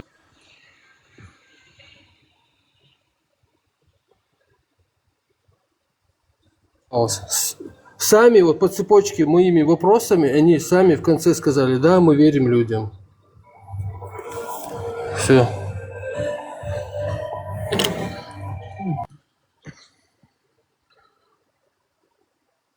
Не знаю, я на примере Дуньядара увидел, когда про ухо зашел разговор, и он этот аят услышал, что его это триггернуло, у него эмоциональный фон поднялся, и я это почувствовал как бы. Ну, видишь, этот ухо, это просто поприкалываться. Ну, ухо, ну и что? Ну, обиделся он, ничего страшного, он же человек, он обиделся, бывает, обижали его. Там, в принципе, не отрицается, вначале там он, его же долгое время оскорбляли, обижали, унижали, это никто не отрицает. Они не знают этого, они идеализируют, думают, что он безгрешный. Есть еще, например, где говорится, что... Это не подрывает его, как бы его статус, понимаешь? Это просто там поприкалываться. Это не подрывает статус его посланника, что он от Бога. Это просто какой-то момент. Так я много раз слышал, что его безгрешным каким-то считают, хотя он сам признается, что 70 или 100 раз там в разных этих, то 70 говорится, то 100, по 100 раз, короче, кается в день. Тоже, это такое же, моральная сторона, это тоже не доказательство и не антидоказательство. Это такое, знаешь, там и так может быть, и так философски интерпретировать, как хочешь. Это добро или не добро, это зло или не зло. Это тоже не подрывает его статус. Вот граф пишет, откуда ты знаешь, что Иисус сын Бога? Я ему отвечаю, ты что, думаешь, что 2 миллиарда людей просто так фигней маются, что ли, граф? Да. Больше, чем мусульман, кстати.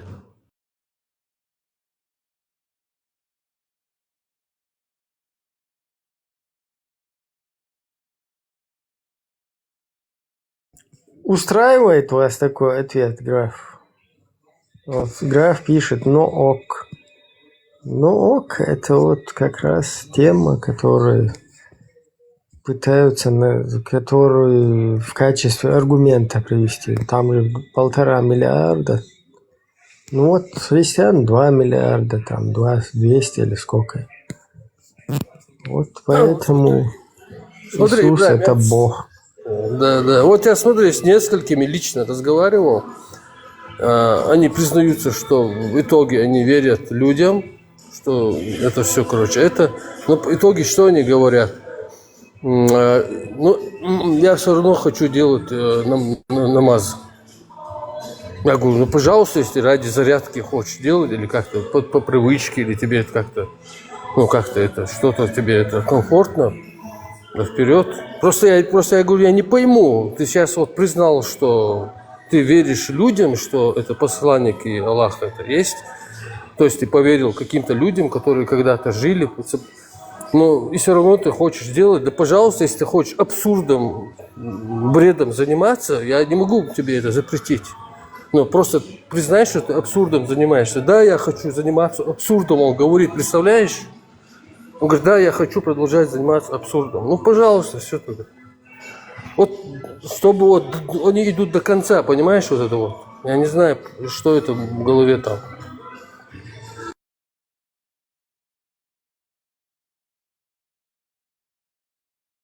Не могу это объяснить.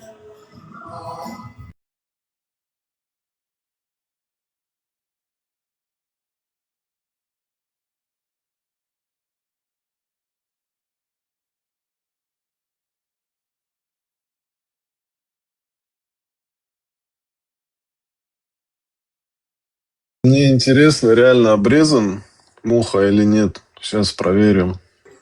Там что-то говорят, что он от рождения был, короче, хотят это тоже вписать туда. Фарго, у тебя спрашивают, ты атеист? Ну, я хотел, чтобы он поднялся и сказал, что такое атеист.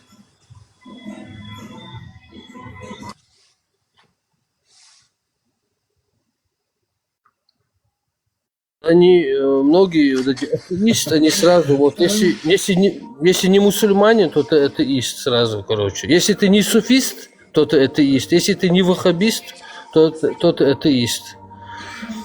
То есть для суфистов ваххабист, он тоже атеист. Для ваххабистов суфист тоже атеист.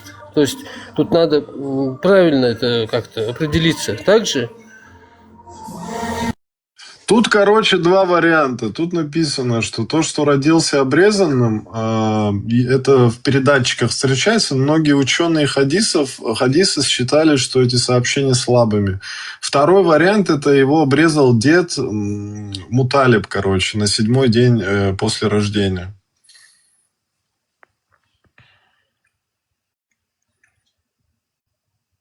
Еще тут вариант... Тут, короче, 3 варианта. Говорит, что Ибн Аль-Каим перечислял 3 версии. Родился обрезанным, был обрезан Джабриилем при рассечении груди, или был обрезан дедом по арабскому обычаю. Версию с дедом он считал ближе к реальности. Да ну нахуй.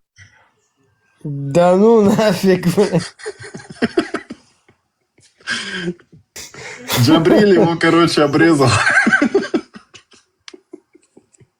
Там, если бы Путин был бы, он бы лучше ответил, что у нас есть специалисты, делают эту операцию таким образом, что у вас больше ничего не вырастет на... Можешь повторить, я пропустил, если не сложно, вот коротко. Короче, тут 3 версии. Родился обрезанным, был обрезан Джабриилем при рассечении груди, или был обрезан дедом по арабскому обычаю. Версию с дедом он считал ближе к реальности. Короче, Ибн Аль-Каим перечислял 3 версии. Представь, его дедуля там вообще главный язычник Мекки, короче, который этих 360 богов там содержит. Вообще круто. И сын которого, имя которому Абдулла.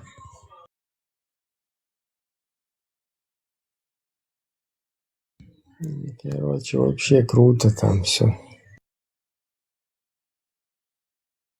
Просто знаете, что происходит? Вот этот вот, вот эта нелогичность, вот этот абсурд, вот нам предлагают жить с этим.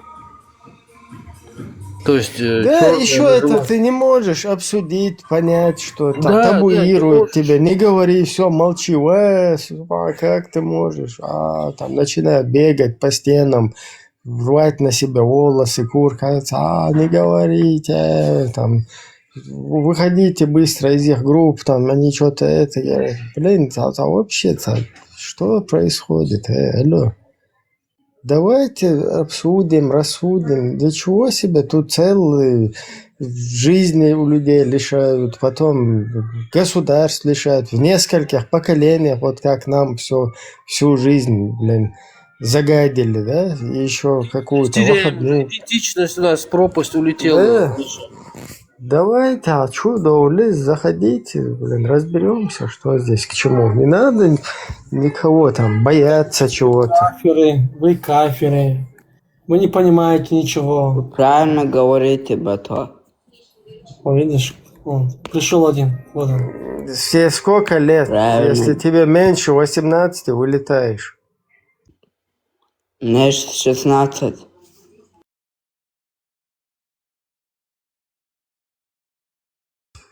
Извини, брат, ты улетел. Как их называл-то? Ударение он ставил на кефиров как-то. Он, ты не кефиры он говорил, а как он? Не, кефиры. А, кефиры, да. Вы кефиры, да? Что-то там. Не, представь, Путин ездил по всему миру, и вот после вот этого небоскребов, да, и после того, как через Абу-Умаров вот эту Низам они втюхнули, вот Низам втюхнули летом, а осенью он уже ездит и говорит, вы в стране, которая является союзником Америки, вы в опасности. А представь, теперь он сидит и всех своих пехотинцев, они в открытую, Америка враг мусульман, там не мусульман, Америка враг России. И вот этого Кадырку посадил, мы вас раком поставим. Извиняюсь за цитату, да? Вот Кадырка его цитата. Читает, я ты зачитывай, да, там вот в Да. Кремле. И все, короче. Вот такая у нас ситуация. Тут нам говорили, что вы в опасности, вы американская туда-сюда тема у вас, вы в опасности. Они хотят халифат установить, вы в опасности. Кстати, это правда, Ибрахим, что этого Кадырову там пересадили почку от этого его сына? Это неинтересно вообще. Ну, вообще, это Кадыркина тема, она неинтересна. Вот смотри, сколько губернаторов в Русне. Возьмем там Кабардино-Балкарского. Вообще даже... Ты знаешь, кто такой Фаргу Балкарский, как губернатор? Не, я не знаю. Кабардино-Балкария не знаю. Представь, ты вот балкарец сам. Не, я не балкарец, я карачаевец, просто этот балкарцы, карачаевцы, это, можно сказать, один народ как бы. Ну да, я знаю.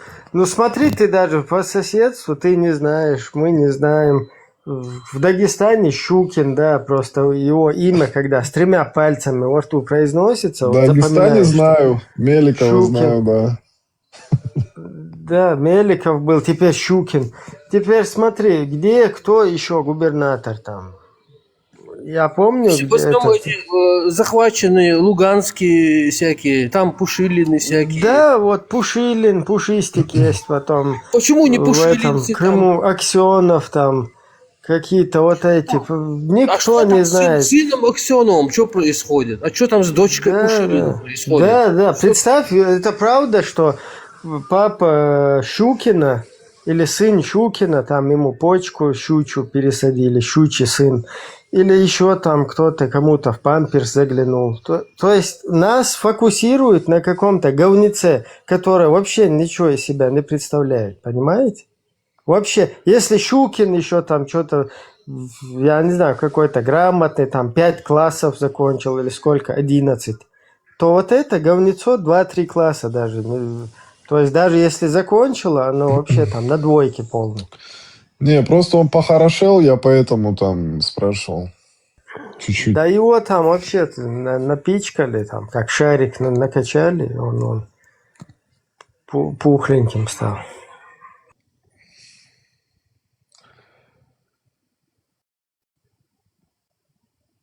А с тем вот Нет, этим... понятно, да, что здесь происходит. Да. Просто вот это мы пытаемся разъяснить. Не надо, мы не пытаемся заткнуть там. Я против того, чтобы кого-то здесь затыкать.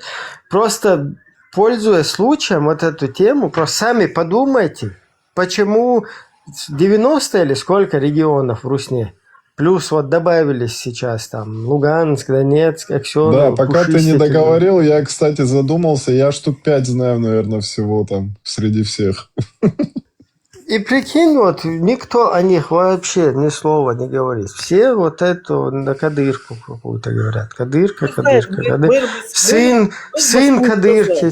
Какая сын кадырки? И что сын? Папа кадырки. Там соседский поросенок кадырки. То есть нам хотят вот всю российскую политику, которую они проводят по Украине, там, по другим, куда-то спрятать за какой-то кадыркой. Зачем это делать? Зачем? Затем, чтобы потом через кадырку вот, на чеченцев это перекинуть, да? Поставить кадырку, а потом чеченцев, которые там пикнуть не могут из-за этого режима, который там установлен, да? Короче, просто чтобы отвести... Да, перетягивать внимание, понял. Представь, во всех этих российских СМИ Адам Кадыров, ну, этот, медали, там, Тузика посадили, Абдурахмана, вот этого, Тумсу, привезли сюда, он говорит, Да, сын Кадырова. детей, Там. да, детей судьи, там еще вот эта тема, то, что, которые постоянно на дожде выступают, там эти, Янгулбаевы, или как их там зовут, я забыл уже. Их мать еще Да, там что-то посадили. Да, братья Янгулбаевы. Ну, смотри, у них Пахан федеральный судья. Вот в нашей республике вот это суд, который вообще по беспределу там засуживали молодых людей. Вот я знаю случаи, вообще непричастный какой-то его подсадили на ваххабизм. Он пошел где-то, например, магазинчик поджег, где водка продавалась там. Какой-то ларек пошел, поджег. Его засадили, короче, эмир. Там,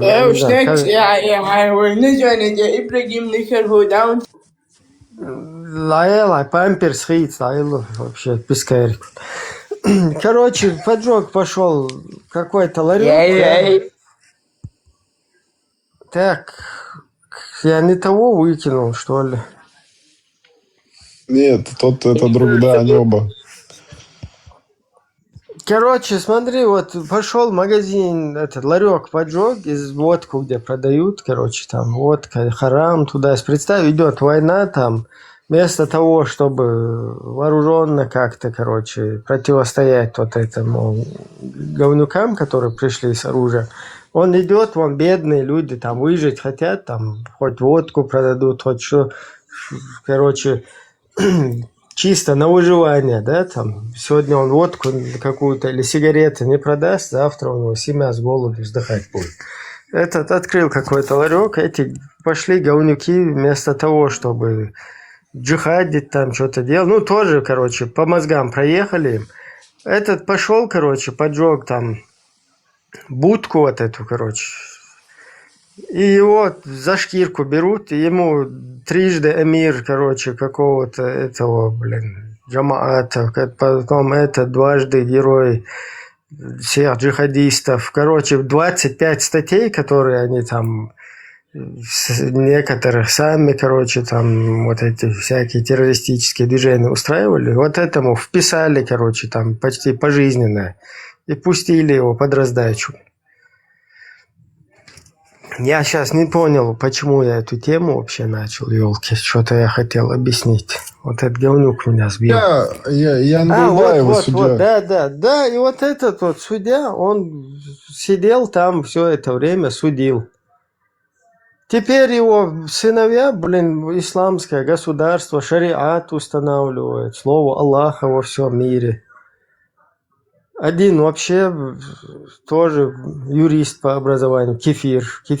Кто судит не по законам Аллаха, тот является тагутом, там, кефиром, кто по тагуту. Этот пошел там кефиром учатся. Вот эти братья его шариат устанавливают в интернете. Потом пацана наработали, на бутылку, короче, подкинули.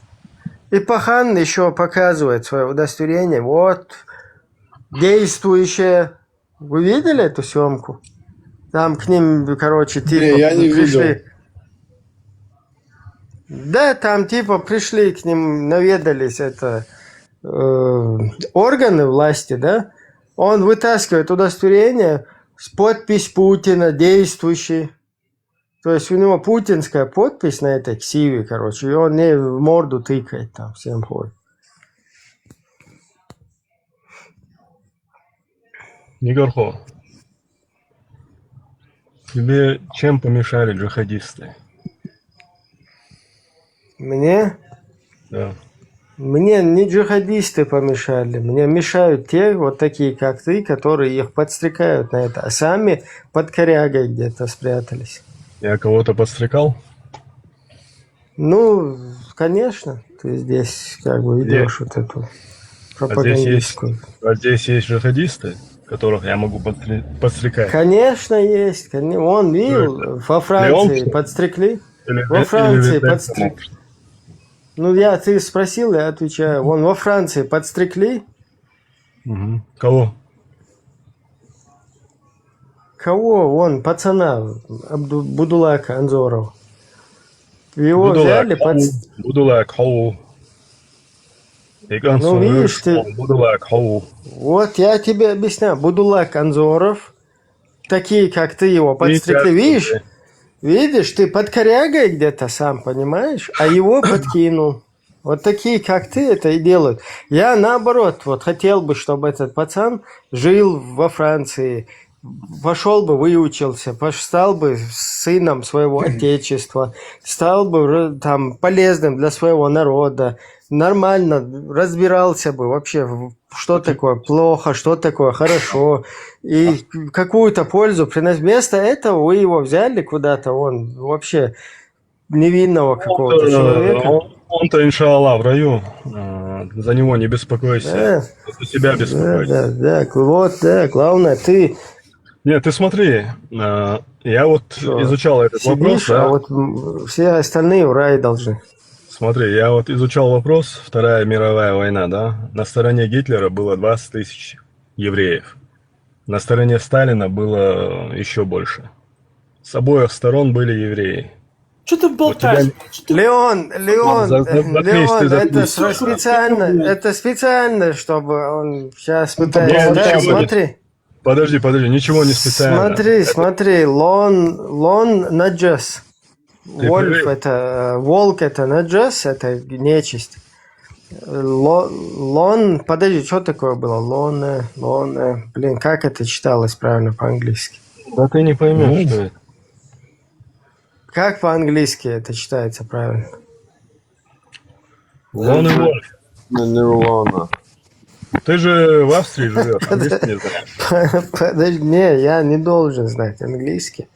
Я так пытаюсь какие-то слова. Ну, руки не доходят. Вот здесь приходится в интернет. Всесторонне развиваться никогда не поздно. Да, я поэтому и пытаюсь понять, что такое лона было. Лона. Не, Лона это одинокий. Был у нас такой герой. Не, а читается как оно по-английски? Ваха Центроевский. Лона по-английски как? Лона Вольф. Да. Так и читается, да? Так и читается. Окей, лона наджас. Потому что в исламе волк это наджас, нечисть. Волк, это одинокий наджас получается. Да, вот ты одинокий наджас. Волк не наджас. Это что у тебя за новая концепция? Смотри, мне тут по ушам вахабня проезжало, что волк это наджас. Алло, бабуин. Наджас это слюна собаки. Сама собака не наджас. Ты изучи вопрос, прежде чем что-то утверждать. Алло, мне объясняли. Ну ты хотя бы изучи вопрос.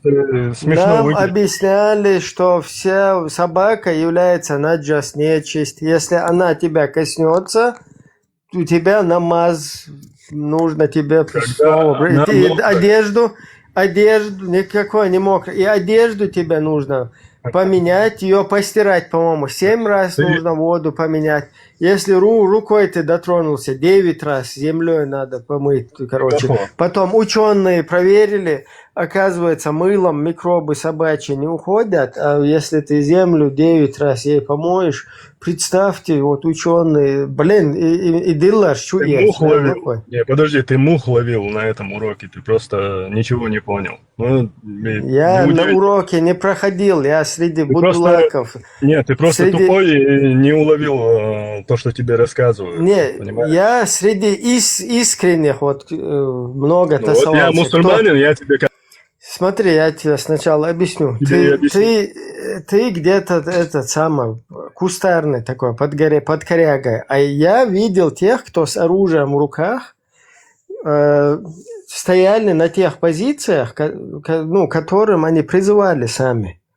И не просто балаболили, а именно соответствовали, да, чему они призывают. И вот из их уст я эту хренотень слышал.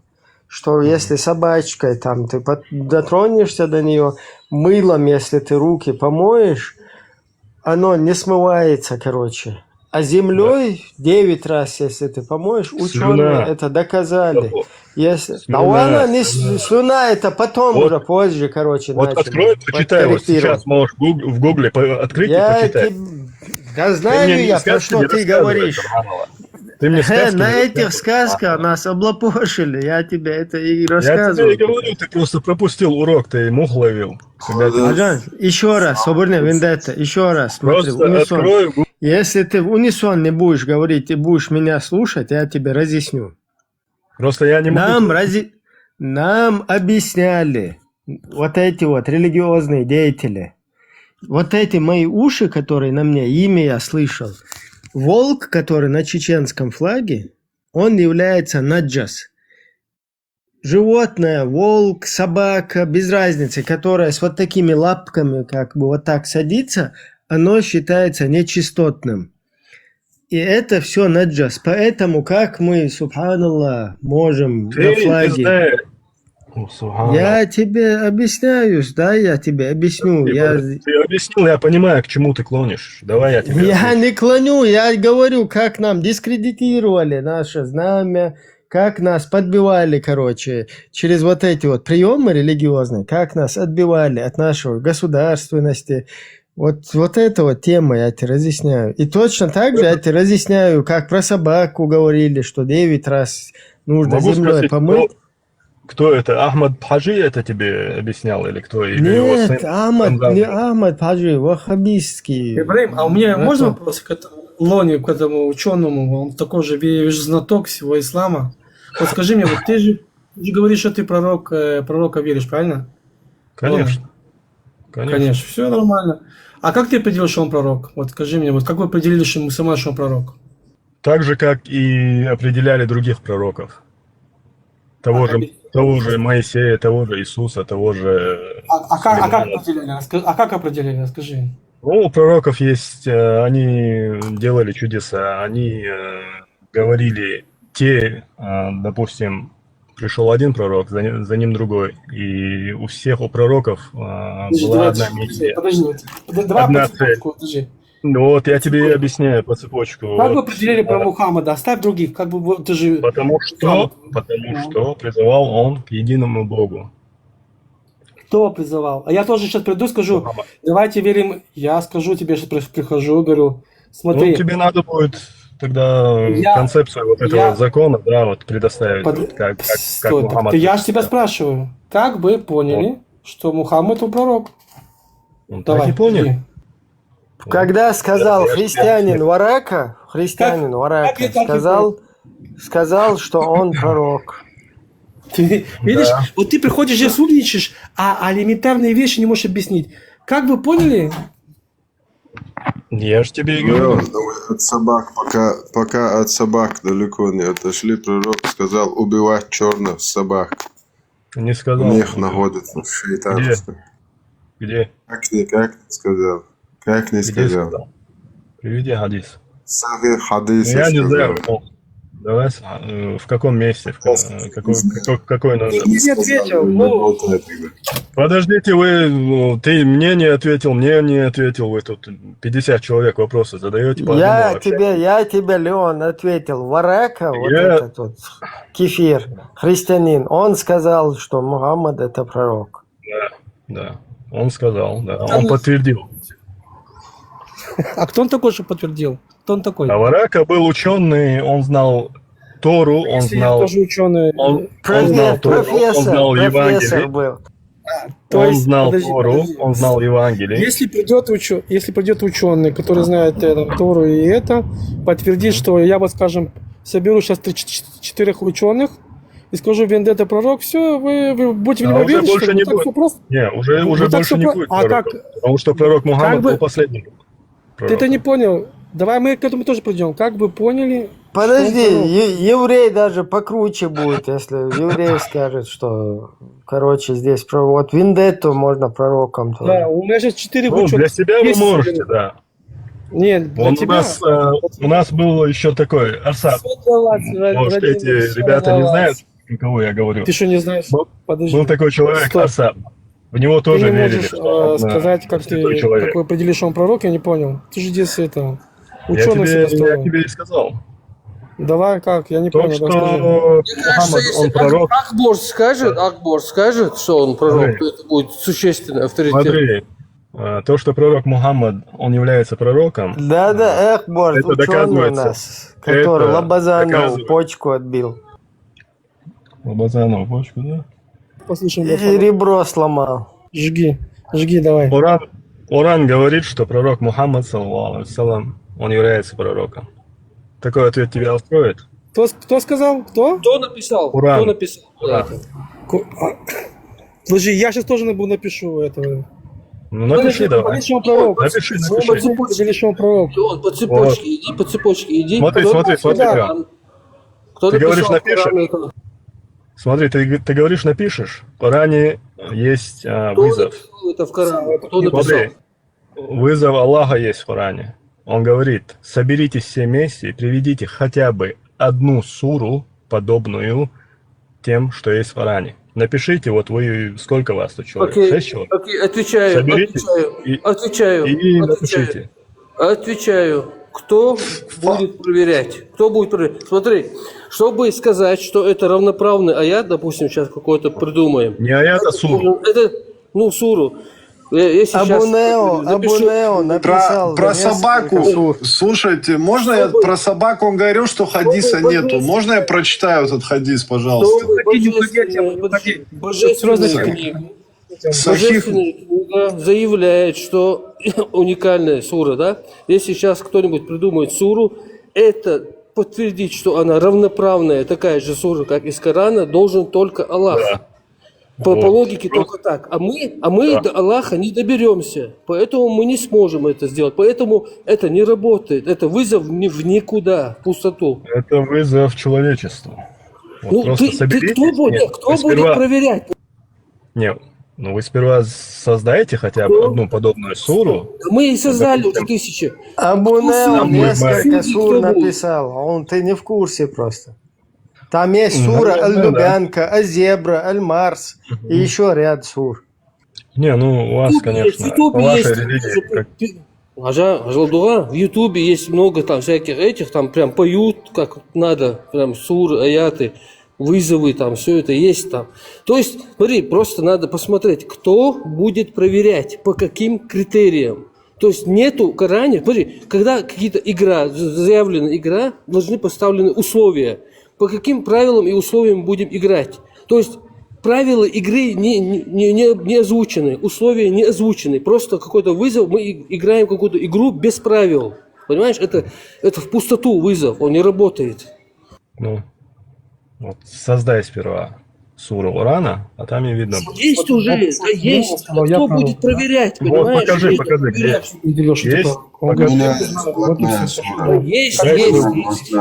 Есть. Аль-Падлиз называется. Почему сура? Дугайник. элементарные вещи вы не можете А ну, прочитай, если у тебя под рукой. Хадис про собаку он говорил. Приведи мне, что черных собак надо убивать, что у них длинные. Их несколько. Фарго?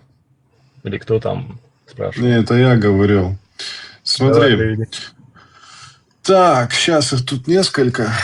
Прочитаю позже. Прикол получается. Подожди, пахан. Они не могут объяснить, что Мухаммад он пророк, блядь. Это пипец, блядь. Я уже всех замучил этим вопросом. Он чистый, он хорошо. Он не... Я, блядь, все угодно. Как вы определили? А подожди, как ты определяешь, что Моисей пророк? Не надо, как я. Подожди, Точно я так же спрашиваю, мы и определяем. Ты стрелки не меняй. Вы кричите, что он пророк. У нас написано, как он написан. У нас написано. Да. У нас написано определение. Как вы определили? Да, вперед. Потому что он говорил не от себя, во-первых. Он призывал к единобожию. Где написано? Где это написано? В Коране написано. А кто написал в Коране? Коран — это Слово Божье. Кто написал это в Коране? Слово Аллаха, Коран. Где написано, что это слово Корана? Что есть слово Аллаха? Где это написано? В Коране же и написано. Ну вот, а Коран кто написал? Коран — это Слово Аллаха. Его собрали. Где это написано? Со слов пророка его записали, собрали. Кто? Кто написал? Кто написал? Его сахабы Аллах записывали сам? аяты. Вот Смотри, асхабы. его Да, асхабы это люди? Асхабы это люди? Конечно, люди. Так, все, асхабы Лучшие записали. Где написано, что это асхабы записали? В смысле, где это написано? Да, откуда информация, что асхабы записали Коран? Откуда Я эта тебе информация? сейчас не могу сказать, где именно это написано. Ну, откуда ты взял это? Вот ты откуда это взял? Ну, я взял это из Сиры. Откуда? Из Сиры. Так, Сиру кто написал? В смысле, кто написал? Ученые написали? Кто написал Сиру? Кто написал написали. Сиру? Шайтан, Ученые. Аллах, люди. Люди? Люди. Так, где написано, что люди написали Сиру? А кто ее напишет? Ну, где написано, что люди написали Сиру, в которой написано, что написали асхабы Коран, где написано, что Коран от Аллаха? Ты вот, Понимаешь, такие детские вот... Не детские, это логическая цепочка. Это логическая цепочка. Мы идем из Ну, хорошо, ладно, не люди написали, кошки написали. Кошки написали. Да. Значит, ты веришь кошкам. Или кузнечики, да? написали. Ты кузнечикам веришь, ты да? сам себя слышишь, вот когда тупой вопрос. Ты говоришь, что кузнечики написали Сиру, в которой написано, Люди написали. Коран, где написано, что Коран от Я тоже в Аллаха. это верю, потому что это знамение уже. Ну, конечно, да. Вы во что угодно поверите, кроме Люди слышат, правды. понимаешь, люди слышат твои ответы. Ты понимаешь, что ты несешь? Ну, я-то конкретно отвечаю. Люди написали, ученые ислама написали Сиру. Люди. То есть ты веришь людям. Конечно, верю. Ты, получается, не Аллаху веришь, а людям веришь. Алло, стоять! Знаешь почему? Все заткнулись. Все заткнулись. Я пророк, потому что я так сказал. Все. Я сказал, что я пророк. Все. Я пророк. Я еврей, я подтвердил. Все, это, бля, железная вещь. Прикинь, я еврей. Как раз, как у Мухаммеда есть один еврей, который подтвердил. Как раз, братишка, есть один еврей. Еще Все, у вас же там в иудейских книгах же сказано, что я по имени Пармат, пророк из чеченского народа, придет. Там же сказано у вас древних. У него знаешь, что написано? Вот, все, я пророк. Почему? Да потому что я так сказал. Я сказал.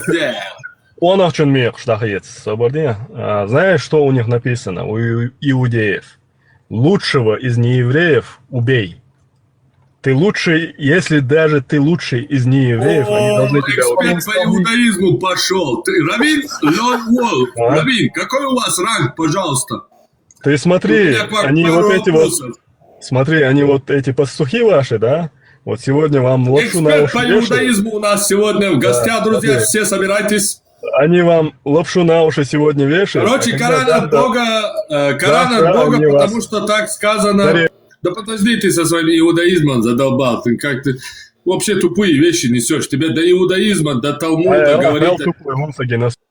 Да я, это вот ты, сегодня ты поймешь, когда мы доитаем, а дела, а второй, это борщ, шпагал, моя все.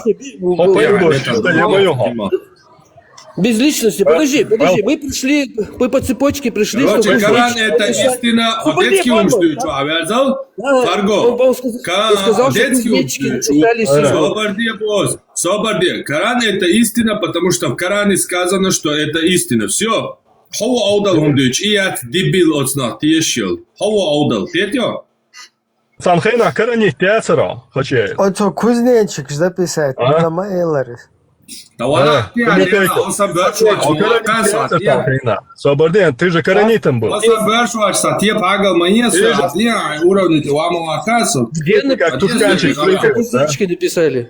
Подожди. Вчера ты был коранитом, сегодня ты атеист. Сейчас будут 10 евреев, подтвердят Парамату, что он завтра буду каратист. Давай, ты будешь Прометейка. Завтра буду каратист, послезавтра тэквондист. Тебе хадис прочитать? Про собаку, вот, что на шайтан. Ты прыгаешь, да, с одной... Ты хадис хотел про ты собаку? Ты не знал об этом? Хадис, Лонгов. Да, прочитай. Сахих Муслим, хадис 1572. Передается от Джабира ибн Абдуллаха. Посланник Аллаха сначала приказал убивать собак, затем запретил их убивать, но сказал, чтобы убивали полностью черную собаку, потому что она шайтан. Ну, значит, так и есть. Все, вопрос исчерпан. Хадис Сунан Пармат. Пророк сказал, давайте в дупло запрыгнем. Сунан Пармат, надо в туалет забраться. Ну, раз так пророк сказал, долбитесь в дупло, значит, будем долбиться. Ты долбишься всегда всю жизнь. Поэтому, наверное, сбежал. Уже кузнечиков начали верить. Ты все обломал. Кузнечик. Я уже кузнечики, когда сказали, что записали ручками. Формат. Ты слышал? Если бы в этих хадисах было бы записано, там, долбитесь в дупло с мужчинами, они бы то же самое сказали. Ты представляешь? Ну, раз пророк долбился в дупло, значит, в этом есть благо, просто мы не знаем. Ты бы был бы рад, да? А тебя на парад гордости пригласили, Евгений? Нет? Хотя должны были бы. Ты был бы самым почетным гостем. Личик, покажи ключита и разговаривай смело тогда. Да, без проблем. Любой место, любой месте, лицом к лицу.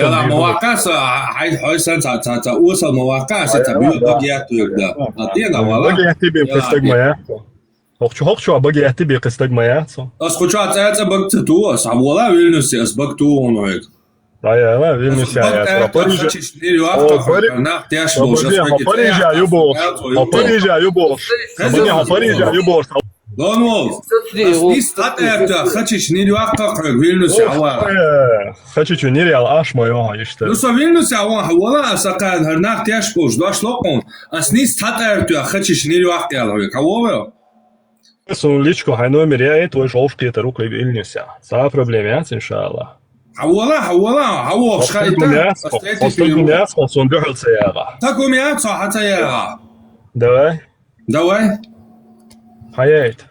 Сун личко хаяет. Хаула, Вильнюс, Солдунян, да, аю гейн лави, шла. Хаула, чё, петушица, матен дела, Петушица, дящик, хою. И что теперь? Соборди. И хаос винуется, сунца, а ишмунис вела. Он мют и хашулин, виру. Истина хули это? Ху истина хули? Соборди, 2 секунды, дайте мне. Ажа из Пармат и Шуа, допустим. Сун доказать, то я истина дуэль. Худу истина дуэль, он доказать. А из Пармат и Шуа, допустим. Ах, Су, допустим, свидетель. Ах, и Ишвиш, Сун, и истина хули и Коран. Причем тут? Он шунцанин, Коран, истина дуэль, доказать даря чувство. А зачем ты с ним встречаешься? صبردي الله عشان برضو تيا شو دكتور بيخلو شو ناخذ شو قيتي الله خو بيخو جين دي ناخذ شو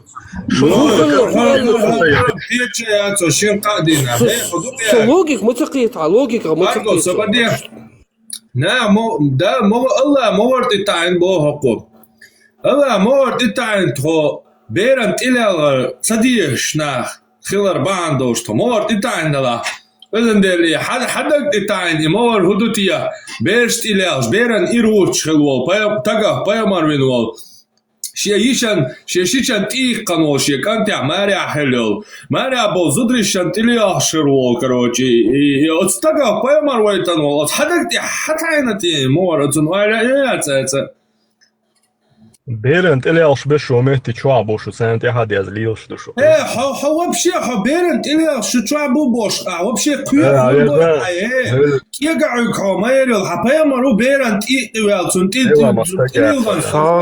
تيتشوات هو بشي حيكيقعو كروندو تيتشوات هو يو بشي تيتشوات هات استقى بيمرو الليل شو هي ميلا بيرنت إيخشي هو بشي بك حيوال جايات أبوشين يوم هو ميريل هات استقى بيمر الليل شو هي بيرن تيق قنول هو بشي حيبلغ حموية تقيت ستا بيرن تيق قنيا هو بشي هو يا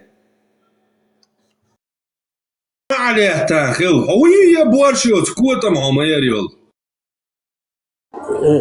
Алло, пожалуйста, сейчас интересный очень такой случай, прецедент произошел. То есть до сих пор они вызывали Пармата или кого-то, чтобы Иша Вин доказать, что у них Коран это идеология истина. Теперь же он говорит, что он не хочет доказать. Он встречается просто так. Он говорил, что кузнечики записали. Да, надо ему сразу статью России там про ПДФ там говорить ему. Блатную суру хотите. Как впустую встречается, впустую там какой-то конфликт какой-то пустой, без основы. Вообще я не понял. А вот эти кузнечики, да, надо было продолжить. Где хадис, что кузнечики написали сиру, в которой написано... И вот этот вот хадис, где сказано, в траве сидел кузнечик, как огуречек. Бисмилlah. Я такая блатную. Я с людьми разговаривал, они хотя бы признали, что это люди написали. А этот говорит, что вообще кузнечики. Вообще, короче, я не знаю, это хуже других. Бисмиллахир-рахманир-рахим. Во имя милостивого, первая сура. Прямой воин Аллаха, прямой воин Аллаха. Первая сура. Пока в засаде. Ходикция это Лаямскера дуя. Хазя, привет. Микрофон, я гина, да, сатсасок, лиш, микрофон, я га. Кузнечик, Кузнечик, свободен. Ходи сюда и кузнечика, Аляс, види. В траве сидел кузнечик под корягой. Кузнечик, шуар царял, ду. номер слички حيازي ريلوس عماي ناديدو ابيتوشيتس يادو علي وليدا يلا ديلا يا دا قام يا دا دغ سيتسون دا شي حوت واو كش واو كرش لا ولا والله ولا ياك مال دافيجا هاي باي مروات بيرن إرواتانو قبل هاي باي مر دغ جوا مچو ишодош просто представь тебе кукол шалош забери еще кач юцун тилиаш قبل هاي باي мар юхаляч А вообще бак халгат то моя цо дуния чо. Кесто дег дуния даешь да просто ха ю боч метта ха гучалч метта да цоган ке ми бач гортан стадяч ал педофил тя ю апушины бошо дуния тя ялялч метта иди илшмё. Да ялан да ха ю бак халгат теча утам хамарио. Прометей. Бисмилlah. Бисмиллахир-рахманир-рахим. Во имя милосердного, милостивого. Первая сура Аль-Бад из Батного Корана. Первый аят. Первый аят. Во имя Аллаха хуйла и хубала. Авторитета с доброй душой и совестью. Второй аят. Вся хвала Аллаху старшему на зоне. Третий аят. Пахан порядочный по понятиям. Четвертый аят. Чистильщик судного дня. Перед тобой одним мы шестерим и прогибаемся, и только тебе стонем о помощи. Пятый аят. Тащи нас напрямик по понятиям. Шестой аят. По тропке тех, кого ты поднял, а не тех, кого ты опустил, и тех лохов, которые облажались. Седьмой аят. И вся хвала принадлежит Василию Васильевичу Хуйлу, хозяину рабов опущенных. Альхамдулилля. Можно я вопрос задам?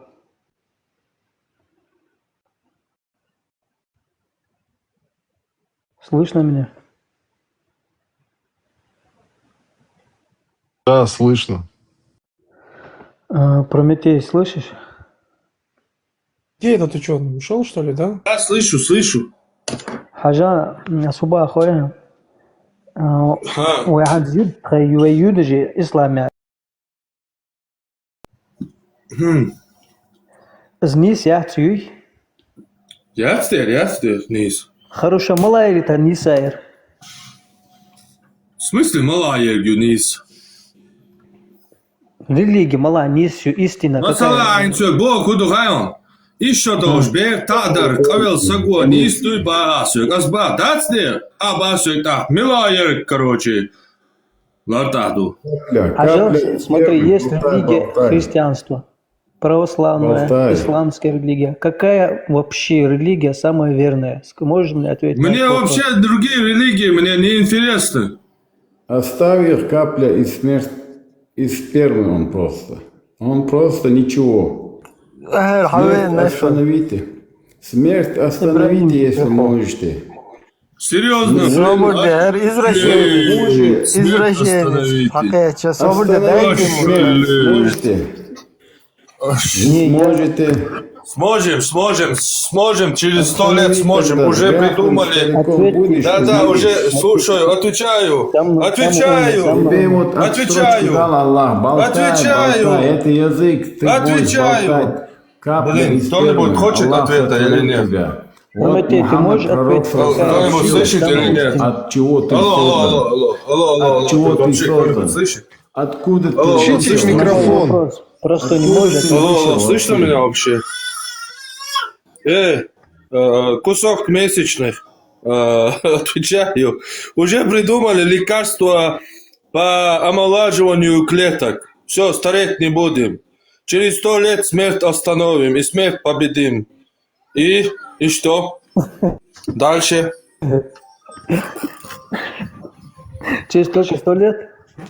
А раньше нельзя?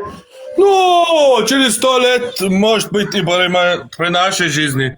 Но уже придумали, в общем, специальные клетки, которые омолаживают. Так сейчас придумали, тебе говорю, старение клетков предотвращает. Уже придумали, все, уже открыли. Придумали. Клетки не стареют, все. Ты 100% будешь со своим бараном. Ты со своей женой бараном 100% умрешь, братан.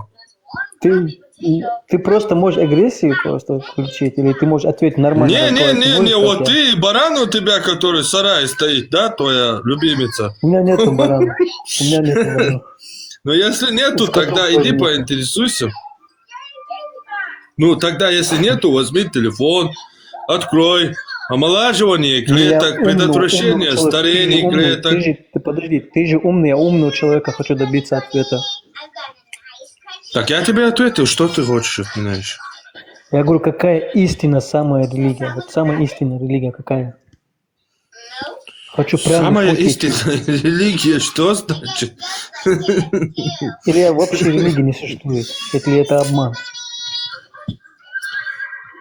Блин, как тебе объяснить? Это долгая тема. Религия это просто государственные как бы инструменты.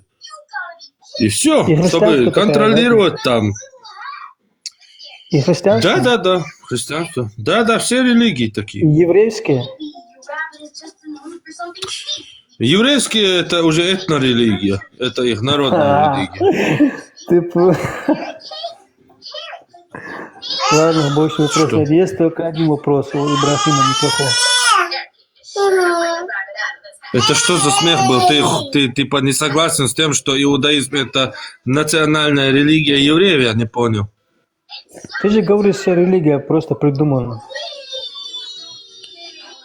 Так я тебе говорю, еврейская религия это религия одного еврейского народа. Это национальная их религия. Что ты смеешься? Ты типа не согласен? Нет, это придуманная религия.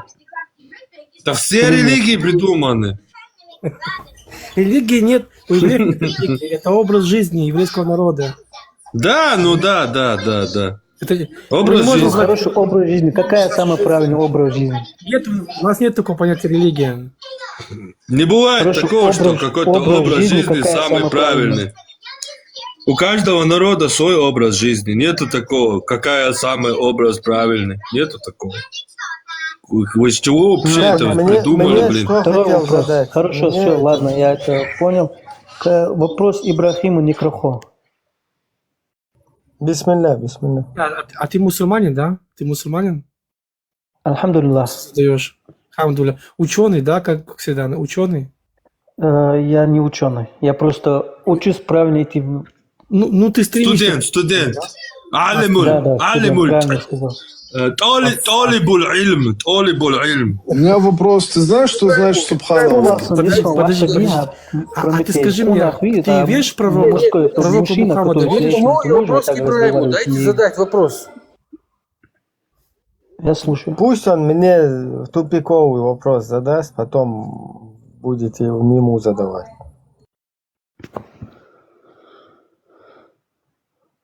Нафиг тебе такой флаг? Синий, желтый. Украинский? Да, засунь себе это в задницу. Не, это же не вопрос. Подожди. Это же не вопрос. Они этим занимаются. Национальный спорт у них такой. Они этим занимаются. Тебя тоже призывают к своей религии. В задницу флаги, чтобы засовывали. Прими ислам, Ибрагим. Ладно, Джамаат, ступи в них, где задницы флаги засовывают. Да, я твою эту грубость спешу на то, что как бы ты сейчас в тюрьме там находишься, и тебе необходимо это высказать. Дальше теперь ему задайте вопрос. Ученый сейчас растаял.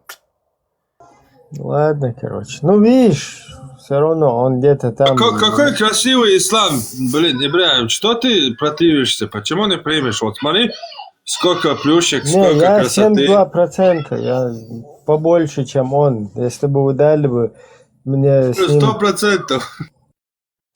Я пока не видел, 100 никого. Я бы вот на кон поставил бы свои проценты с ним, посмотрел бы, кто... Он живет под кафирами где-то, боится пикнуть там слово. У него правитель Путин, кефир. Он там сидит вообще, не рыпается, и сюда заходит, что-то еще доказать кому-то что-то хочет. Путин новый пророк. Это пророк Мухаммад. Это пророк нового ислама. Ты чё? А где этот ученый? Вот мне кто-то пишет, Ибрахим Мадекас Хумюха. Ну, зачем вот это оскорбление, я не пойму. В чем? Хам духой, Декас. Да, в чем? Вот объясни, что представь ты какого-то он фулейджа, какого-то говно собачье, да, путинский, вот так вот палец о палец сделал, заказ сделал, он тебе написал фетву, какой-то хадис тебе, и вас вот так за нас водят, манипулируют вами. А ты, короче, мне пишешь, все, вот что я не так сделал. Вот чеченский вот этот термин, украинский флаг, а то эльчики цаю алана цунде деказумё.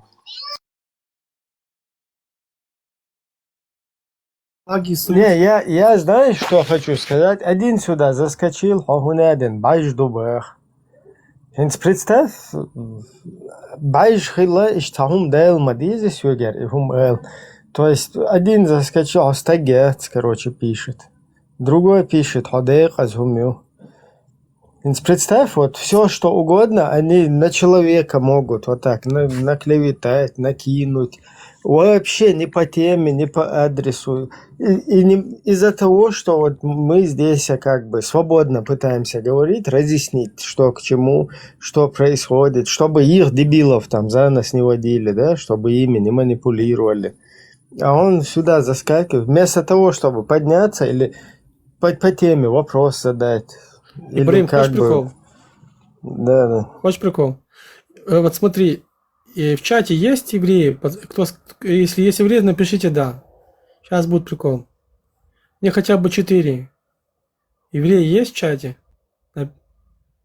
Если есть, напишите «да».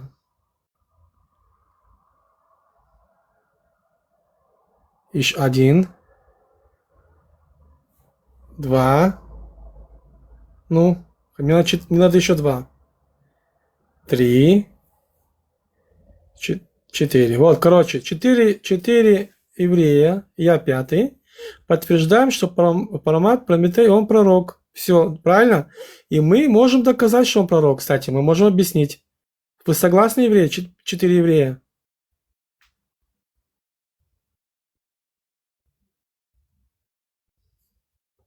Согласны. Теперь делаем так. Пускай поднимется сюда Абдулашка, да, малохольный, и объяснит мне, как они поняли, что пророк Мухаммед. А мы, евреи, сейчас подтвердим, объясним, что я лично объясню, что Прометей это пророк.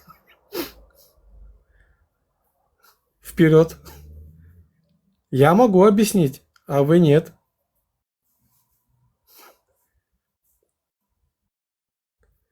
Давайте, малохольные, поднимайтесь. Вы же кричите во имя Аллаха, во имя Мухаммада. Вы за этого Мухаммада готовы голову оторвать. Вы даже не можете объяснить элементарную вещь, что он пророк. Я в шоке. Я вас всех замучу, я вас всех достану этим вопросом. У них кузнечики там, мы выяснили сегодня. Да, все там собачки, мы сейчас должны... Да, он в следующий раз придет, мы дальше по цепочке пойдем. Неизвестно, куда мы придем. Но пока на кузнечиках тут. Вперед. Давайте, малохольные, один за одним. Только, пожалуйста, когда он будет рассказывать, что он пророк, не перебивай, Пахан. Это такое наслаждение слушать этот бред. Потом, когда он разлетается, чем больше они рассказывают про эту теорию, больше поноса вот этого, знаешь. Чем легче потом обосрать, ломать. Давайте, рассказывайте. Абдулашки, поднимаемся, малохольные, рассказываем. Вообще дела нету, кто такой Мухаммад. Ты мне докажи, кто такой Моисей. Наебщик или не наебщик? А что ты делал, что наебщик? Ну, я... Постоянно этот вопрос, он постоянно этот вопрос один и тот же задает. Граф, докажи, что он был пророком. У нас надо доказывать, у нас в Торе написано. Мушия. У нас в Торе написано. Я чеченец, не признаю Моисея. Дальше что? Я не признаю Моисея, я чеченец. Все. Дальше? Дальше что? Ничего.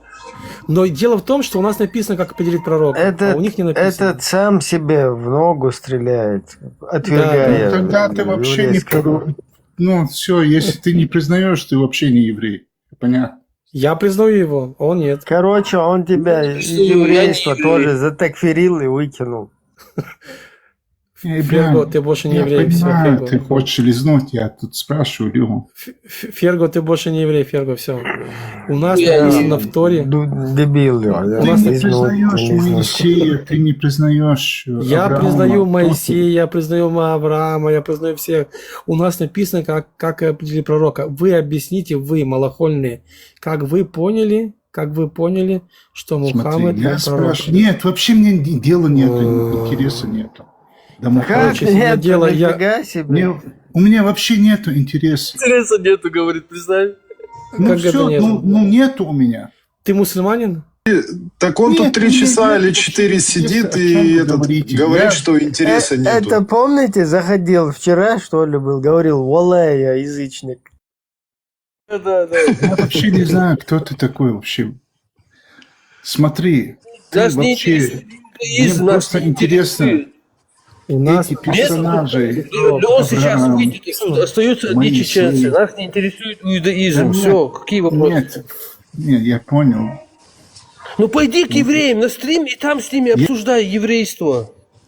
Так, ладно, Ты я чё его тут? спустил. К нам зашел исламский ученый, профессор Алимуль Толик, короче, Радмир. Давай, Радмир, жги. Будьте свободны, ребята. Стойте, дайте мне с этим. Вот это уже серьезно, Махор. Это трубный голос. Скажи Это мне, а где-то что ты в там Твиттере это, есть. ворчишь, что ты там... Не, сейчас он нормально зашел, как бы, с приветствием свободы. Будьте свободны. Скажи мне, Радмир, вот ты же мусульманин, правильно? Подожди, я тебе зашел к вопросам, а не ты ко мне, Стой. Да вопросы я не задал. Не, все, закончили ваши вопросы. Вы с вашими вопросами закончили. Я тебя спрашиваю, ты мусульманин? Видишь, как тебе тут педалят, в смысле? Как Ты мусульманин, да или нет? живешь, скажи мне. А? Что ты боишься вопроса? Что ты боишься? Что ты очкуешь? Это не больно будет. Дурак, что ли, Леон? Ну так я тебя спрашиваю вопрос. что Ты ли, же а мусульман, какие? да или нет? Тебя ебет. О, видишь? Тебя Ух ебет. ты, Вот это ответ. вообще... Подожди, Радмир, это 70 лет к аду приближает и отдаляет от Да-да. рая на 70 лет. Не матерись. Смотрите, как мусульманин отвечает, что он мусульманин. Тебя это... Ты мусульманин, да или нет? А не ной. Хватит ныть. Будь мужчиной. Вот. Посмотрите на разум. Ты можешь ответить нормально, да или нет? Тебя ебет, говорю. Дальше. Опа, видите? Ответ настоящего Радмир, муслима. перестань грубить. Ну а как мне с ним разговаривать? Как с ним разговаривать? А я тебе что, оскорбляю, что ли? Я ты? что, не знаю этого долбоеба, что ли? Вы мне что, новое Тихо, что-то тихо. открыли? Радмир, спокойно, аккуратно. не пора. У нас без мата. У нас мат харам. Алкогольный? А что ты обижаешься, что спрашивают, ты мусульманин, да или нет? Скажи мне, Короче, ты не пожалуйста, как мусульманин. у вас обрезание Короче, ты не делают мусульманин. евреи? Короче, Ответь ты на не вопрос. мусульманин, Ты да? обрезанный? Подожди, ты не Ты мусульманин, обрезанный? правильно? Да Ты или нет? обрезанный? Да или Ты нет? мусульманин, Ответь. блядь, ты... Ты обрезанный или Я не нет? могу. Ты мусульманин, да или нет? Я спрашиваю. Ты обрезанный или нет? Ты мусульманин, да или нет? Отвечай на вопрос.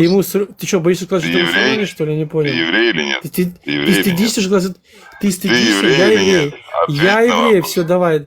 Я Тебе еврей, делали да. обрезание? Я еврей. Обрезание Ты делали? мусульманин, да или нет? Обрезание делали, нет? Фото Да. отправил нам. Отвечай. Он хочет Ты увидеть обрезанный? твой этот Джундук. Ты обрезанный. Слушай, как ты не стыдно у мужчины спрашивать, ты это своим причинам? Потому что я Вообще знаю, как у нормально, вас блядь? делают Ты чё, обрезание. Радмир, это ненормальная тема, когда мужик спрашивает у Что у вас эта мужика... тема? Или туалет, или смотри. причиндалы, Радмир, подожди, подождите, Леон. Радмир, Подожди, дай мне сказать. смотри, я тебе объясняю, что когда мужик у мужика спрашивает, это Нормально, как да, бы- слушай, почему я задаю? Я ненормально. Это Ты слышал, в ненормально. смысле, как у них обрезание делается вообще? Слышали? Раввин приходит Слышали? и ребенку, сосет, ты понимаешь, он зубами это отрывает. Чего он там? Чем вы там думаете? Ты знаешь, что у нас в Грозном, да, во время совка, вообще-то многим чеченцам, вот как раз таки евреи делают обрезание. Именно еврей и делал нормально, у нас тут это нормально, у них там ненормально. Есть специальная трубочка, которая идет в другую сторону, а воздух в другую сторону. В ваших мозгах это непонятно. Еврей, не ной, Ты стыдишься, скажешь, ты мусульманин, я не понял. хватит ныть, бля. Я вас уже что, в стыд бы вогнал? Я тебя спрашиваю, или ты Я мусульманин, ты считаю вообще стыдишься? ненужным тебе стать Короче, таким ты дебилом, как ты стыдишься, скажешь, ты разговариваешь. мусульман, красавчик. Понимаешь? Такой дебил, как Я, вы ты. скоро будете, не нужно стыдиться, что вы мусульмане. Вообще. Вам будет стыдно, что вы Не даже в этой человек, вере. Я вас доведу, блядь. Я вас доведу до белого колена. Ты хуй будешь нюхать. Смотри, они уже признают, они уже боятся признать. Заходил до этого, сказал, что Сиру написал, кузнечики написали. Ты как думаешь, вот твой этот заходил, твоей этой религии человек? О чем-нибудь о другом поговорить Он- хотите? Не, если мне докажут, что это кузнечики записали, я верю в это полностью. Докажите. Я послушаю. Вот мне это вообще, я раньше не слышал, я слышал, что Луну там раскололи, что с деревом разговаривали. Ну что, кузнечики записывали Сиру, короче, это вообще знамение. Да-да. А вообще Всевышний есть? Скажите мне, пожалуйста. Вот смотри, мусульманство приходило, сказал, что кузнечики... Всевышний есть вообще? Скажите мне. Лева, Всевышний есть у тебя? Ты мусульманин, да или нет? Ответь мне, пожалуйста. А что ты боишься? Всевышний у тебя есть? Блядь. Отвечай, ну алло, я с вопросами поднялся, не с ответами. Я вас доведу, Дебил, вы ты даже не будете слышишь слушать, меня? что вы Ты Куран думаешь, под читать твою будете, диктовку блядь, будешь дебил. что-то? Я вас доведу. Нюхать будешь? Я тебе задаю вопрос, у тебя Всевышний есть? Ляд, подожди. Я вас Всевышний флагом есть поставлю. или нету, бля? Уже ставлю. Ты определись, кто у тебя есть. Да, У тебя ты черт с мусульманин, рогами, да Всевышний, или кто? Ты мусульманин? Еще и с пиздой и с хуем говорят. Кто ты? Я видел картинку, это так? Кто ты, Скажи что мне. ты, почему ты, зачем ты? Так, Радмир у нас вылетел чуть-чуть. Радмир, у нас мать не Мужчинам салам приветствуется. алейкум, жидам салам. Подожди, мужчинам. Никакой не салам мужчинам. Опаля, извиняюсь, вырубил подряд. Мужчинам, салам мужчинам не дают. Женщинам, маме, сестре, всем надо давать. Не учись Машо, хорошо. Люица, Да. Машо. Не учись Всем привет. хорошо. Здравствуйте, я не успела. Я хотела его спросить привет. про кузнечиков. Где это написано? Расскажите мне, пожалуйста. А у нас тут ученый приходил, рассказывал. Для меня Только это извините. тоже был шок, короче. Я сейчас тоже буду это изучать, что кузнечики написано. Дорогой. Мусульманам салам, товарищи. Светлячки. Остальных приветствую. Не, ну реально, где написано про кузнечиков? Я очень хочу почитать. Пропустил. Тебя 5 евреев облагословили, что ты пророк. Ну, девушки, отвечаю, вот приходил сюда мусульманин, он сказал, что Сиру написали кузнечики. Вот, я не знаю, он не объяснил это. Вика, ты будешь шестая, Вика. Ты подтверждаешь, что Прометей пророк? Он пророк с большой буквы. Все, видишь, и у нас уже 6. Мы можем доказать, кстати, это, понимаешь? Абдулашки, поднимайтесь, малохольные. Я просто неоднократно я замечала, что его пророчества сбывались. Извини, пожалуйста. Если иудеи подтвердили, что я пророк, Мухаммеда подтвердил только один иудей и один христианин. Все, и такая религия появилась. А прикинь, меня уже двое-трое там иудеев уже представляете, иудеи признали. Ты знаешь, Пармат, я тебе так скажу, что если ты вдруг надумаешь создать свою какую-то религию, поверь мне, своими способностями ты любого Мухаммеда переплюнешь. Я тебе это гарантирую. Да, ты че, надо, да. Это 100%. Да. Мусульмане, вот как всегда, вот эти сомневающиеся мусульмане, вот будут гореть в вечном аду. Длиной 70 локтей. Длиной 70 локтей цепь им будут в анус засовывать и через ноздри вытаскивать. Аллах. Потому что не уверовали в пророка. Наверное, он не переплюнет, его посадят, если он захочет переплюнуть. Подожди, новый пророк, сколько ты гури обещаешь? Сколько ты гури, по твоей концепции, сколько гури там будет? 1 500 000. Нет. Не, он вариант Саши.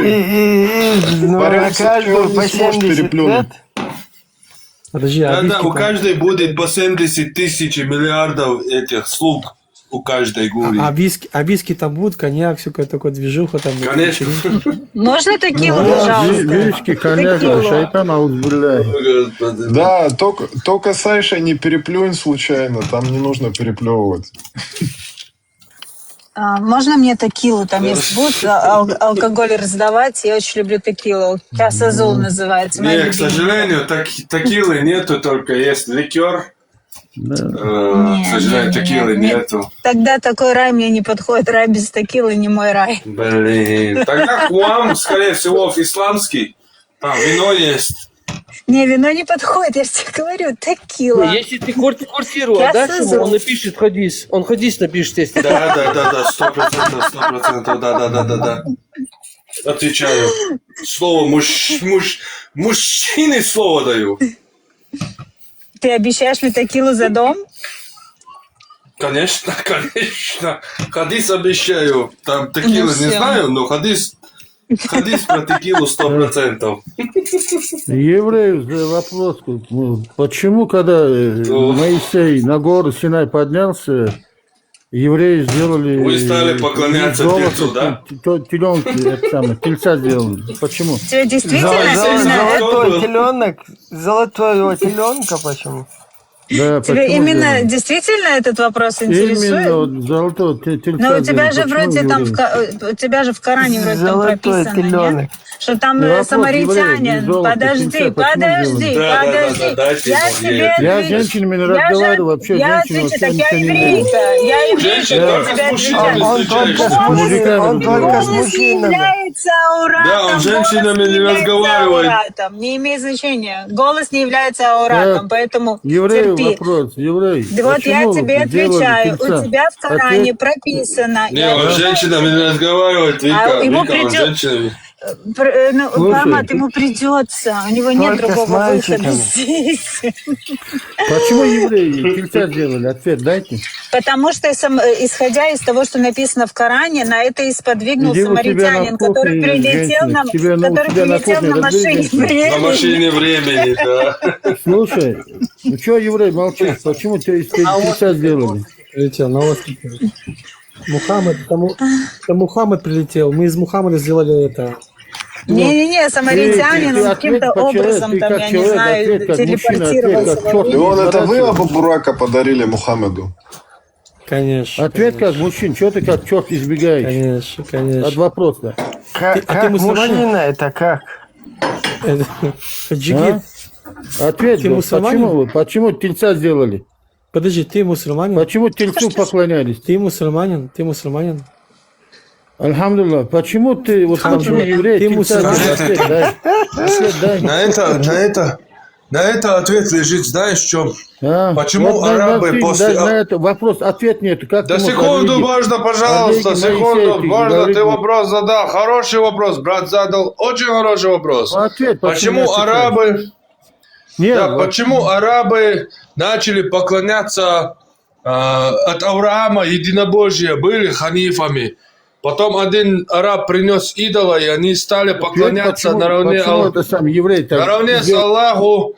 360 идолов в Мекке, Ничего, Каабе так были. черт избегает.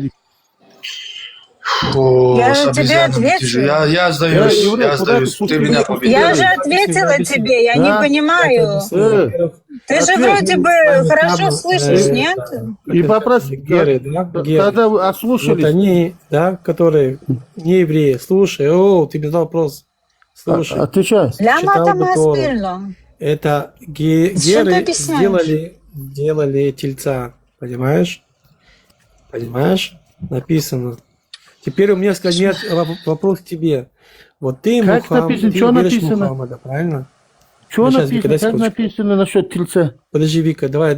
Я ж Вот ты веришь в молчу. Мухаммада, пророка, правильно? А скажи мне, как он... Не, как насчет ты тельца. поделишь, что он Тебе пророк? ответ. Почему тельца сделали? Ответ, нормально, ответь. Я Вы ж тебе тельцу начали ответил уже. поклоняться. Я ж тебя не понось. Я тебе ответил. Теперь ответь мне такой вопрос. Вот ты веришь в Мухаммада, правильно? Он кричишь, что он пророк, махаешься лифчиком, правильно? Да или Ты нет? умничаешь, черт сраный, понимаешь? Ты, да или нет? Тихо, Ты- не обзывайся. ты- Я ж с тобой малохольно нормально разговариваю. Не Книги обзывайся. Моисея не знаешь, блядь, чертила нахер. Ты здесь базаришь сидишь, а? Чмо нахер, блядь. Если вот это зря... Тихо. Не надо, это, твои молитвы мусульманские здесь.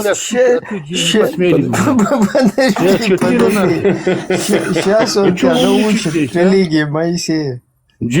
Жидовка была. Религия Половина из вас Малайзии. свиней сделал Аллах, половина из вас Ой-ой-ой. везде превратил Аллах. Понимаешь ты? Что ты так Вы орешь? Теория эволюции Дарвина правильно.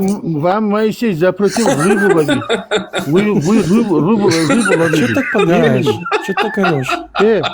Вам Моисей запретил рыбу ловить, а вы ловите до сих пор. Вам не стыдно, а? Кстати, на самом деле, вот в этом месте, в Коране, евреи неплохо обманули Аллаха, на самом деле. Вот там прям конкретно вокруг пальца обвели Аллаха. Да. Жидовка. Расставили сети и поймали. Ты знаешь, вот только из-за уважения людей, которые здесь сидят, я тебе на жидовку не отвечу. Только потому, что здесь люди, которых я уважаю. Потому что если бы у меня была такая возможность, да, я бы тебя отправила возглавить колонну идущих нахуй. Ты понял меня? Ты язык извиняюсь. Чё в жопу засунул? Подожди, Вик. Вот ты можешь... Шалам алейкум. Почему Леон, вы против Моисея выступали, а? Кто такой Почему Яхва? Моисей не слушали, а? Почему нарушали заповедь? Еще один эксперт по иудаизму. Алло, что вы так Почему орёте? Что ты заповедь так Бога орёшь? вы нарушали, а? Вот ты мусульманин. Почему Ты мусульманин, себя вы сделали там? Дайте я с ним чуть-чуть поговорю. Ему. Друзья, дайте я чуть-чуть поговорю с ним. Муслим Магомед. Вы же себе... Смотри, ты сюда, когда зашел, ты говоришь, почему ты салам не Вы же берешь? там Как сюда это, писали, как мужчина, почему возьми салам? Люди, разве салам это только мужчина? Да не люди. Или муслим? Алло, муслим? Да? Муслим. Я с тобой разговариваю. Ты когда сюда зашел? Так, ладно, уходишь ты, до свидания. Следующий. Я интересуюсь. Если что, там всегда супруга рядом, она, короче, человеческой плоти, или как Иисус его называет, Яхва, кто он именно по-еврейскому? Господи, Боже мой. Во-первых, давай я тебе отвечу. Подождите. Леон, ты можешь вот этому Геура сделать? Он это самое. Гиур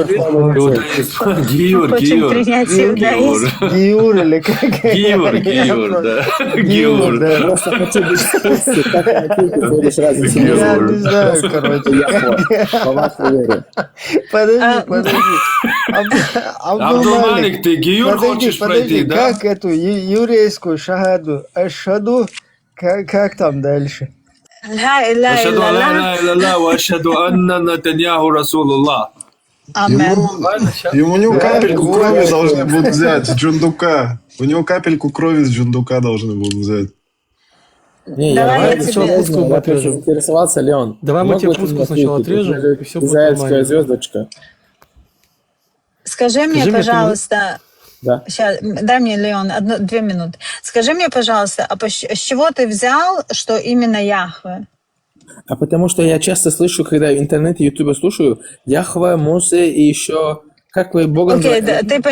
ты понимаешь, что это слово, которое написано в Торе из 4 букв, оно никак не читается, вообще его просто не произносят. То, что говорят Яхве, это уже христиане... Послушай меня, не перебивай, пожалуйста. Окей, это христиане начали так говорить. Евреи это слово никак не произносят, потому что нет правильного прочтения этого слова на данный момент, на сегодняшний день. Я ответила на твой вопрос? Этот Абдул... этому Подождите, этот Абдул-Малик, он меньше 18 лет. Тебе сколько лет? Дядя. Сколько? 23. Какого ты года? Какого ты года? 21 ноябрь. Ладно, проходишь тогда. Дальше. Скажи мне, а ты мусульманин? Но я не знаю, как ответить на этот вопрос. Что значит не знаю, что ты что, стесняешься? Там скажут, большинство нет, но я верю в единого Бога, алхамдулилlah. Ты уже 35-й, бля, который спрашивает, ты мусульман, говорит, я не знаю, может быть. Не в том плане, я имею в виду... Вы что, стыдитесь? Смотри, мои поступки не соответствуют моему высказыванию. Я много чего тут в интернете в последнее время натворил, наговаривал. Понимаешь, о чем? Да. Так что... Короче, ты не мусульманин. Он всё. 30... Я мусульманин, альхамдулилlah, но неправильно. Процента 32-33, короче. Нет, никаких процентов, просто... Он просто мусульмане не идеальные, ислам идеальный, да? Ну да. А вопрос. Короче, вот сейчас я этого поднимаю имама с главного. Сейчас он поднимется. Вот имам к нам зашел. Саляму алейкум, товарищи وعليكم мусульмане. السلام يا مجاهدين وعليكم السلام. Да какой ты муджахидин? يا جماعة Была, беги просто. يا جماعة الإسلامية На يا русском مجاهدين разговаривай, пожалуйста. يا Или- أنصار الله يا أنصار الله. Я твой арабский не знаю. السلام только عليكم. написан. Алейкум. السلام والسلام ورحمة الله وبركاته. Ты Кузнечиков признаешь, вот новые гости? Кому это вопрос? Сиру, что кузнечики написали, это правда? Кузнечики чего? Да. Я не настолько углублен в этих там ученых, так что... Ну, один парень говорил, что написал этот, кузнечики написали Коран. Он мусульманин, который ислам не знает, но интересуется Яхвой, понимаете? Вот. Я не только этим, я интересуюсь Тората, и Евангелие тоже. Я прочел перевод Корана на немецком языке, там написано, что евреи, которые следуют Торат, и христиане, которые следуют Инджил, попадут в рай. Вы что хотите от меня? В Коране это Тогда тебе нужно Геюру. Это что за сура такая или аят? Где это написано? Покажите Я мне, это в пожалуйста. Германии прочел, так что в тюрьме прочел. Перевод Это Корана. какая-то...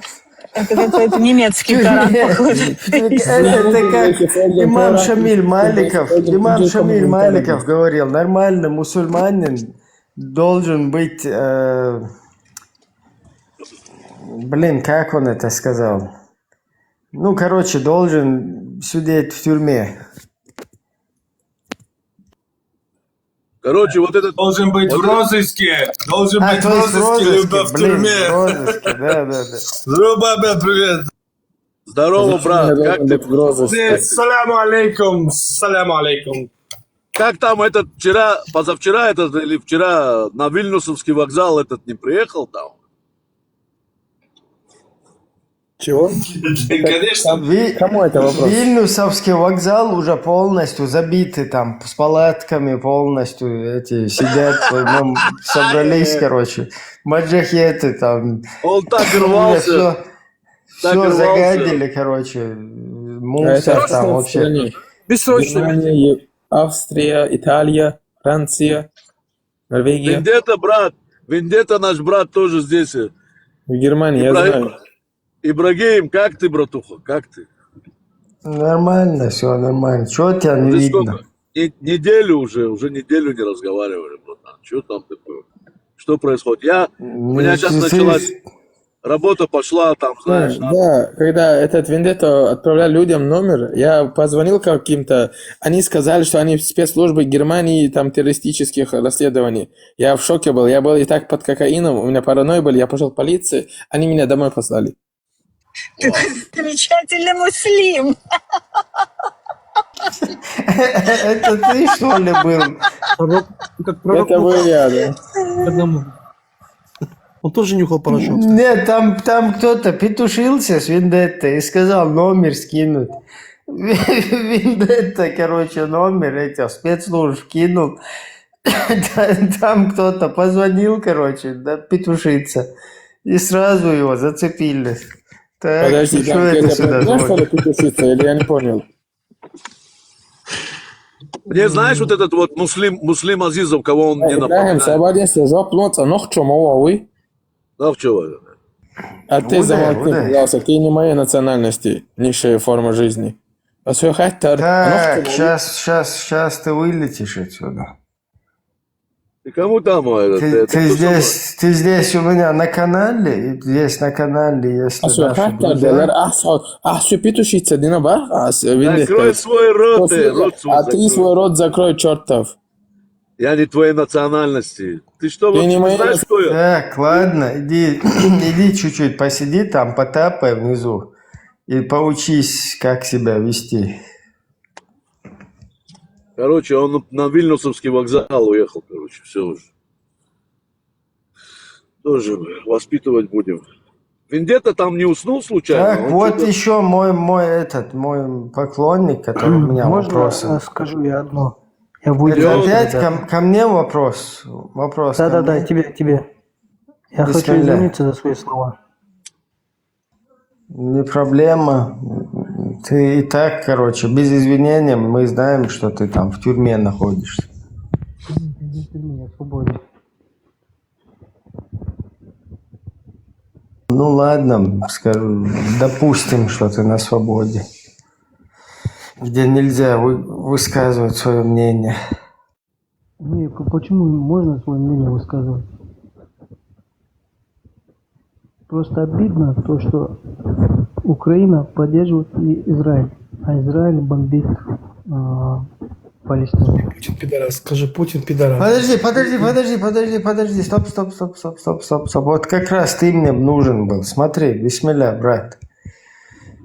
Я тут весь день призывал дагестанцев, ингушей, ну, других там мусульман с Кавказа, и в частности, и чеченцев тоже. Чеченцев тех, которые говорят, что чеченцы должны жить в составе Русской Федерации. Вот смотри, вам, ингушам, потом дагестанцам.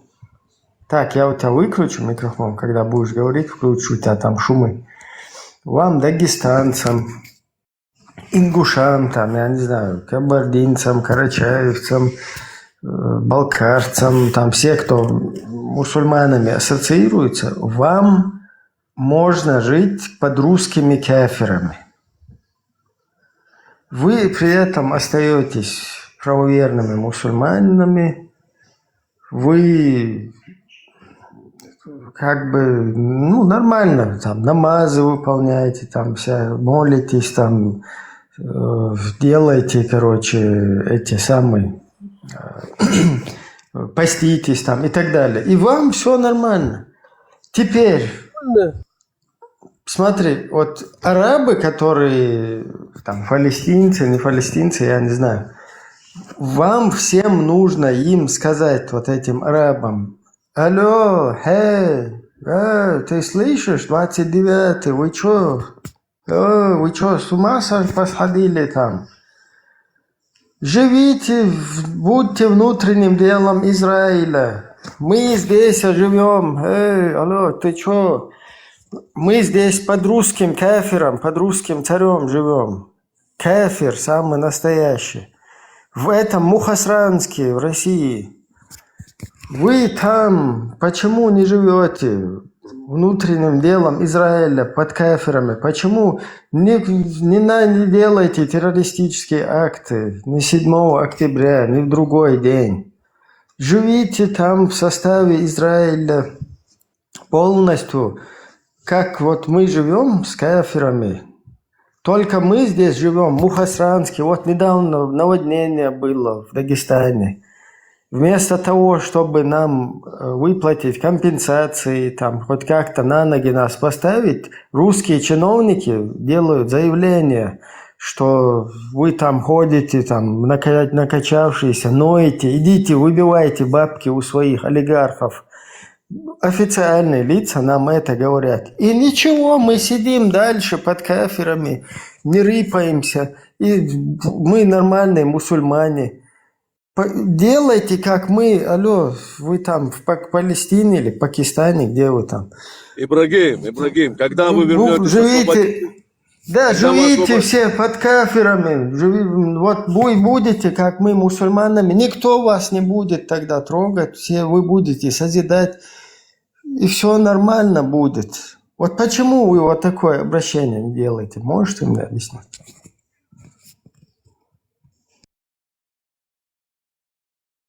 Свинюку послали русские вам.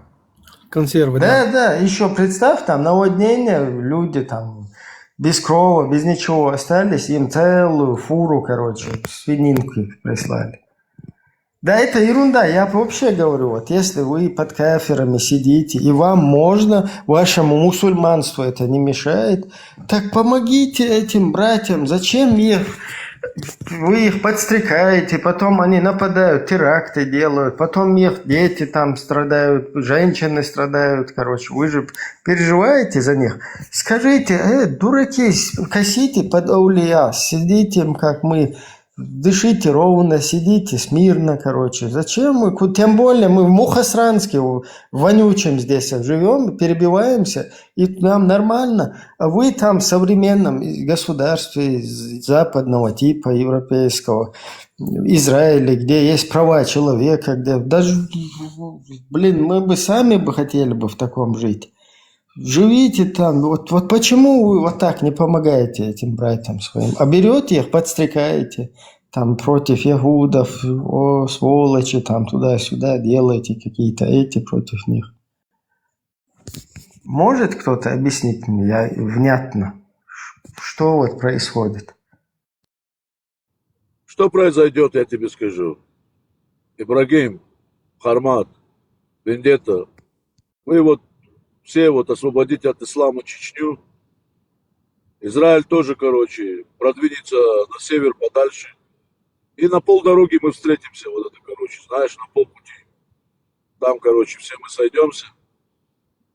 И сделаем, короче, чтобы у нас границы общие были, короче, там присоединим, как говорится, новую Чечню к Израилю, короче.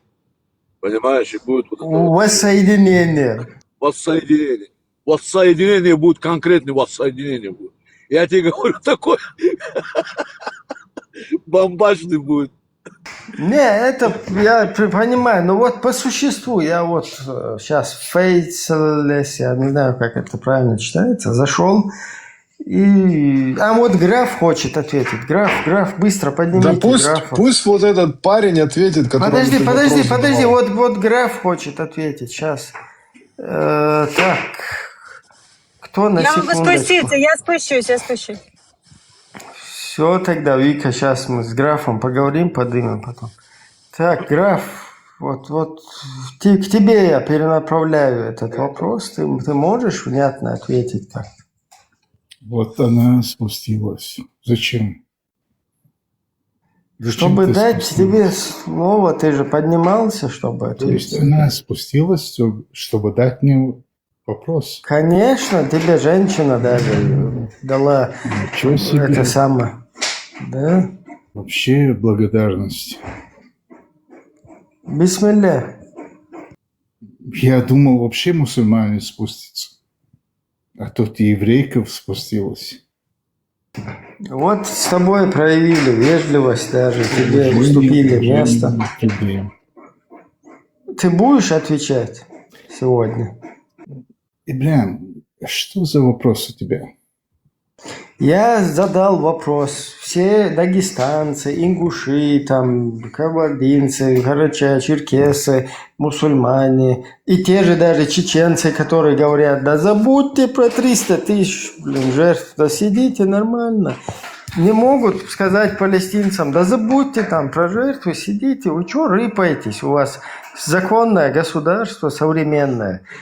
Без разницы, под кафирами. Они вам намаз дают делать? Дают. Поститься дают? Дают. Да сидите, что вы рыпаете? Почему вот такое не происходит? Почему не помогают этим людям вот так вот? Не отобьют их от вот этой террористической деятельности, ваххабистской какой-то, да, нападать там, теракты устраивать. Почему вместо этого им говорят, наоборот, их подстрекают? А сами сидят, не рыпаются, не дергаются. Абсолютно, короче. Там с кафирами дружат. Стоп. Какое у меня отношение вообще к ним? Ты будешь отвечать сегодня? Нет, я спрашиваю вообще, какое отношение у меня к этим людям? Ты можешь ответить за них или нет? Нет, я зачем должен отвечать за мусульман, за дагестанцев? Мы думали, что ты хочешь отвечать. Так, возвращаемся в Faceless. Ты можешь ответить, почему палестинским, пакистанским, или как их, вот этим братьям, мусульманам, сестрам, почему им не объяснять? Сидите и не рыпайтесь. Мы здесь сидим под кафирами, дышим ровно. Ибрахим, он говорил там за твой украинский флаг, то, что типа они евреев поддерживают. Ты ему адресовал этот вопрос изначально. Что ли? Без разницы, кому. Вот он, ему можно под кафирами. Тебе можно под кафирами русскими жить? В смысле? Под русскими кафирами, не рыпаясь, сидеть, соблюдать их законы, брать там пенсию, там, я не знаю, медицину использовать. Можно тебе жить? Твоему мусульманству это не мешает же? Нет, конечно. Вот почему все вы, вот, кто живет под кафирами, не объясните бедным вот этим, которые там дергаются 7 октября, теракты устраивают. Скажите им тоже, мы, видите, здесь русским теракты не устраиваем. Даже то, что они нас захватили здесь, поработили, освободили. Короче. Мы освободили, не захватили. Пускай освободили, пофигу. Вот евреи вас тоже освободят там, кафирские, и вы сидите там. Не дойдут. Да, и вы не рыпаете. Вы что, дураки, что ли? Мы здесь, смотри, мы терпим вот этот Мухасранск на себе, а вы современное государство не хотите там. Что вы там делаете? Почему вы нормально в Армении? Я отвечу на твой вопрос. Конкретно и четко. Все мы христианство, русские мы, мусульмане, вместе сплочимся, и все зло победим. Сплочимся. Когда мы смеемся, мы смеемся. Не смеешься, Ты в войске. Подожди. Ты не говори мне, что ты из войска. Не говори мне, что ты из войска Иисуса, алейхиссалям. Только не говори мне, что ты из войска Иисуса, алейхиссалям. Лишнее. Дайте ему ответить. Только не говори, заранее предупреждаю, не говори мне, что ты из войска Иисуса, алейхиссалям. Почему? Это что, так, что ли? Да, он, алейхиссалям, должен вернуться. Я не его войско. Да. Против западного сатанизма. Даджаля, антихриста, алейхиссалям. Это вы. Не, нормально ответить можешь, почему вы не помогаете палестинским братьям, мусульманам, сестрам. Не говорите им, не рыпайтесь под кафирами, нужно сидеть и ничего не делать. И вашему мусульманству это не мешает, нашему тоже не помешало. Почему вы так не говорите? Почему вы наоборот их подстрекаете? Почему вы создаете вот такую агрессивную какую-то среду? Да, чтобы они потом теракты устраивали, там насиловали всякими касам, корнет, ракетами. Шайтанили там. Да, шайтанизмом занимаются. Ты в глаза зачем? Поговорил. Смотри, ты кидаешь на русских касам ракеты, ты ходишь, женщин насилуешь, нападаешь. Ты так делаешь там с русскими? Нет. Вот Зачем? ты нормальный пацан, а что ты им тоже не говоришь? Дебилы, вы что там сидите? Вы внутреннее дело Израиля, вы почему дергаетесь там? Вон как мы подавля, косите и сидите, и будет вам кайф жить, все. Никого не убивать, ничего не Они будет. Нормально даже, подожди. А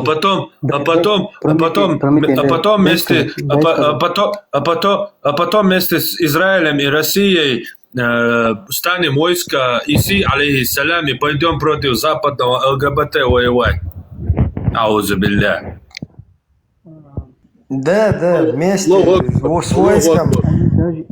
Да, вместе с войском Машаяха будем, короче. Мне ответить на вопрос.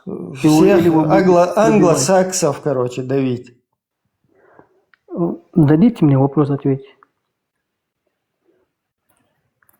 Все, я могу сказать? Дикам Хердер уже тут уши у нас вот так вот. Хорошо, уши слышишь? В Палестине сидят нормально даже, жили нормально. Они входили в мечети, Алякса. Все равно их не оставляли в покое. Выгоняли с мечети. Да ты мне прошлые какие-то обиды не говори. Вы тоже вон в пригородном вас замочили. Вы же забыли это.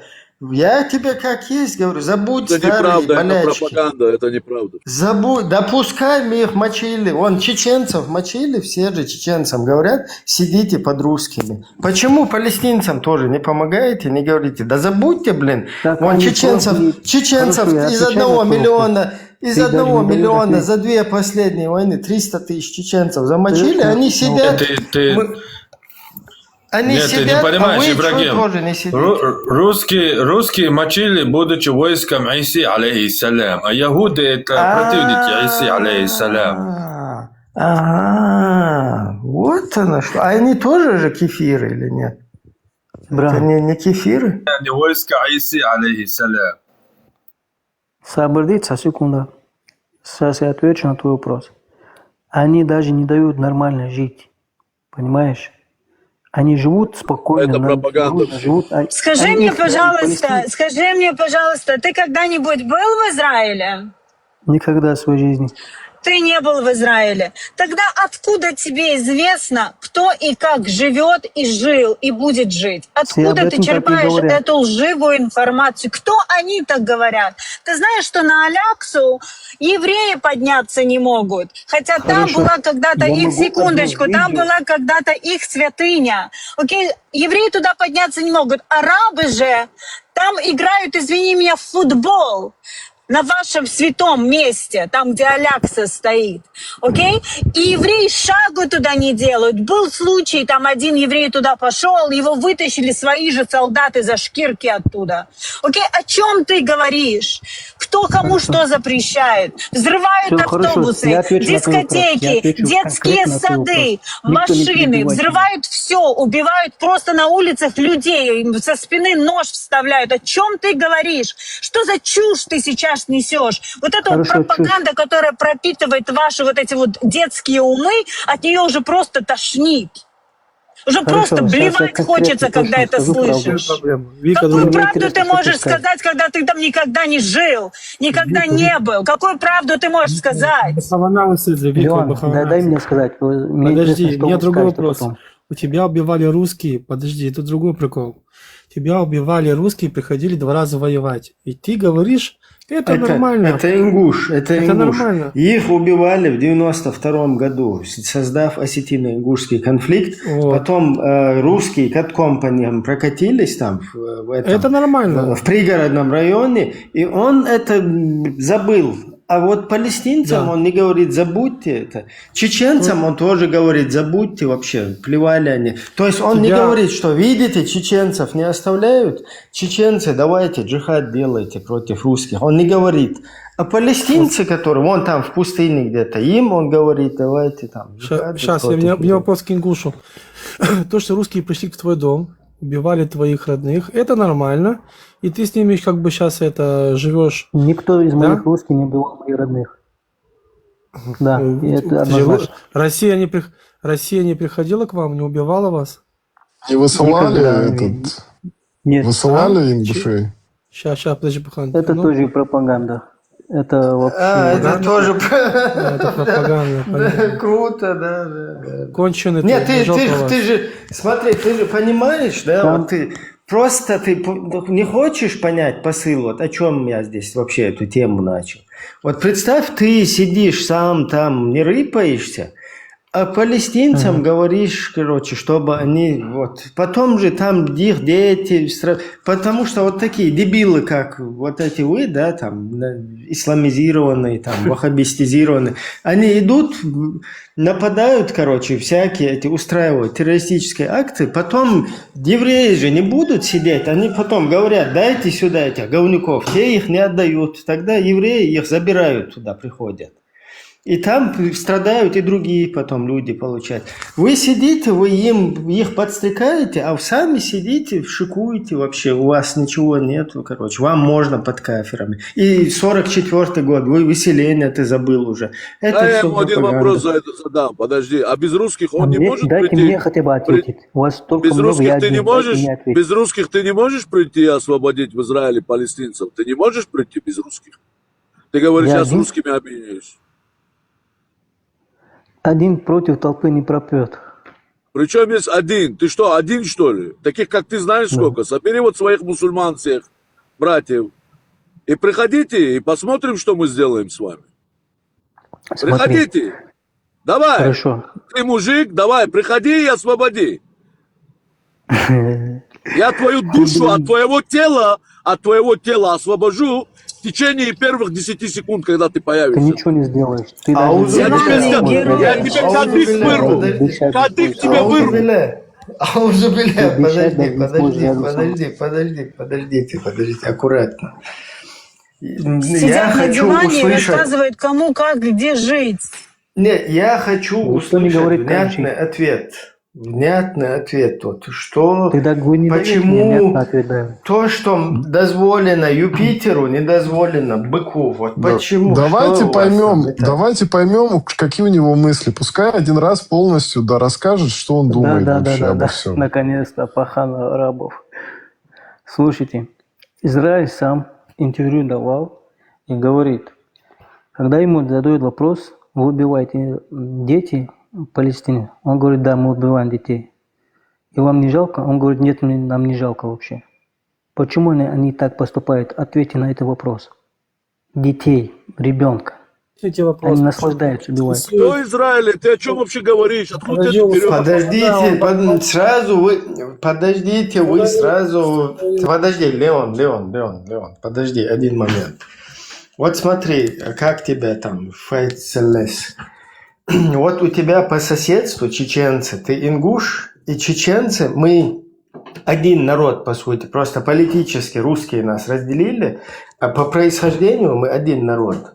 Вот смотри, тебе по соседству чеченцев замочили 300 тысяч, Путин в сортирах замочил.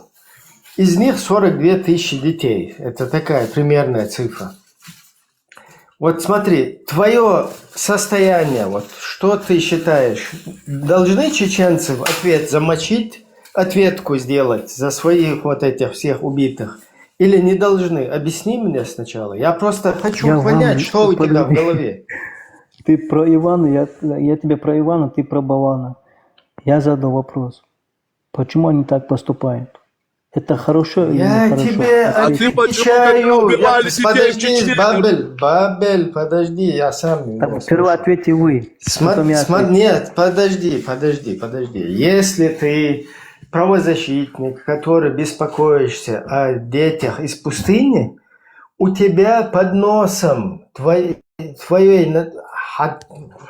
Хасан Сандейши Хабы, вот от одних, короче, мы произошли, да, предков. У тебя под носом 42 тысячи детей. За последние две войны замочили 42 тысячи детей. Не мучай себя, я сразу отвечу. Давай отвечай, твои действия. Я это не видел, я это не слышал. Идешь тогда отсюда. Ты понял, да? Я это не видел, да, я это не слышал. Просто нахер. Да, нахер отсюда вылетел. Я в шоке просто. Да. Нет, вы повидите, да, зрители? Я специально вот хочу вот это. Следующий вопрос не закрыт. Следующий, поднимайтесь. Из дагестанцев, из черкесов, из кабардинцев, из чеченцев. Поднимайте сюда все, кто говорят, что мы должны в Русской Федерации сидеть под русскими. Ибрагим, он сам ушел или ты его убрал? Я его выкинул, потому что его дерьмо дальше мне не интересно. Я оставил просто показал зрителю. Оставил бы его здесь на растерзание.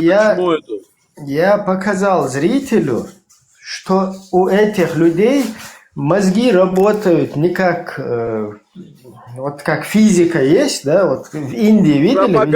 Пропаганда. В индийских фильмах вообще другая физика, да, вот во всем мире она по-другому работает, в индийских фильмах по-другому. Вот тут то же самое. То есть во всем мире работает какой-то здравый смысл, а вот здесь под русским вот этим сапогом, которые сидят, у них какая-то другая логика, что-то чем-то другим они думают. Потому что вот то, что туда они лезут куда-то, а самим им можно, понимаете? Самим под каферами сидеть можно, Пусть приезжают нормально себе жить. на Тель-Авивский вокзал, пусть все приезжают туда, там встретимся. Пусть приедут, посмотрим, что они могут. На Тель-Авивский вокзал пусть приезжают. Да. В аэропорт. Реально так уже надоели с этими бородатыми детьми. Уже просто сил нету. Детей убивают, ходят и детей убивают. Вы за своими детьми смотрите, чтобы ваших детей не убивали. Вика, это не важно. То есть они специально вот эти какие-то вещи говорят, потом мы начинаем переходить туда, пытаться Всегда доказать, прикрывать что... этими детьми. Да, будете пытаться доказывать, что это дети, не дети. Да пускай дети, вот здесь же тоже у тебя дети рядом. Ты что детям скажешь? Видела, что он говорит? Вы что, в детей когда-то... Да, подожди, видели, мы что когда-то... Не перебивай, Бабель, да, я мысль доскажу. Когда о детях, которые у него под носом, его близких, да, вот ингуши, чеченцы, у нас одно как бы происхождение, мы буквально лет 200 назад нас только разделили. И вот эти вот, он сидит, когда я ему о этих детях сказал, он говорит, я ничего не видел, ничего не слышу. Я этот же вопрос ему хотел Выгодная задать, позиция, очень выгодная позиция, понимаешь? Я ничего не знаю, моя хата с краю, понимаешь? Но почему-то, ты понимаешь, проблема в чем? Меня это просто от этого бомбит. Когда вырезали наших детей, у них почему-то душа не болела за этих детей. Да, когда вырезают детей, убивают в Африке, у них душа не болит за этих детей христианских. Когда убивали мусульманских детей, у них тоже душа не болела за этих детей. Но вот именно только за пластилинских детей, которых вообще в принципе никто не убивает. Сотни миллиардов долларов пропаганда. Пропаганда, сотни миллиардов долларов. Потому что еврейская кровь – это вода. Ваши дети – это кафиры. Ваши дети, там, кафирские дети. Поэтому я вопрос так вообще не ставлю, потому что... Очень серьезную тему. Да, там до кафиры. Ибрагим, дай секундочку. Ибрагим, Вик, вы слышите такую вещь. Человек живет там, то есть то, что было 2 раза война, убивали его родичей, предков, его нацию, его это не волнует. То, что в 1944 году отправили их ссылку, его это не волнует. Но их волнует, потому что им так удобно, чужое что-то, понимаешь? И когда он говорит, что и он об этом не слышал, это плевок не только, это он плюнул своим предкам сейчас, понимаешь? Это самая конченная, вот эта самая мерзота получается. Вот такие, как он, они должны просто не быть на этом свете. Я напомню себе. Потому что когда русские солдаты издевались, не дай бог никому, понимаешь? Не дай бог никогда никому. Нет, это никто, я не знаю, меня там не было, я не видела. А то, что это твоя история, тебя почему-то это не колышет абсолютно. Как страус просто голову в песок засунул. Честно сказать, вообще скоро говорит, мы объединимся с русскими. С русскими, говорит, мы скоро объединимся. Он не сказал, вот мы скоро объединимся с нашими войнахами, с чеченцами. Он про это не сказал. Он говорит, скоро мы объединимся с русскими, говорит. Здорово, Вик. Представляешь? То, что он говорит вам это, специально вас поджечь. Но самое страшное, услышите, что он живет сейчас там, да, и то, что Ибрагим рассказывает, да. Почему тебя не интересует, не болит душа? То, что пришли враги к тебе 2 раза, убивали детей, женщин, людей, там город стерли. Мало того, в 1944 году твоих предков отправили в ссылку, а ты сидишь, думаешь о чем-то, каком-то другом. О Луне. Можно я в шоке был, то, что он про высылку. Сейчас, Вик. Я хочу ответить в чат быстро, окей? Радмир, я тебе отвечу. 7 октября 23 года по стечению обстоятельств я была в Израиле. Мы прилетели туда на свадьбу к другу и застряли там из-за этого теракта, который там произошел. Понятно тебе? И улететь я не могла, и выйти из дома я не могла, и с дочкой моей я там была. Понятно тебе, чмошник, где я была 7 октября? Подожди секунду. Смотрите, Я вообще в шоке был. То, что он смог отрицать высылку, вообще просто в шоке. Правильно, правильно. Такие, как конченые, как Радмир. Может, Радмир ответит.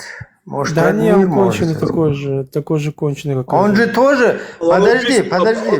Радмир под русскими же живет, под кафиром.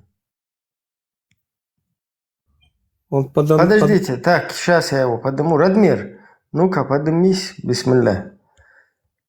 И объясни, тебе можно под русскими кафирами, а палестинцам нельзя, что ли? Зачем ты их подстрекаешь, зачем вы их подстрекаете на гибель? Зачем вы их, террористов вот этих, специально драконите против евреев? Почему? Ты сделал хоть один теракт против российских кафиров? Почему вам можно сидеть нормально, под русскими жить, не дергаться, их законы кефирские, таугутские соблюдать? При этом ты нормально, истинно мусульманин. А палестинцу нельзя таким, как ты, быть? Вы можете кто-нибудь внятно ответить на этот вопрос? Он муслим хочет сейчас. Давай, муслим, давай, тебе попытка сейчас.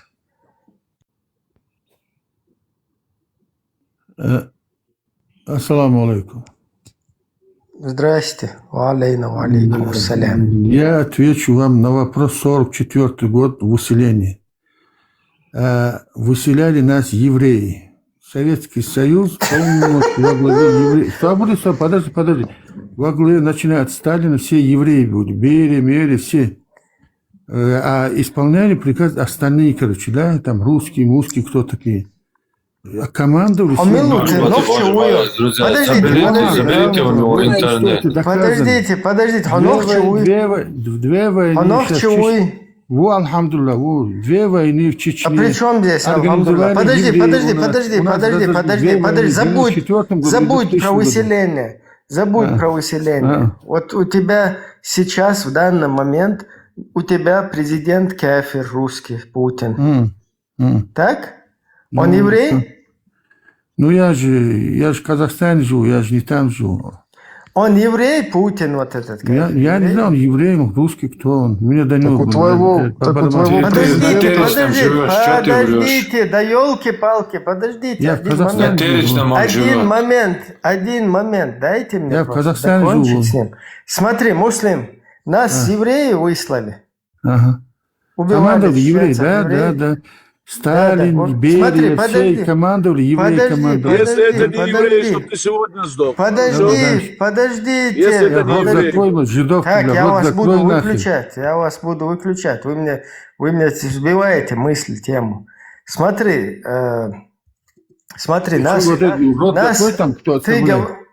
ты говоришь, что нас евреи выселяли, да? Вот выслали евреи. Значит, в России руководствуются евреи, командуют, руководят, да? Ну смотри, да, до сих пор, Все. Тебе можно под евреями жить?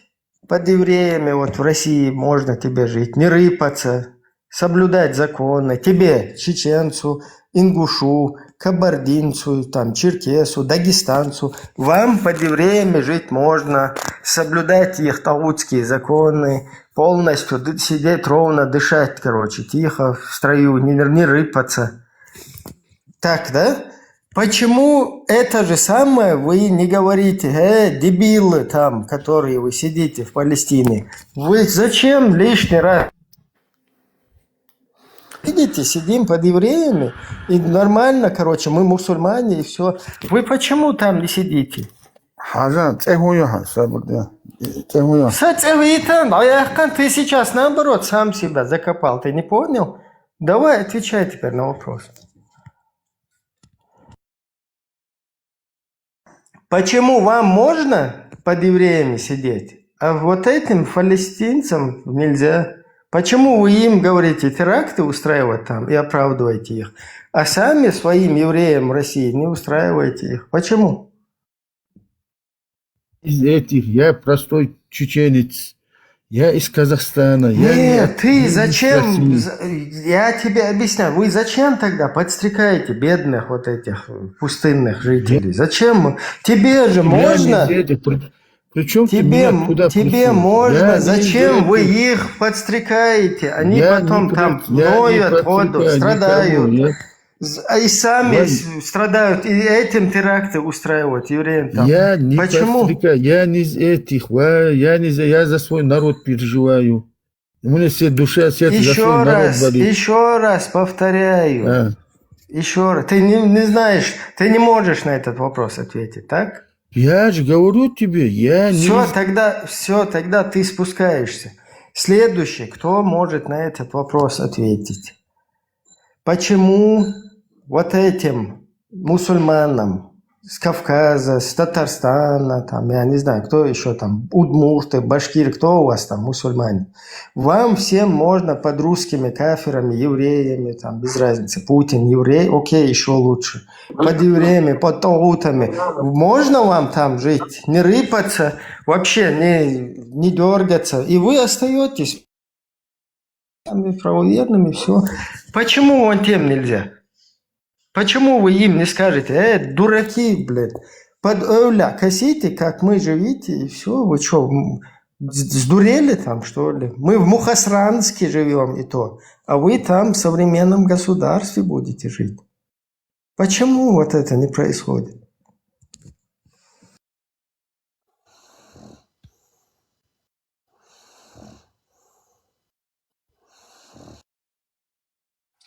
Так, ладно, следующий. Ибрагим, я спущусь. Спасибо большое за стрим. Дай Бог вам здоровья, реально, и терпения. Взаимно всего хорошего. Я в шоке, просто я реально в шоке от вашего терпения. У меня его просто нет. У меня начинает бомбить конкретно от этой ереси, которую несут люди. Не нервничай, Викуля, не нервничай. Я думаю, мы все-таки доносим хоть какую-то логику. Да, вы молодцы, я вам аплодирую, снимаю перед вами шляпу, честное слово, потому что я так не могу. Хорошо, ладно, хорошего стрима вам, всем доброй ночи. Взаимно всего хорошего. Пока.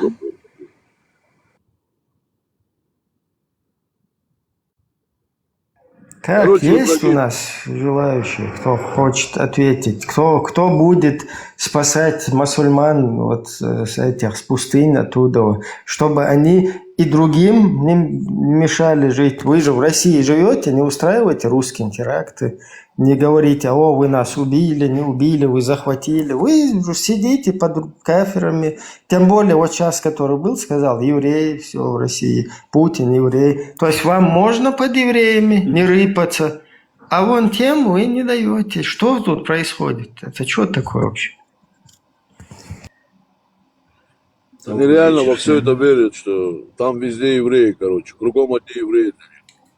Да пускай еще лучше, если кругом везде. Почему вам можно под евреями, а если там были бы настоящие евреи, там порядок был бы. Там ты сейчас на другую тему уходишь, мы не об этом. Да. Нам наоборот лучше, если они говорят, что там евреи все сделали. Тогда еще хуже. Вы вообще должны там вверх ногами, короче, кувыркаться, на себе волосы рвать, по стенам прыгать, короче. Все, что угодно делать. А вы сидите и молчите, улыбаетесь. Мы россияне, нам хорошо. А вон тем, вы, короче, давайте. Мы тоже возьмем в Израиле такого, как Кадыров, поставим там в Палестине, чтобы он их тоже вот там И пусть делает вот так вот. Что они нам скажут завтра? Так, вот к нам зашел Юрий. Машол. Добро пожаловать всем свободным. Добрый вечер. Мне тоже интересно, вот кавказцы, все кавказцы, неважно, религия. Я грузин, но всех кавказцев уважаю. И мне вот, у нас же есть одна кавказская религия, но не религия, это культура, кавказская культура, правильно? И она как-то не вяжется с арабами именно. И интересно стало. Сейчас просто никто уже не поднимается. Палестинцы. Я Израиль поддерживаю. Потому что я увидел 7 октября, что сделали вот эти газоваты, для меня неприемлемо ни в каком вообще случае. Просто. Я не могу это принять вообще никак. И когда заложников привозили туда внутрь Газы, и там толпы просто ликовали, я этого не могу понять. Это одно. И как наши кавказцы могут поддерживать такое, я тоже не могу понять. Потому что культура вот наша кавказская и культура арабов, ну пускай там не берем саудовцев там или там таких, в Дубае кто живет. Арабов. Ну арабы. Да, ну там сирийцы там. Они все такие, они все такие. Саудовцы еще хуже. Ну, возможно, я там не пересекался особо. Но, допустим, турки арабов ненавидят. Ну, не любят. Так скажем, ненавидят, а не любят. Я, как вижу по новостям там в Европе, вот эти сирийцы, там еще какие-то арабы, приезжая в Европу, ведут себя как, ну, я не знаю, они себя так, у себя дома они так не ведут. И я не понимаю, как это вообще возможно. И когда наши кавказцы поддерживают вот это вот все, Free Palestine, ну ты углубись, ты изучи этот момент. Понятно, леваки европейские, они тупые, ну это болезнь, они больные люди. Они Free Palestine кричат, там с головой не в порядке у людей. Когда их спросишь от реки до моря, там свободная Палестина, от какой реки до какого моря, они не ответят тебе, ну, в большинстве. Просто так, это модно сейчас у них там. Но наша кавказская культура, это же, ну, по-другому совсем. Я понимаю, там, да, я общался с нашими кавказскими мусульманами, которые не фанатики. Вообще фанатизм, я не приемлю фанатизм в религии. Неважно, христианство это, иудаизм, ислам. Фанатизм для меня это самое, ну, ужасное, что может быть. Даже в христианстве. Ну, просто это ужас. И просто хотел сейчас подняться, я смотрю, я сейчас народ убежал, вот с такими мусульманами хотел пообщаться, которые защищают террористов палестинских, но они сейчас все что-то не поднимаются. Все, я все сказал, спасибо за внимание.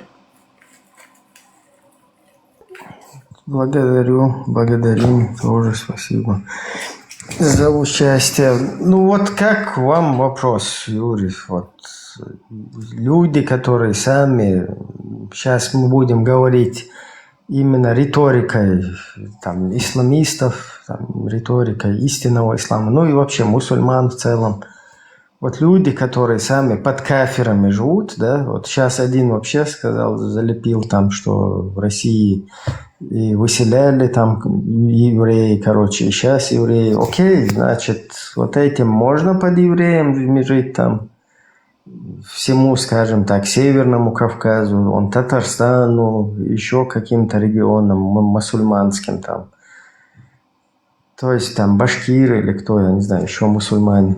Короче, там можно всем под кафирами, под ягудами жить, не устраивать теракты. Понятно, что мы тут никого не призываем, просто до башки хотим достучаться.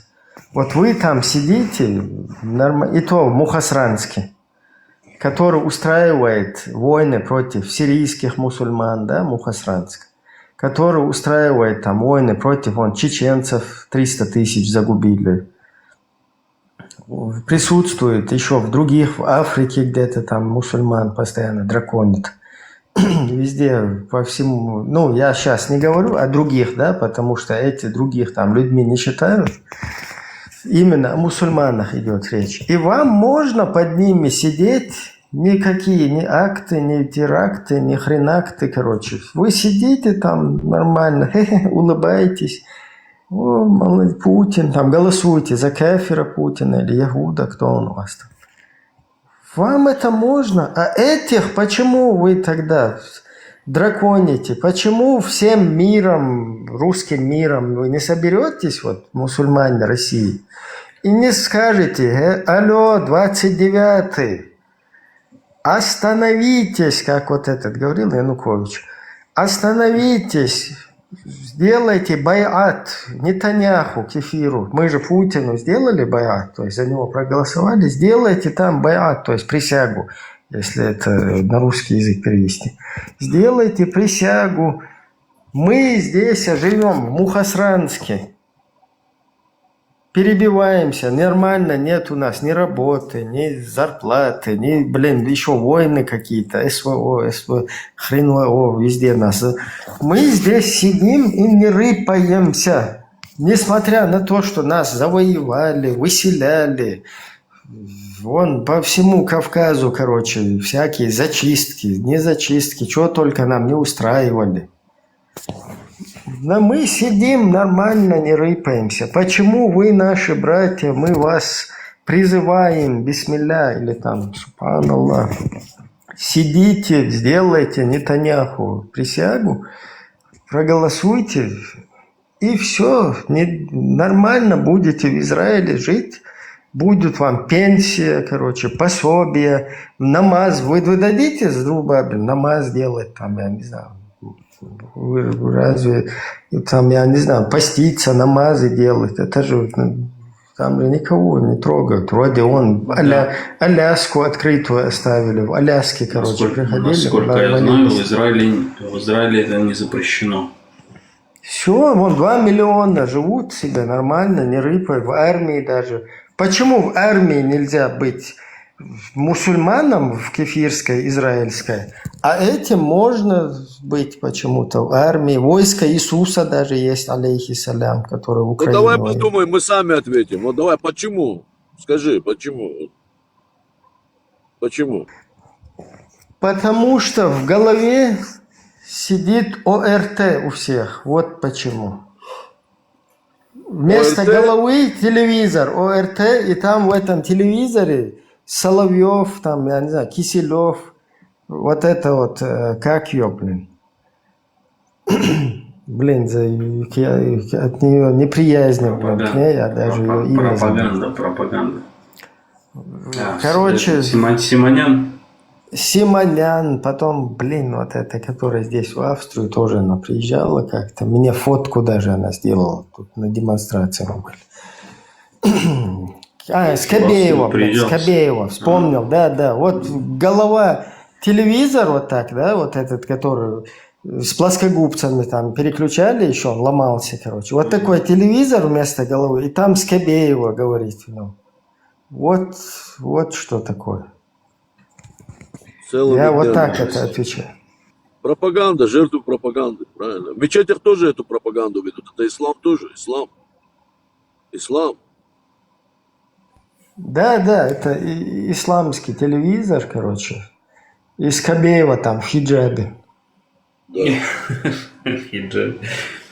Скобеева, она, знаешь как, человек идет в мечеть, а потом после мечети еще возвращается, еще телевизор включает и видит, что там тоже идет полностью. Они еще, у них, как вообще вот логика у них работает, я не понимаю. Они еще говорят, телевизор полностью антисемитский. Они говорят, что это полностью управляет этим телевизором власть. Но при этом они еще умудряются эту власть называть иудейской. То есть это вообще, это уже, вот знаешь, мозги так запутываются. Просто они, у них логика одна. Если что-то вот не так, это всегда еврей. То есть это тот же самый телевизор, который против евреев ведет пропаганду, это тоже еврей. Понимаешь? Все это евреи. В России так устроено. Оно же проще, понимаешь? Проще, когда вот находит Соловьев. Возьми Соловьева. Он и прям еврей, он там Устин Он плача. никакой он еврей, это на словах он еврей. Как что в нем еврей? Ну там, пускай этнически. Он православный. Все знают, что он православный, он в церковь ходит, он молится, что он... Да, нет, он проститутка, он хочет, он будет... Это у нас, у евреев это называется выкресты. Они всегда были, он в каком поколении он выкрест? Он уже в 3 поколениях, чтобы ты знал. Вот именно семья Соловьева. Подожди, нет. У него мама вообще не еврейка. У него мама вообще не еврейка. Он не относится ни к одной конфессии. Это черт чистый. Понимаешь, он там что хочешь может надеть. Хоть крест, хоть... Он что, молится, он что иудаизм соблюдает. Звезду Давида. Я еврей. Было время. Ну ты же можешь загуглить. Он себя не имеет права евреем называть. Они эти вещи не понимают. Это они понятно. Понимают. Он в пропаганде Одно там время, просто использует, ему, он в пропаганде использует вот это вот трюк вот этот вот использует. Да, я еврей, я еврей. Он это говорит, это все слышат и реально думают, тут реально этот Соловьев еврей.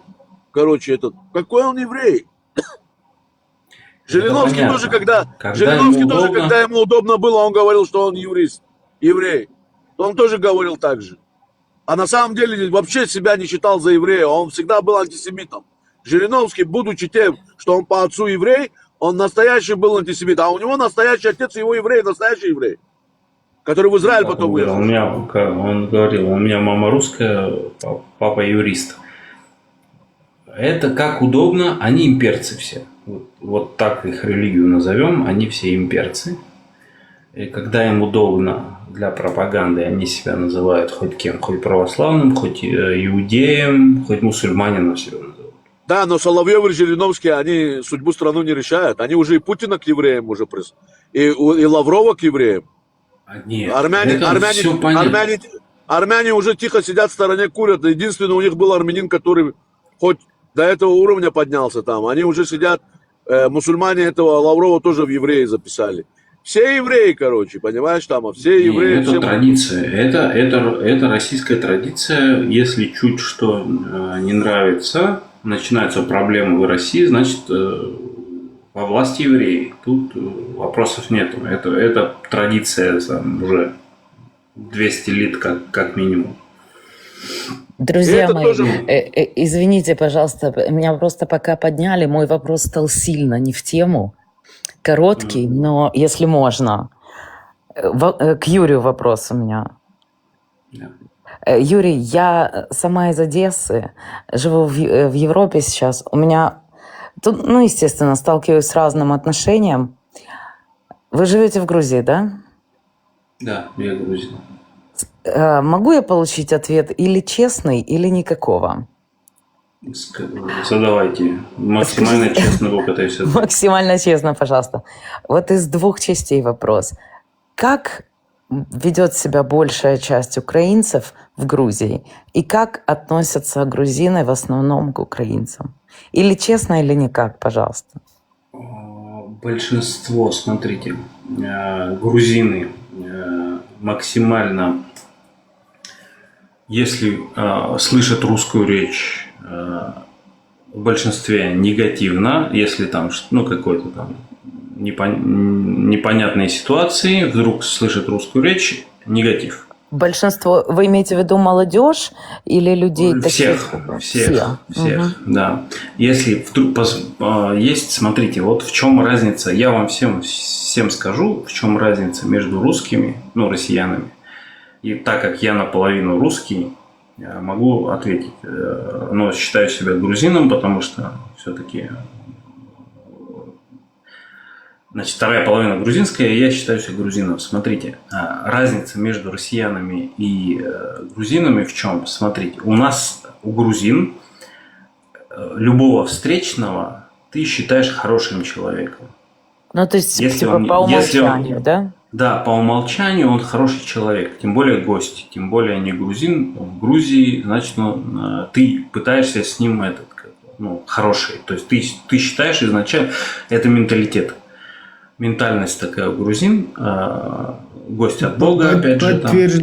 Подтверждаю, потому что и изначально, это на Кавказе, да, это кавказская культура.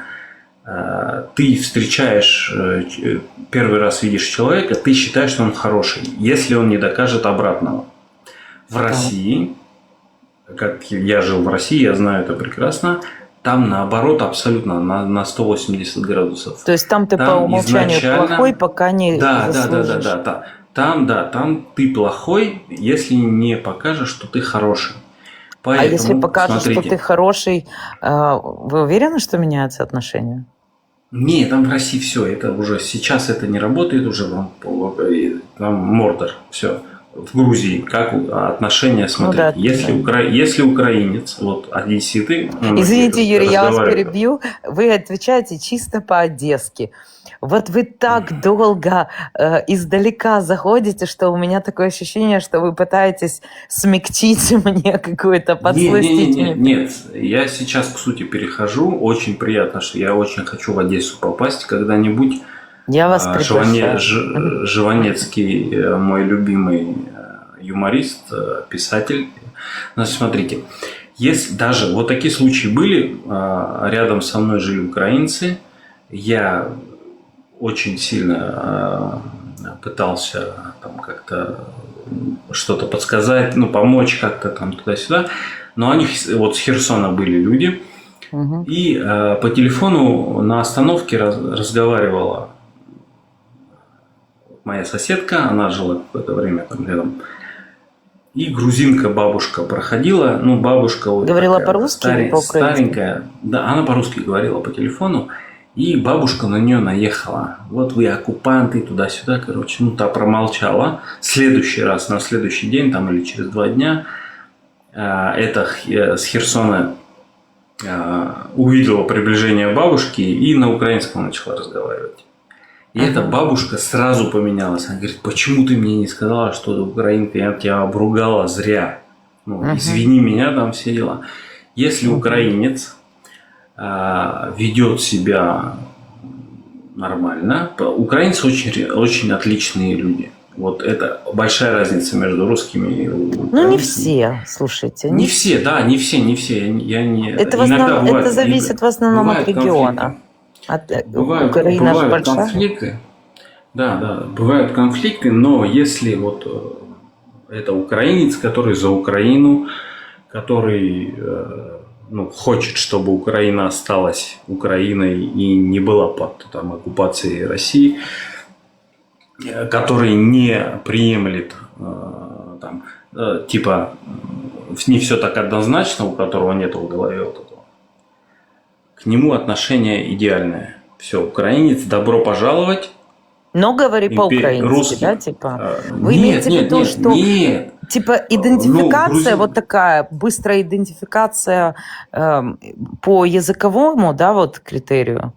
То есть, если ты украинец говоришь по-русски, то у тебя же на лбу не написано, что ты украинец, правильно? Нет, спрашивают, многие спрашивают, ты откуда, с Украины или с России? Если с Украины говорят, все, добро пожаловать. Русские некоторые тоже маскируются так. Русские маскируются под украинцев, под беженцев? Да, бывает. Раньше бывало так, сейчас уже не знаю. Если украинец, который из-за войны сюда переехал, то есть, грубо говоря, очень коротко говоря, украинцам добро пожаловать, русским оккупантам, которые туристы, которые некоторые, мы вас спасли, вот это вот начинают. Да. Угу. Тогда русский корабль, иди нахуй. Понятно. Всё. Короче, законный посыл. Плюс 32. Да. Честно говоря, по адресу было, но 55. Нас не приветствует. Да. Это само. Да. Да, я вот что хотела сказать. В Украине люди тоже разные же бывают. И, честно говоря, очень сильно зависит от региона. Естественно, это знают только украинцы. Нигде в мире никто не отличит одного украинца от другого, по какому-то диалекту, по поведению, никто не поймет. В общем... Я уже могу чуть-чуть разобрать. Да, вы уже можете разобрать? Я украинский выучил, я разумею мову Это украинцы вас научили, да, соседи? Нет. Я смотрю с 2014 года украинские новости, там все, что вот именно какой-то контент с Украины. Я уже разумею его на 95%, но не могу грамотно говорить, поэтому только понимаю. Ну, слушайте, грамотно говорить не все украинцы могут по-украински. Ну, поэтому вы и так знаете более чем достаточно. Но, в общем, если я вас правильно понимаю, то если ты, ну, скажем так, ведешь себя нормально, достойно, но ты русский, тебя все равно обхаят. Но если ты ведешь себя нормально, достойно, и ты украинец, тебя примут.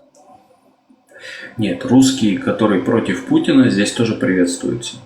Если он сразу Ну, у него же на определил. лбу не написано, да, ну, условно говоря. Ну, там определяется, там, чей Крым, допустим, да, там. То есть вопросы задаются. вот прям вопрос-индикатор, да, чей Крым?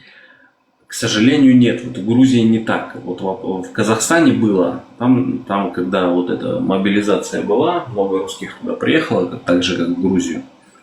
Там сразу казахи, молодцы, сразу. Чей Крым? Здравствуй, чей Крым?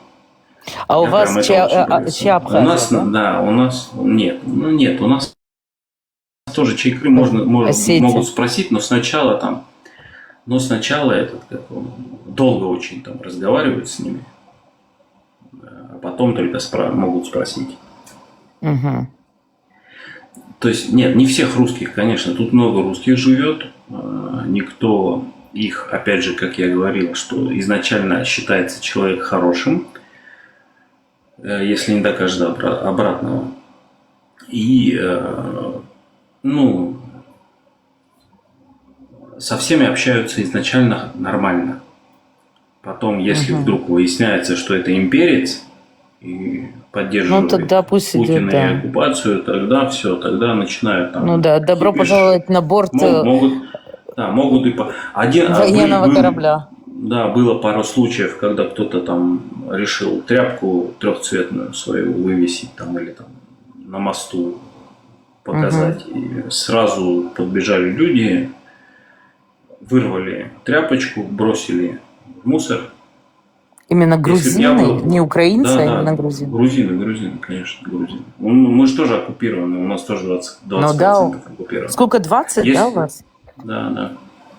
Если б я был, я бы еще по роже настучал. Ну да. Так как я гражданин России, имею право.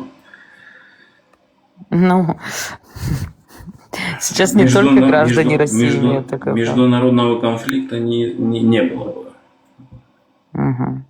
Ну, в общем, короче говоря, единственный момент в Грузии, там же нет официальной государственной программы защиты, вот как временная защита, на которую мы... По-моему, закончилась. Да. Сейчас, ее не было? Ее не было?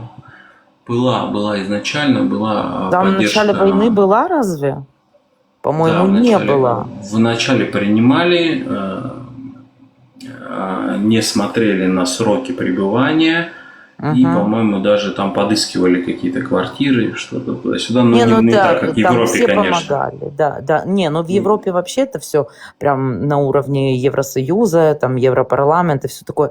Просто изначально, я почему так спрашиваю, потому что изначально, когда, в общем, я определялась, куда ехать, потому что я первые 1,5 года вообще, война была 1,5 года, я там жила. Я не уезжала и никуда не собиралась. Просто, просто стало сильно тяжело и, в общем... Ну да, в Грузии сложновато, потому что страна и вот небогатая. Но страна на самом деле очень богатая, просто обворованная. Так как сказать, Украина. Тут просто, да, тут не платят, не могут позволить платить беженцам. А я вам, знаете, что... Своим-то беженцам Юрий, не я вам могут скажу платить так. достаточно. Я здесь сама по беженской визе, и я вам хочу сказать, я не получаю, и ни один из моих знакомых, сотни людей, да, не получают здесь вот эту вот помощь, да, беженскую. Наоборот, люди приезжают, устраиваются И на начинают работу, работать. снимают Я знаю квартиру, платят прекрасно. налоги, да, то есть наоборот, вместо того, чтобы что-то забрать от государства, Сидеть на хлебниках, но на хлебников тоже хватает. Знаю украинцев нормальных, они не могут сидеть без дела, как там те же арабы, которых мы обсуждали, там, которые могут привести 6 детей и сидеть на пособии. А не мы, нормальные Украинцы, грузины, да, они ж не едут прям целым и табором. украинцы не могут сидеть без дела, они должны зарабатывать, они должны работать. Это другая культура абсолютно. Ну да. Ой, спасибо вам. Я хоть бы спокойнее буду теперь себя чувствовать, что... Украинцам всегда в Грузии рады. Это Мы просто... исключения, может, какие-то бывают, там, единичные. Там, совсем дебилы какие-то, да. Слушайте, я вообще... Ватников, у нас тоже ватники есть, кстати. Конечно, они везде есть. Они везде есть. Ватники. Да, я знаю, они даже в Украине есть, о чем вы говорите. Нет, Украина чуть-чуть все равно этнически вы славяне, и русские, и украинцы. Там как-то более это для меня понятно. А в Грузии... Вы говорите, вы славяне, у меня папа армянин, мама еврейка. Вы с Одессы. То есть мы украинцы же... Что вы мне были здоровы. Да, чтобы вы мне были здоровы. Я вам скажу, украинцы уже очень многонациональная история. Это да. Это вот, же не этническое. Хотел сказать, что ни разу я не видел ни одного ролика за много лет, чтобы какой-то нацмен, как в России говорят нацмен, национальное меньшинство, сказал, что в Украине меня чуркой там назвали, допустим. Никогда в жизни такого. Я 40 лет прожила в Украине. Ни слова, никогда не было. Ни чеченец, ни один. Никогда не сказал, все сказали. Ни разу, говорит, я в России жил, меня там называли. В Украину переехал, говорит, ни от кого его вообще никогда не слышал. Никогда и не услышали. В том же Донецке даже не слышали. Нет, вообще нигде никогда. Вообще никогда никаких не было проблем, и жили, и у нас полным-полно было и турки, и арабы жили, и болгары, и чеченцы, и грузины, и армяне, азербайджанцев очень много, и все же, и евреи, и все дружили, все братья, сестры, все украинцы, и абсолютно всем по барабану, хоть ты, я не знаю, марсианин. В Украине вообще всем по барабану. Главное, чтобы человек был. Да, это есть. Вот это у украинцев есть. Да, это я должна сказать. Я знаю, свой народ, как народ, да, не этнический, а давайте социополитический, да, социополитический свой народ. Нация, то есть да. Вы можете быть еврейкой, но по нации украинкой. Да, поэтому я очень хорошо знаю культуру своего народа и вообще народ, поэтому хочу сказать, что есть разные люди. Конченые люди есть в любой стране, в любом мире, в любом, мире, я имею в виду, там, в христианском, в исламском, в каком хочешь, есть и нормальные, есть и конченые люди. В общем, я что хочу сказать, что украинцы, конечно, они не такие наглые, как вот россияне, я же здесь тоже сталкиваюсь с этим, хотя есть прекрасные ребята-россияне здесь, и они абсолютно все до единого антипутинцы. Все до единого. По-другому не может быть. в россиянах очень сильно разочаровался, но есть, конечно, ну как и везде. Если человек абсолютно против Путина и против имперской идеи, против даже того, чтобы Россия сохранилась в тех границах, которые она сейчас есть, пусть будет там вот Московия, грубо говоря. Да, ну, не да знаю, ради бога, пусть как хотят назовут. Кто не хочет. Чечня, во-первых... Весь Северный Кавказ. Да, во-первых, весь Кавказ, Сибирь. Якутия. Это вообще Сибиряки, другое. кстати, себя не считают. Сибиряки не считают, да. Ну, они русскими называют, но они себя сибиряками Ну да. считают. Да. Это другое, потому что у них не было крепостного права. Как Вот минимум 200 лет. видишь... Crimean. Пишет, видишь, в чате, хорошие россияне почти все с украинскими корнями. Да, возможно, кстати. У меня украинских корней нет, у меня родственники есть украинцы. А давайте я вам зачитаю одну переписку из Фейсбука. Чуть-чуть разрежу. Да, я просто сейчас буквально 5 минут и должна идти, мне за руль ехать, поэтому, да, я послушаю с удовольствием, но через 5 минут Вот должна идти. Переписка. Есть такой деятель, Закаев, который там в Украине сейчас тусуется. И вот один из его вот этой вот компании, да, там Джамаата, некий Сулим, переписывается с украинцем, который с ними как бы связан, да, там он сам в Украине живет. Юрий Шулейпа есть такой. Юрий Шулипа. И вот Юрий Шулипов пишет вот этому Сулиму, там, закаевскому соратнику. Благодаря правительству ЧРИ я вошел в чеченский мир.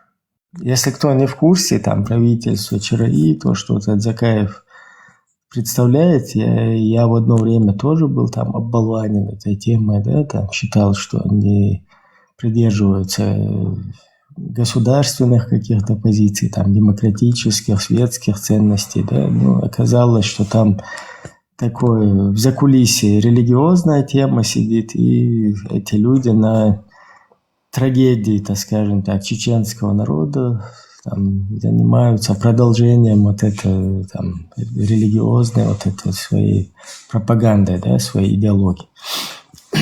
И возвращаюсь к комменту, да, и вот этот вот пишет Юрий, который с ними связан. Благодаря правительству ЧРИ я вошел в чеченский мир. Теперь, где бы я ни появлялся, особенно в странах чеченского мира, чеченцы мне во многом помогают и содействуют. Я стал понимать, как вас много и какие вы разные. Потом этот Сулимов пишет в ответ. Нам ментально ближе украинцы, только не арабы. И ему вот этот вот Юра пишет в ответ. Вам ближе украинцы лишь потому, что нас связывает общая проблема. Один угнетающий враг, общая беда, общая трагедия. Мы вынуждены друг друга поддерживать и проявлять солидарность. Я так полагаю, это мое личное мнение, что после победы над Московией и освобождения Ичкерии вы вернетесь в лоно арабского мира, и у вас установится государственный строй, основанный на шариате. В скобках частично шариат. Ваши ближайшие примеры – Египет, Сирия и Магриб. Блин, ну... Подождите. И этот Сулим ему в ответ пишет. Ислам – религия справедливости. Не прочитав или не послушав сиру пророка Мухаммада, саллаллаху алейхи вассалям, невозможно проникнуть в суть ислама. На мой взгляд, лучшая сира – это сира Мубакфури. Засыпаю и просыпаюсь... Подождите, засыпаю и просыпаюсь, слушая ее. Каждый раз получаю новое знание об исламе. И Юра в ответ пишет. Сулим, Вот поэтому еще в 90-м году во время провозглашения независимой Ичкерии нужно было дать название государству Арабская Республика Ичкерия. Какой смысл названия Чеченская Республика Ичкерия, где фактически имеется дублирование Чеченская и Ичкерия, а вот Арабская Республика нет. Такие названия имеют близкие Ичкерии страны: Арабская Республика Египет, Арабская Республика Сирия, Саудовская Аравия, ОАЭ, Исламская Республика Мавритания и прочие. На очередном совете старейшин ЧРИ, какой-то совет старейшин еще здесь, среди вот этих вот там исламистов, внесу это предложение на рассмотрение. То есть, чтобы нас отныне называли Арабская Республика Ичкерия. Блин, это общая шизофрения. И этот человек еще, Юра, там, в Украине, он... Что вообще здесь происходит? Он ислам принял, что ли? Черт его знает, ислам. Напиши ему, позови его на стрим, пусть он придет, послушает, может поменяет мнение. Юра там не просто даже... Еще нас куда-то в арабский мир, Арабская Республика, еще чего не хватало. Представь, Арабская Республика Украина, это пожелать украинцам такое. Армянская Республика Украина, да. Армянская это нормально, вот арабская. Это, конечно, печально все. Но в любом случае, ты же понимаешь, что один человек, мнение одного человека никогда не отражает мнение других людей, даже большинства. Потому что, то, что один какой-то поц считает вот так, это же не значит, что все так думают. Я вообще считаю, что так. Не, просто вот это шизофрения, там сидят люди, переписываются. Я желаю вам Арабская Республика. Это врагу не пожелать. Ой, боже. Это еще типа пишется как это... Как, с благословением, да? Так? Да, русские слова у меня вообще улетают. Это кошмар. Давай, скажи по-чеченски. Как это вообще возможно? Ладно, вылетело. Вот на языке где-то стоит. То есть получается сейчас, по его мнению... Ребята, извините, пожалуйста, я должна уходить. Большое спасибо, Юр, за ответ на мой вопрос. Да, большое спасибо, что приняли меня, позволили задать этот вопрос. В общем, я вам желаю хорошего стрима и всем удачи. Спасибо. Взаимно. Всего доброго, увидимся. Хорошо. Да, до свидания. Удачи. Это вот как он, то есть чеченцы должны, переодеться, отказаться от своей культуры. Да, надеть халаты, вот как эти там, как пингвины такие, на голову. И, забыть все. И так, нас конкретно это дело там гасануло всех. Сейчас все там бородатые, без усы. Это борода, усы у нас. У нас уклад, где полностью все, скажем так, на своих местах, да, там, кому бороду носить, когда ее отпускать, там, после смерти 40 дней, там, отпускали вот эту вот бороду. Либо человек, либо человек, у которого там месть какая-то, он там, то есть у каждого вот этого какого-то признака, да, который там будет, это усы, борода, там, или одежда, там, женщин. Я не знаю, даже за водой, когда ходили, разные кувшины носили. То есть замужняя, у нее свой кувшин был, у неженатой, вернее, не замужней, да, свой, чтобы там лишних каких-то этих не было, да, там. Вопросов. Сразу, чтобы видно было. Да, то же самое в одежде, там, в поведении, все. Тут, всех как этих, замотать, спрятать куда-то в мешки, и не поймешь, кто есть кто. Да, и как вот этот... Я подписан на этого антитеррор, Прометеус. Он, по-моему, был сейчас в стриме. Да, здесь он был. Вот эти моменты, я не сильно, конечно, как я уже говорил, там, неважно, фанатизм в любой религии для меня неприемлем. Вот иудаизм, христианство и ислам, неважно. В буддизме там фанатизма в принципе нету. Поэтому вот это вот, как они оправдывают женитьбу пророка на Аише, я не понимаю. Я там пытался изучать этот вопрос, но как бы даже вроде бы сами эти праведные халифы, или как их там называют, я там не специалист большой, но даже сама Аиша, насколько я понимаю, упоминает, что она в куклы играла. То есть это специально было уточнено, что она в куклы играла, когда, значит, вышла замуж за пророка. А, как я понимаю, после несовершеннолетия куклы играть в исламе уже в более взрослом возрасте нельзя. Ну, короче, да, знаете, куклы, вообще куклы запрещены. Да, всякие вот эти статуэтки. Только детям можно, которых нельзя трогать. Да, которые, не то, что трогать, которые еще не достигли зрелого возраста. Да, и там именно указано, прям в этом, что она упоминает этот момент, что именно когда он пришел, она играла в куклы со своими сверстницами, подругами. И, ну ладно, хорошо, но это было там, сколько лет прошло? 7 век. Да, много сотен лет прошло с этого момента. Можно как-то там реорганизовать этот момент, обозначить, что вот да, там тогда-то может быть, сейчас это неприемлемо, но нет.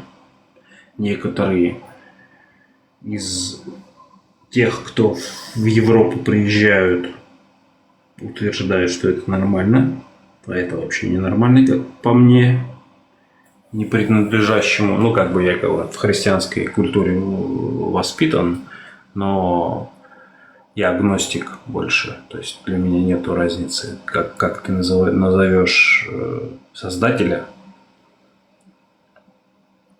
Нравственные принципы должны быть как бы едины у всех. Ребенок есть ребенок, как ни крути. Будь ты хоть там христианином, хоть иудеем, хоть, не знаю, там этим каким-нибудь представителем племени из Амазонки, который не контачил с этим, с цивилизацией. Мое мнение. Ну да. Доброй ночи. Так, да. Извините. Он говорит. Окей. Юрий, правильно прочитал? Да. У меня к вам есть 3 вопроса. Я из Украины. Первый вопрос заключается в том, как бы вы оценили... вы же грузин, правильно? Я не ошибся. Да. Потому что я часть диалога пропустил, вы с девушкой общались. Как вы относитесь к тому, что сделал Саакашвили с Грузией? Лично я считаю, что он сделал огромный прорыв. И то, что сейчас он сидит в тюрьме, это большая ошибка не только нынешней продавшейся власти, но и нас, как грузинского народа, который против, что он сидит в тюрьме. Но мы не смогли сделать так, чтобы он был освобожден. У него были ошибки, но все-таки он в тюрьме не должен сидеть. Да, мне кажется, что он сам как бы сдался. Он приплыл, и ну зачем это было сделать? Он понадеялся на нас, а мы не смогли его. И в том числе вина вот этой нашей оппозиции беспонтовой. Я ходил на все митинги до того, как он приехал, оппозиционные. После того, когда он приехал, и после того, как он приехал, но не получилось у нас повлиять на этот момент. То есть многие до сих пор здесь Мишу считают. Он спорная фигура, но все-таки он вытащил из такого болота нас, что тут, ну, не должен такой человек в тюрьме сидеть, как минимум. Тем более там такие обвинения ему предъявлены, да, что это просто покупал смех. Одежду, да, воровал и покупал одежду. Один костюм купил себе, угостил польского президента чаем, ну вот такие, ну настолько нелепо, что даже стыдно перед всемирным сообществом, так скажем. Ну, когда он был у нас, то ну, как бы было по-разному. Одни люди думали так, другие так, но в основном, да, то, что он сделал для Грузии, это просто я не знаю, это неоценимый вклад. Это да. Да, и когда он был у нас, он даже... Реформатор его можно назвать. Да, он когда был даже у нас, он построил эту трассу, которую там 100 лет ее разворовывали, материалы, и никак не могли построить. Он поставил палатку, там жил и все сделал. Хотя в то время действующий президент Порошенко вставлял ему палки в колеса, потому что Саакашвили, Миша, разоблачал его. Да, он такой, он идейный. Миша идейный. Он за справедливость, как ни крути. Он, понятно, тут представьте, Грузия в советское время была самая коррумпированная республика. Здесь люди делали, ну потому что люди сами по себе предприимчивые такие, то есть там 80-е годы возьми, когда эти кооперативы разрешили, тут и до этого-то цеховики были, там миллионеры подпольные. И потом, когда Союз развалился, здесь был полный беспредел. Это была, ну, вот именно страна 404. То есть, ну, анархия полнейшая была. Пришел Миша, и буквально за там 2 года, даже он только пришел, вот я приехал в Грузию в 2004 году, до этого света не было. Включали на час, на 2. Я в Тбилиси первый раз вот так приехал, остановился, свет был постоянно. Вообще не выключался никогда. И мало того, начали продавать электричество, переток в соседние страны, в Турцию тоже там. Даже в Россию потом уже начали продавать. Просто тупо навел порядок. Да, да. У него нет там миллиардов. Он не нагреб себе миллиардов. Да, он не был он там бедным человеком, не такой, не беспреданник. Ну, у него какие-то там нет. Но он не миллиардер. И, короче, я к Мише отношусь очень хорошо, если честно. Да, он не коррупционер, не воровал ничего, все делал для людей. Я согласен. Второй вопрос. Ты говорил, ну я вот это услышал, я как раз зашел, ты говорил, что ты знаешь 70% украинского языка. Ты можешь сейчас сказать Укрзалізниця? Укрзалізниця. Поляниця? Поляниця? Не Поляниця, а Укрзалізниця. Укрзалізниця. Ну, я ты не первый украинец. раз сказал, хорошо. Ну, это сейчас я задумываться начал. Нет, я не украинец, я там понимаю очень хорошо мову. Пытаться разговаривать как бы не особо, не с кем тут. У меня кума не, как сказать, короче, в начале самой войны Я застрял тут в горах, снега очень много выпало, и мы пошли в магазин пешком. И тут останавливается, подъезжает джип, останавливается. Я смотрю, украинский флаг. Только-только началась война, я думаю, может, русские маскируются. И, значит, девчонка там с Полтавщины. Познакомились, все, она хотела очень быть в итоге кумой моей, но под наш патриарх сдал, что нельзя. У нас раньше можно было там 4 крестных, 6 крестных, сколько хочешь, столько и делаешь. Но только 2 ограничили. Ну, почти кума, грубо говоря.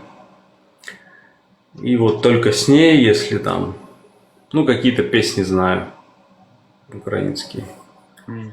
Ну, прикол в том, что ты сразу повторил отлично, а потом начал как россиянин. А потом я задумался, да, потом начал это. Я россиянин, я даже по гражданству, к сожалению, пока россиянин, но Ну, ты уехал, да, на Россию? Я уехал с 18-го года. Я хотел уехать с 12-го года даже раньше.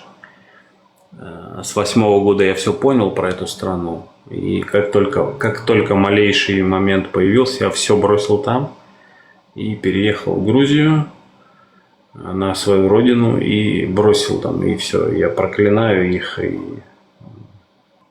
да даже и в мире, возможно. Ну, вообще разговоров нет. Не в том, что сильное, а в том, что сучасное. Да, сучасное и опытное. Они знают, как воевать, как применять все средства, те же дроны, морские, воздушные, какие хочешь. Конечно, опыт это самое главное. Понимаешь, это игра, конечно, я играл в страйкбол, в Airsoft в Сочи в свое время, когда я только пришел. Там как-то бегал, как-то что-то стрелял туда-сюда. Через полгода, когда вот пришли, просто, играл полгода, да, допустим, там 8 месяцев. Пришли новички вообще, то есть первый раз играют. Мы их как цыплят выстреливали просто. Они вообще не знают. То есть, когда ты я сейчас просто, параллель провожу. Если война, это, конечно, там намного сложнее все психологически. Во-первых, у нас меньше территории. Когда у тебя есть опыт, ты новичков, которые не обстрелянные, ты их просто, как цыплят можешь там щелкать одного за одним. Сейчас с этими дронами. И сейчас война меньше, стрелковая. Да, сейчас изменилось чуть-чуть. Да, этот момент. У нас есть, у нас еще горы. К нам тут уже сколько в наших горах этих империй погибло. Ну, тоже. Та и до границы Осетии, да? Да. Сколько так, там? Друзья, наверное, уже закругляться будем потихоньку. 3 часа ночи у меня. Дякую, благодарю. Спасибо всем. Я видно поздоровалась, дякую, Ибрагим. Я, наверное, на другого Ибрагима, я на тебя не подписана, мы не знакомы, ведущий. То я с ичкерийцем, с другим Ибрагимом знакома, но вы так похожи по голосу. С ичкерийцем я бы не сказал, вы, наверное, про этого палестинца говорите, который с символикой Евросоюза. Который в Финляндии живет. Да, там башня у него стоит, вот эти игиловцы, которые здесь лазят, там под Ичкерию косят и распространяют антиизраильские вот эти настроения. Да, антиизраильское настроение, да. Ибрагим, извини, я пока ты не выключил. Юрий, и тебе вопрос. А у вас безвизовый режим открыт, Юрий? С кем? В Европу, безвизовый в Европу. Да. Грузия может, Грузия, Европа, безвизовый режим. Да. То есть ты можешь... Я не могу, потому что я гражданин России, к сожалению. Грузинское гражданство получить чуть-чуть сложно, потому что я все-таки всю жизнь прожил в России, и грузинский сейчас здесь чуть-чуть выучил, но усложненные экзамены даже грузины с трудом проходят, поэтому я как бы историю и грузинский язык я еще прохожу, а вот юриспруденцию надо там прям именно зубрить, там очень сложно, там 200 вопросов вызубрить, для меня времени даже нет этим заниматься, поэтому жду, вроде анонсировали, что для этнических грузин послабления какие-то сделают, пока жду. А по Шенгену как-то ездить в Европу ты можешь, да? Ты в Европе же сейчас. Нет, я в Грузии. Ты в Грузии? Да. Ну, мне лень подавать на Шенген. Что-то пока есть моменты, что надо ехать в Европу. Я торты делаю с женой. У нас уже мы на международный, так сказать, уровень выходим. Уже второй раз, вот сейчас летом надо ехать в Европу, но я все никак Шенген себе не сделаю. Надо сделать процветание вам с супругой в бизнесе. Вот. Спасибо. Процветание, развиваться. Ну, дякую всем. Уже Ибрагим закрывает. Я первый раз на стриме у Ибрагима. Я почему-то подумала, что другой Приходите Ибрагим. в гости, мы часто делаем. Да, я тут час слушала, потом попросила, спасибо. Я чего-то перепутала. Я думала, тот другой Ибрагим. Ну, у вас хорошая компания, спокойно. Что-то того Ибрагима не видно сейчас. Что-то я его не вижу. Сейчас, видимо, там слишком вот эти вот, скажем так, антисемитские, антиеврейские настроения. Короче, люди без дела не сидят, вот эти провокации устраивают. Вот что самое вредное в их деятельности, да, вот эти люди, они враги всего чеченского. То есть у них на первом, скажем так, на первой позиции, да, это их успех, их идеологии, там, салафизм, вот это истинный ислам, который, скажем так, ну, агрессивно, вот так вот, террористическими вот этими методами грешит, короче, скажу я вот так. И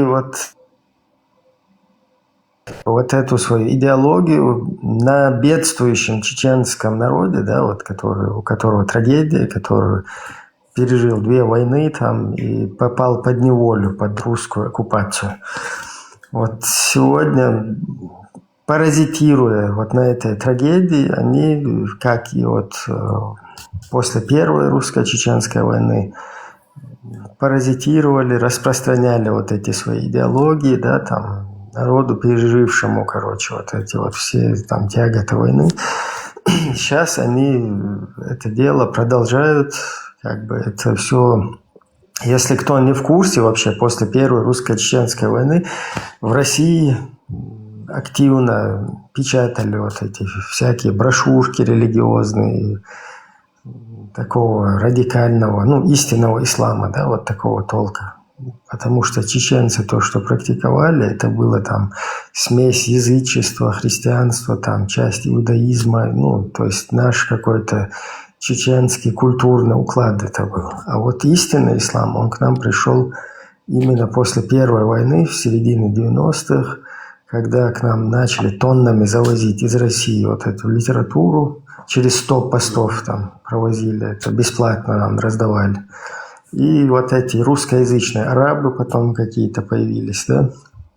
Вот таким образом это все распространялось. И вот эти люди сейчас продолжают вот эту деятельность, паразитируя на трагедии чеченского народа, а теперь и украинского народа. То есть вот в Украине сейчас война, да, русские напали, и украинцы, скажем так, находятся в состоянии войны, пытаются вот эту вот гниду, как бы ее помягче, или, я не знаю, плюс 32, чтобы нас не блокировали. Вот эти гнид от себя короче, обезопаситься от них, да, там. Да, отбиться от них, да. И вот на этом фоне вот этих вот религиозных деятелей активизировали, они везде лазят, там паразитируют, мы там чеченцы, и берут как бы от имени чеченского народа вот так вот, позиционируются, вот так себя преподносят вот таковыми.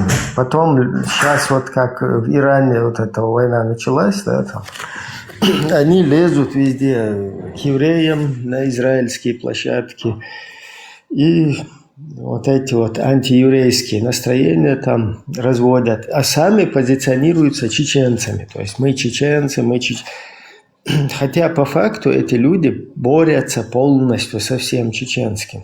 То есть именно вот наш культурный уклад, там наш какой-то самобыт, наши традиции, эти люди первые враги.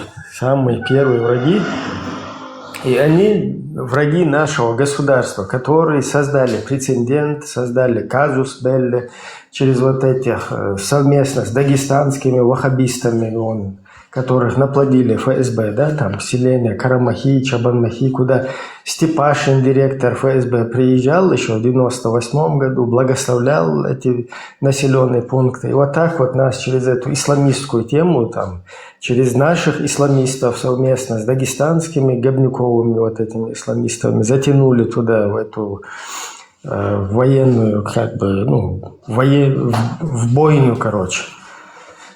И вот так вот нас лишили потихоньку, сделав из этого прецедент, там, напали, скажем так, на наше государство, хотя наше правительство полностью, то есть мы не могли, наше государство в лице нашего президента, там, правительства не могло бороться с вот этой вот исламистской средой, у которой конкретно финансирование было. А вот наш президент, он не мог нормально создать какие-то структуры, которые содержать потом, да? Потому что русня, с которой мы договорились о выплате ущерба нанесенного, чтобы мы не обращались к Западу и, скажем так, не чморили их дальше, да, там тоже Масхадов неправильно политику провел и повелся вот на эту, скажем так, авантюру. И взял с ними, там договорился, и они ему шиш, короче, с маслом не дали, да, там он в конце, уже когда Вторая война начиналась, там кое-какие бабки подкинули, и Ельцин, эта запись, она в интернете везде есть. У нас тут одна сумма мы вам отправили, а там в 6 раз меньше. Куда делись деньги, черт его знает, короче. То есть стоит, и вот эти вот там какие-то сумму там Масхадов, который получил, это уже было ничего, потому что вся вот эта исламистская тема, она сработала. И вот я что хочу вообще сказать, эти люди, они полностью поспособствовали... Ронин, подожди, так вот Ронин, я их друзьями считала, я доверяла. Это все вот эти вот деятели, которые... Вот я вам сразу объясню. Вот ты эти мне уже исламисты, открыл глаза. Ага. да, вот эти исламисты, они никогда, они с кафирами, да, кем они считают людей, которые не придерживаются их идеологических взглядов, для них они кафиры.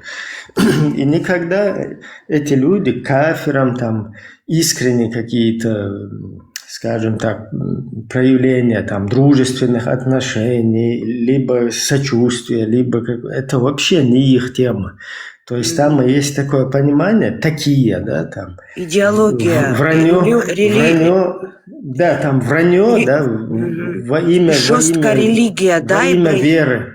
Нет, там есть такое понятие. Такие – это вранье во имя установления слова Аллаха. То есть можно врать, можно лицемерить, можно с неверными как бы какие-то дружеские. Вот вы, я не знаю, в курсе был такой Джамбетов, который лазил там, Хусейн, в Украине, такой, везде, скажем так, на камеру пытался попасть, там ходил, украинцы, мы братья, там туда-сюда. Потом он резко очутился в гареме, там он в Чеченской республике с этой Кадыркой, там рядом где-то у них. То есть в один миг. здесь ситуация какая? Это Джамбетов, он не следует там чеченским, общекавказским, да, если продолжить традициям, а именно это человек, который следует идеологии вот этой Идеология, исламистской. Ибрагим Сори, это как пятая колонна, то есть в Ичкерии есть вот эта пятая колонна, которая сейчас на кого работает, я не понимаю. Вот пятая колонна. Вся вообще исламистская тема, она начинается из вот этих лубянских, я не знаю, подвалов там. То есть вся тема исламистов – это тема, на которой, скажем так, русский мир реабилитировался в глазах всего цивилизованного мира. Если после развала вот этого совка они там ниже плинтуса упали, да, там во время войн с нами, то потом, создав вот эту исламистскую среду там среди нашего народа, они как борцы, скажем так, с исламизмом, там, Путин ездил по Брюсселю, там, после вот этих взрывов домов в Америке, у них это четко все сработало. И там всем говорили, что вот вы в опасности, там, если они хотят создать халифат, там, 5-10, то есть вот эта вот тема, она как раз-таки исходит от них. И вот этим вот полезным идиотам, которым это вбили, да, там, халифаты, шариаты, они, по сути, являются, скажем так, просто инструментом или средой какой-то для манипуляции. И тут у нас получилось так, что вот Путин пришел именно во власть на этой теме в 1999 году, когда в Дагестане вот эту они операцию сделали, Карамахи, Чабанмахи, потом прогремела серия взрывов с рязанским сахаром, учениями, которые засекретили на 75, а сахар взорвали на военном полигоне, отвезли. И вот на этой теме рейтинг Путина взлетел как внутри быдляков вот этих, там их общества, так и в глазах внешнего мира, да, потому что Путин начал, бедненькие, там на них напали, их, видите ли, там взрывают в своих домах. Про рязанский сахар, тоже как бы все пропустили мимо ушей это. И Дагестан, да, я раньше летала в Дагестан. Слышь, а эта ветка, расскажи, пожалуйста, еще вот про Дагестан. Это в каком году вот эти засланные были с Дагестана? Вот эта очень религиозная ветка. Это с деньгами, мы сейчас тут с нашими единомышленниками, да, мы это все ковыряем. Ага. Там еще в 1988-1989 году КГБ создало партию исламского возрождения. И они начали встречаться в Астрахани. В этом участвовал там Джамаль Гайдар, если кто помнит, был такой исламский деятель в России. Да, да. Вот это Джамаль Гайдар. Если кто на мой профиль зайдет и посмотрит, там вниз опустится, там есть такой Дугин. Это как бы одна контора вместе с этим Джамалем Гайдаром. И вот этот Дугин, он там на доске все чертит, объясняет там молодым курсантам, как они победили чеченцев. То есть создав ваххабистский ислам в Чеченской республике, который вошел в контакт с традиционным исламом. И вот так вот они добились разобщения, чеченцев, вследствие чего им удалось, их победить. Просто вот эта вот тема, ее продолжают. Вот эта исламистская тема, в Чеченской республике 1600 мечетей они настроили. У нас никогда в жизни такое количество, даже когда наша власть была, да, там, даже в центре одной мечети, там недостроенная какая-то мечеть стояла. А сегодня 1600 мечетей. И это места, через которые людей будут обрабатывать. Уже обрабатывают, да? Если Украину на джихад ведут во главе с Алаудиновым войско Иисуса, алейхиссалям, как они там называют это. Короче, тут вот такая тема. И вот эти деятели, которые лазят здесь по ТикТокам, они как раз-таки из вот этой вот среды, да, там, из среды, паразитирующей на бедствии, там, на горе чеченского, а теперь и украинского народов. Вот такая вот, короче, ситуация. Ну, Ибрагим, открыл ты мне глаза. Спасибо, много рассказал. Потому что я чуть-чуть теперь вообще в замешательстве, но вот теперь я начинаю что-то понимать.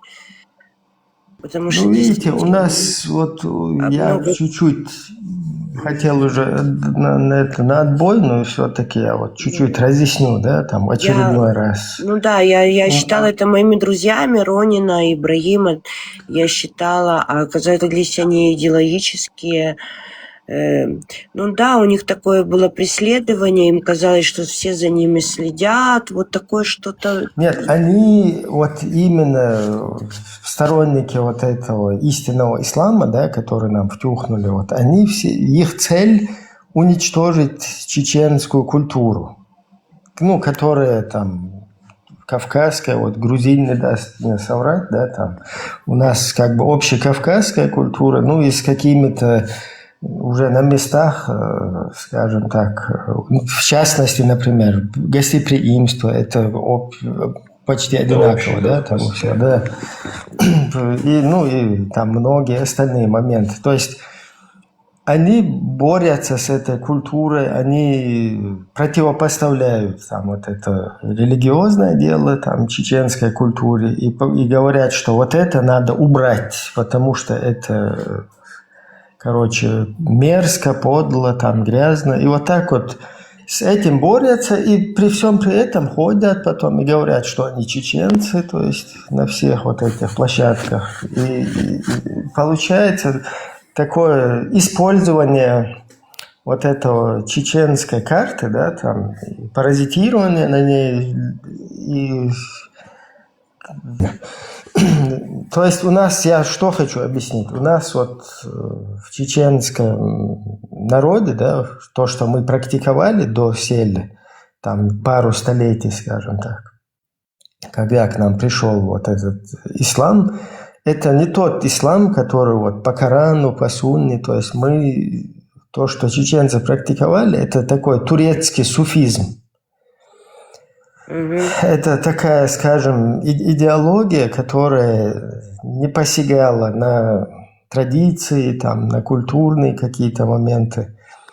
И его не знали, как бы не было людей, которые там Кораны знают, какие-то сунну, хадисы вот эти знают, какие-то связанные с исламским миром, там, вот как сейчас там существует иджмуа, такая, скажем так, связь вот этих каких-то ученых там туда-сюда ислама, которые делают выводы, там фетвы какие-то разрешают, запрещают, там что-то.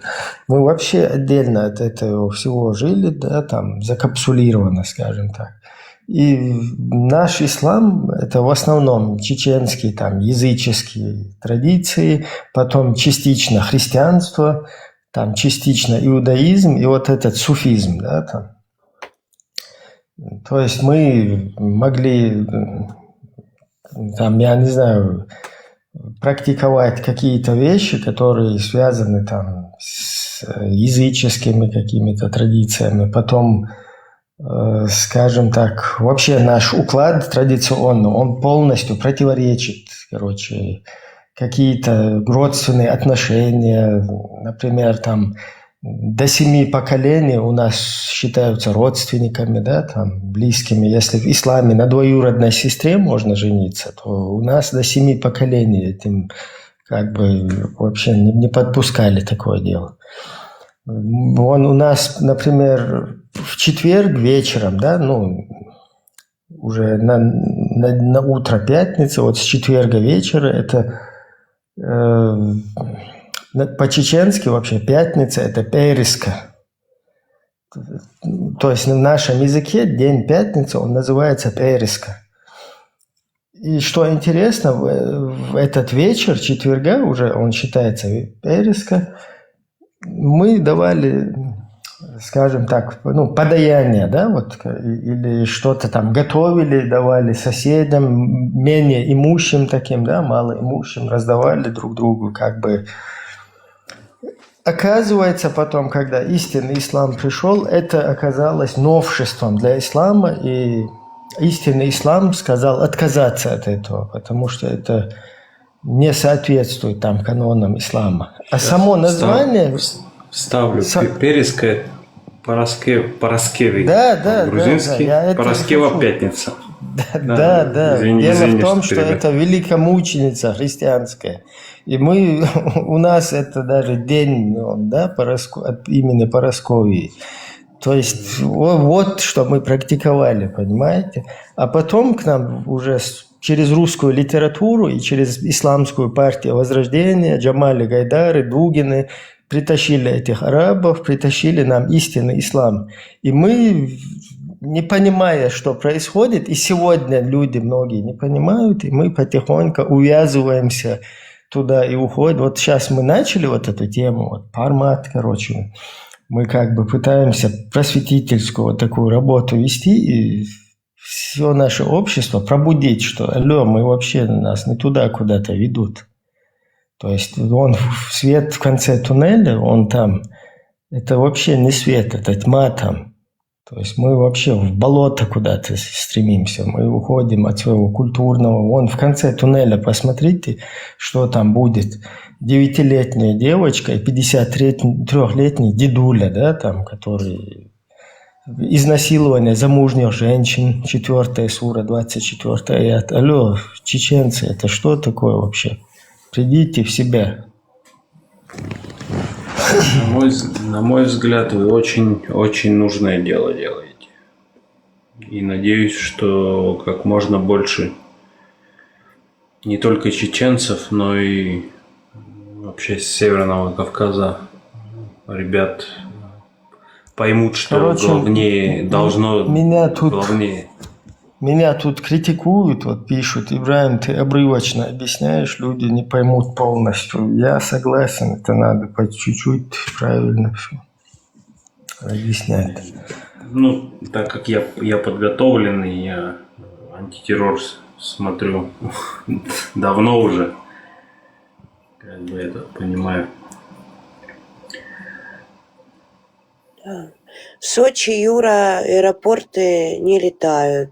Борты не летают, небо шахеды, не шахеды, а беспилотники, правильно сказать. Это у нас иранские шахеды. У них беспилотники, аэропорты сидят, скулят. Это я тебе так расскажу. Краснодар. Я как сочинец, кстати. Мокрые, помятые, дети голодные. Они 6 часов, дети, там борты как-то держат на... Я не могу понять, как они взлетают, потом где-то сидят. Я вообще не в самолетах, это что-то вообще непонятно, что там творится в этом Сочи, Краснодар, какие еще. Я как сочинец. Да, я слышала. 16 лет проживший в Сочи. Так я единственное не пойму, почему, зачем Сочи бомбить, там вообще ничего нет.